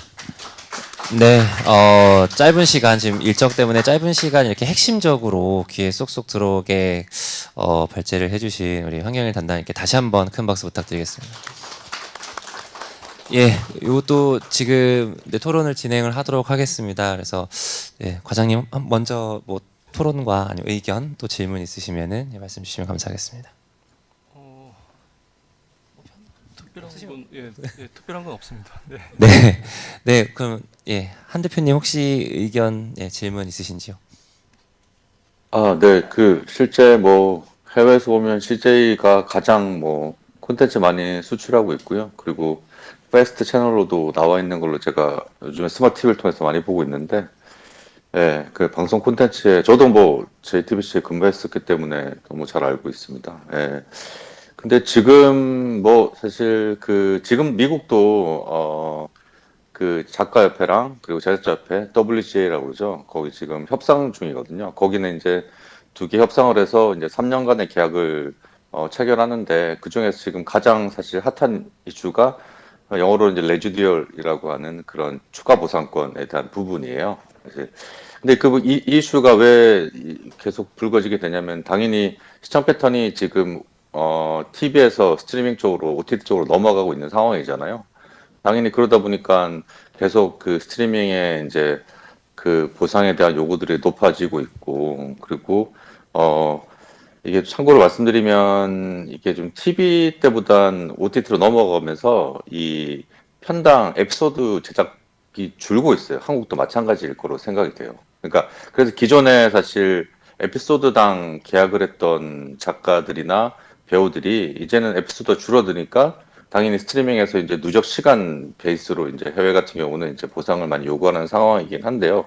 이게 누가 좋든 나쁘든 떠나서 사실 지금 좀 더 늦기 전에 지금 이런 어떤 추가 보상권이든 아니면 공정한 보상이든 이제 여러 가지 논의들이 있지만 이런 이제 기준들을 좀 마련해 볼 필요가 있을 거로 보입니다.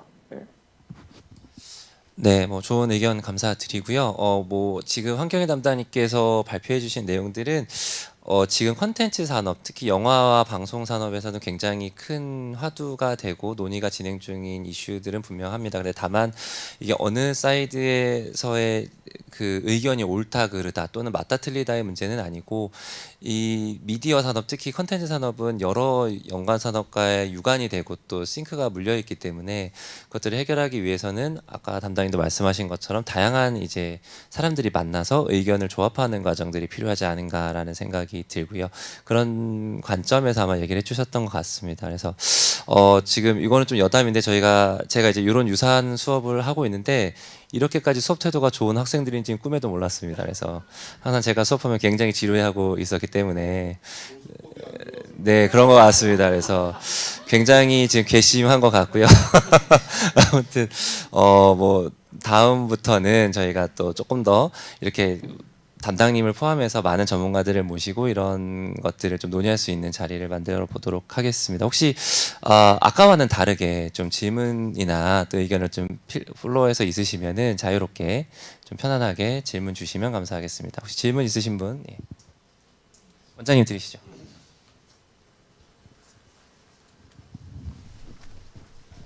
그 글로벌 OTT 플랫폼들이 이제 들어오면서 사실은 저작권 상황은 더 나빠진 것 같거든요. 예, 창작자들 입장에서는. 왜냐하면 일단은 포괄적 위임을 다 해라. 너희들은 저작권을 가질 수 없다. 그거를 미리 좀 쉽게 얘기해서 돈을 더 줄 테니까 우리가 다 가져간다. 라는 거 하나하고, 그 다음에 이제 글로벌 OTT 플랫폼이 윈도우 효과를 아예 차단을 해버리니까, 그러니까 뭐 다른 윈도우에서 발생할 수익이 없는 거죠. 추가 수익이.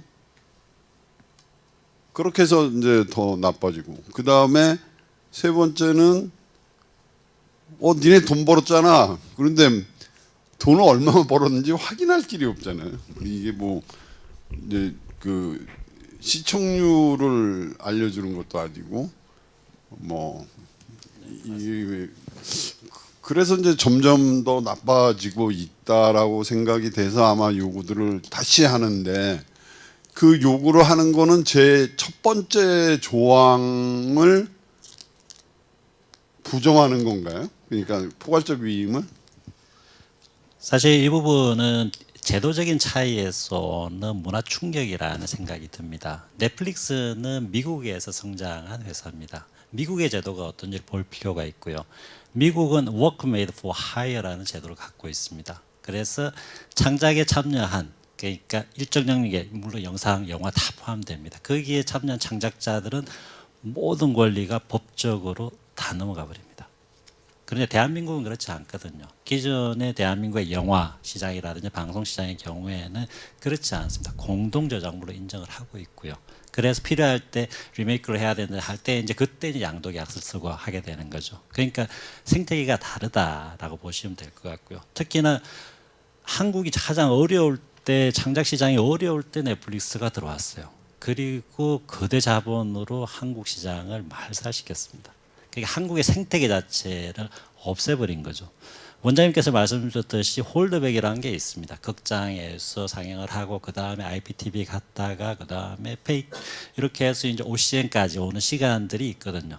그 단계 그리고 비디오방에서 이렇게 하는 수익들이 다 스프레드 되어 있습니다. 그리고 한국의 영화 투자 배급사들은 그 수익들을 제작사와 공유를 합니다. 그래서 이번에 수익이 났으니까 지분 비율대로 나눕니다. 라는 이런 정산을 지속적으로 하고 있는데 넷플릭스는 그런 게 없어요. 그러니까 한국의 시스템과는 전혀 다른 시스템이 자본으로 잠식해 버렸다는 거죠. 그렇다 그러면 우리는 계속 이 시장의 형태로 갈 건가, 아니면 기존의 한국 시장이 갖고 있던 생태계를 되살릴 건가에 대한 고민이 필요한 시점이 지금 시점이라는 생각이 듭니다. 사실 영화계 안에서는 너무나 오랫동안 싸움이 있었거든요. 저작권 지분을 어떻게 할 건가.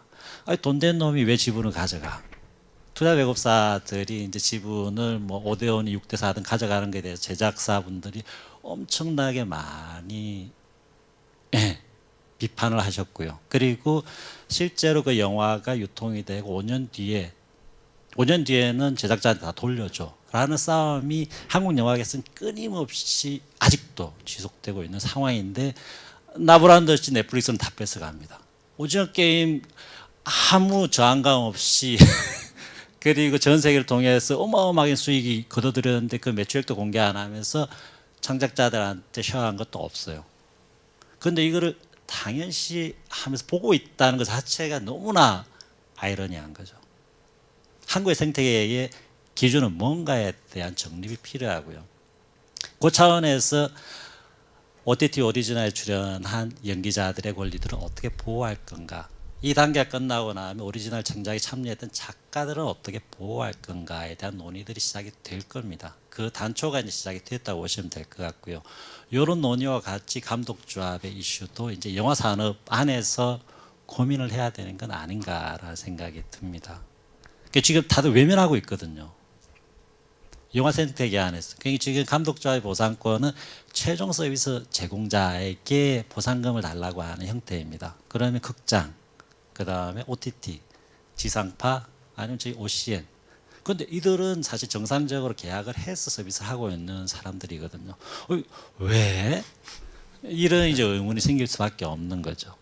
미국의 시스템, 아까 이제 온라인으로 대표님께서 말씀 주셨는데 WCG 그리고 아프라 사실 그쪽에서는 노조들이 제작사랑 계약을 통해서 룰 세팅을 하고 있습니다. 미국의 경우에는 실현자들이 저작권이 없어요. 그러니까 그들의 권리를 보호할 수 있는 메커니즘이 법적으로 없기 때문에 그들은 노조라는 걸 이용을 해서 노조가 제작사랑 계약을 하고 참고로 말씀드리면 이병헌 씨가 미국에서 활동을 할 때 노조에 가입을 해야 돼요. 그렇지 않으면 활동을 못합니다. 그리고 가입을 하면 이 노조와 계약을 체결하지 않은 제작사는 노조원들의 출연을 금지시킵니다. 그러니까 미국의 제작 사업을 하려면 노조하고 반드시 계약을 체결해야 돼요. 그런 식의 메커니즘이 있는 거죠. 한국에서도 방송 산업은 그 메커니즘이 있습니다. 그런데 영화의 경우 아직 시장이 성장이 못했기 때문에 그 메커니즘을 만들어내는데 어려움이 있는 거고요. 그러면 OTT는 그런 경험들 다 했기 때문에 앞으로 어떻게 할 건가에 대한 고민에 빠져 있었던 게 사실입니다. 그러니까 우리는 그러지 말자. 글로벌 OTT는 한국에서 이렇게 한국의 생태계를 파괴하고 있지만 우리는 그러지 말자라는 차원이고 국내 OTT가 해외로 나갔을 때 현지에서 다시 로컬라이징을 할 수밖에 없습니다. 현지의 영화를 제작하거나 드라마를 해서 그러면 한국의 이 룰을 그대로 가져가서 그 나라에 이식을 시키고 그 나라의 창작자들 보호하는 걸로 만들어야지 전 세계 글로벌 시장의 생태계가 건강해질 거라는 생각이 듭니다. 전 참고로 OTT 연대협의 의장을 맡고 있기도 하고요. 그래서 OTT 멤버사들끼리 여기에 대한 공감대나 비전에 대해서 다 교감하고 있다라고 생각을 해주시면 좋을 것 같습니다. 원장님의 질문에 충분히 답이 됐는지 모르겠습니다. 희한한 거는 그 인조권부터 그러면 협상을 시작하는 거예요? 실현자 그들이 먼저 적극적이었어요. 그리고 그들이 국회로 먼저 가셨더라고요. 그러니까 그들이 가령 국회로 가셔서 지금 감독조합도 이렇게 하셨으면 시장에서는 그냥 외면하고 끝냈을 건데 이제 다른 시장에 대한 사례가 있다 보니까 이게 이렇게 해서는 안 되는 문제라는 거를 이제 OTT 사업자들 안에서 이제 인식을 하게 됐고 국회에서 얘기하지 말고 따로 협상 테이블 가지고 눈높이를 맞춥시다 였던 겁니다. 그래서 이번 OTT 오리지널에 참여하신 그 실현자 권리보호 협의체는 국회 개입 없이 철저하게 시장의 멤버들로만 구성된 협의체라고 이해해 주시면 되겠습니다. 네. 아름다운 모델이지 않습니까, 원장님? 네, 좋은 답변 감사드립니다. 온라인에서 또 하나 질문이 와서 간단하게 질문을 드리겠습니다. 콘텐츠 기반의 IP 비즈니스 사업을 할 때 미국의 쇼러너 현업 작업 시스템을 이용한다면 창작자마다의 저작권 비율의 분배가 어떻게 되는지 혹시 아시는지 또 설명해 주실 수 있는지 부탁드리겠습니다. 한국의 시스템을 말씀드려 보겠습니다. 물론 글로벌리 뮤지컬 시장에서는 각 창작자들의 지분율이 공개가 되고 그 지분율대로 라이센스 피가 정해지는 걸로 알고 있습니다. 한국 같은 경우는 어떠냐 하면 매출액을 기준으로 했을 때 그러니까 BP를 넘지 않더라도 방송사 BP를 넘지 않더라도 다른 방송국에 판매되는 매출액의 5%를 실현자들한테 그 프로그램 참여한 실현자한테 지급을 합니다. 그러면 실현자들은 거기서 n분의 1을 합니다. 그러니까 드라마의 경우에 많이 출연을 하시죠. 사극 같은 경우는 엄청 많습니다. 네. 그러면 매출액 대비해서 이렇게 가게 되는 거고, 출연진이 적으면 조금 이제 또 많이 가져가시는 그런 상황들이 있습니다. 그리고 작가 같은 경우는 매출액의 3%를 드립니다. 그래서 대신에 작가는 예능은 한 10분 정도 되지만 드라마의 경우는 한 분 아니면 두 분입니다. 독식하십니다. 그러니까 컨텐츠별로 다양성이 있긴 한데 비율을 질문 주셨으니까 한국의 룰은 그런 룰이라고 말씀을 드릴 것 같고요. 특이점이 있습니다. 특이점은 뭐냐면 배우들 중에 고액의 출연료를 받는 분들이 있습니다. 그분들의 지금 재방송료나 뭐 그러니까 방송사들이 이제 재방송을 하게 될 때 재방송료도 주고 있는데 그 비율은 출연료의 한 11%를 드립니다. 그러니까 1억을 받으시는 분이면 11%면 1,000만 원이 넘죠. 그래서 상한선이 있습니다. 왜냐하면 그 돈을 다 주게 되면 밑단에 있는 출연진들한테 돌아갈 돈이 없기 때문에. 그래서 상한선이 있고 상한선이 103만 원입니다. 그분들이 희생을 하는 거죠. 대신에 그 상한선 밑에 있는 분들은 그 받으시는 금액의 11%. 그런 식으로 해서 시장의 균형감을 유지하고 있습니다. 미국 같은 경우에는 아마 최고액이 아니라 배당금 분배 금액의 상한선이 있는 걸로 알고 있습니다. 그러니까 미국의 방식은 11%면 이병헌 씨한테 1억이면 1,100만 원을 받아서 분배해 줄 때 100만 원만 줍니다. 나머지는 딴 분들한테 나눠주고요. 나라마다 조금씩 다르죠. 그렇지만 이 컨텐츠 제작에 참여하는 창작자들 보호하기 위한 메커니즘은 반드시 있다인 거고 나라마다 다를 뿐이다입니다. 그리고 시장이 수용할 만한 수준이어야 된다는 거죠. 시장이 그거를 감내하지 못하면 그 시스템은 망가집니다. 질문에 답이 됐을까요? 예, 뭐 잘 될 것 같습니다. 혹시 토론자분들이나 아니면 플로어에서 추가적인 질문이 있을까? 시간이 지금 이제 약속한 시간 좀 지나가지고 추가적인 질문을 받고 마무리하도록 하겠습니다. 없으실까요? 네, 없으면 이제 마무리를 하겠습니다. 어쨌든 지금 담당님께서도 말씀을 해주셨지만 이 문제에 대해서는 시장의 어떤 협상이라든지 시장의 메커니즘이 가장 중요하게 작동이 돼야 될 것 같습니다. 그럼에도 불구하고 우리나라 같은 경우에는 이제 관이라든지 아니면 입법부라든지 다양한 형태에서 이런 시장의 메커니즘을 지키기 위해서 노력을 하고 있다라는 부분에 대해서는 여기 계신 분들도 잘 이해하실 거라고 믿고 있을 것 같고요. 오늘 뭐 장시간 동안 여기 참여해 주신 분들 모두에게 감사 말씀드리면서 이상 마치도록 하겠습니다. 수고 많으셨습니다. 고생하셨습니다.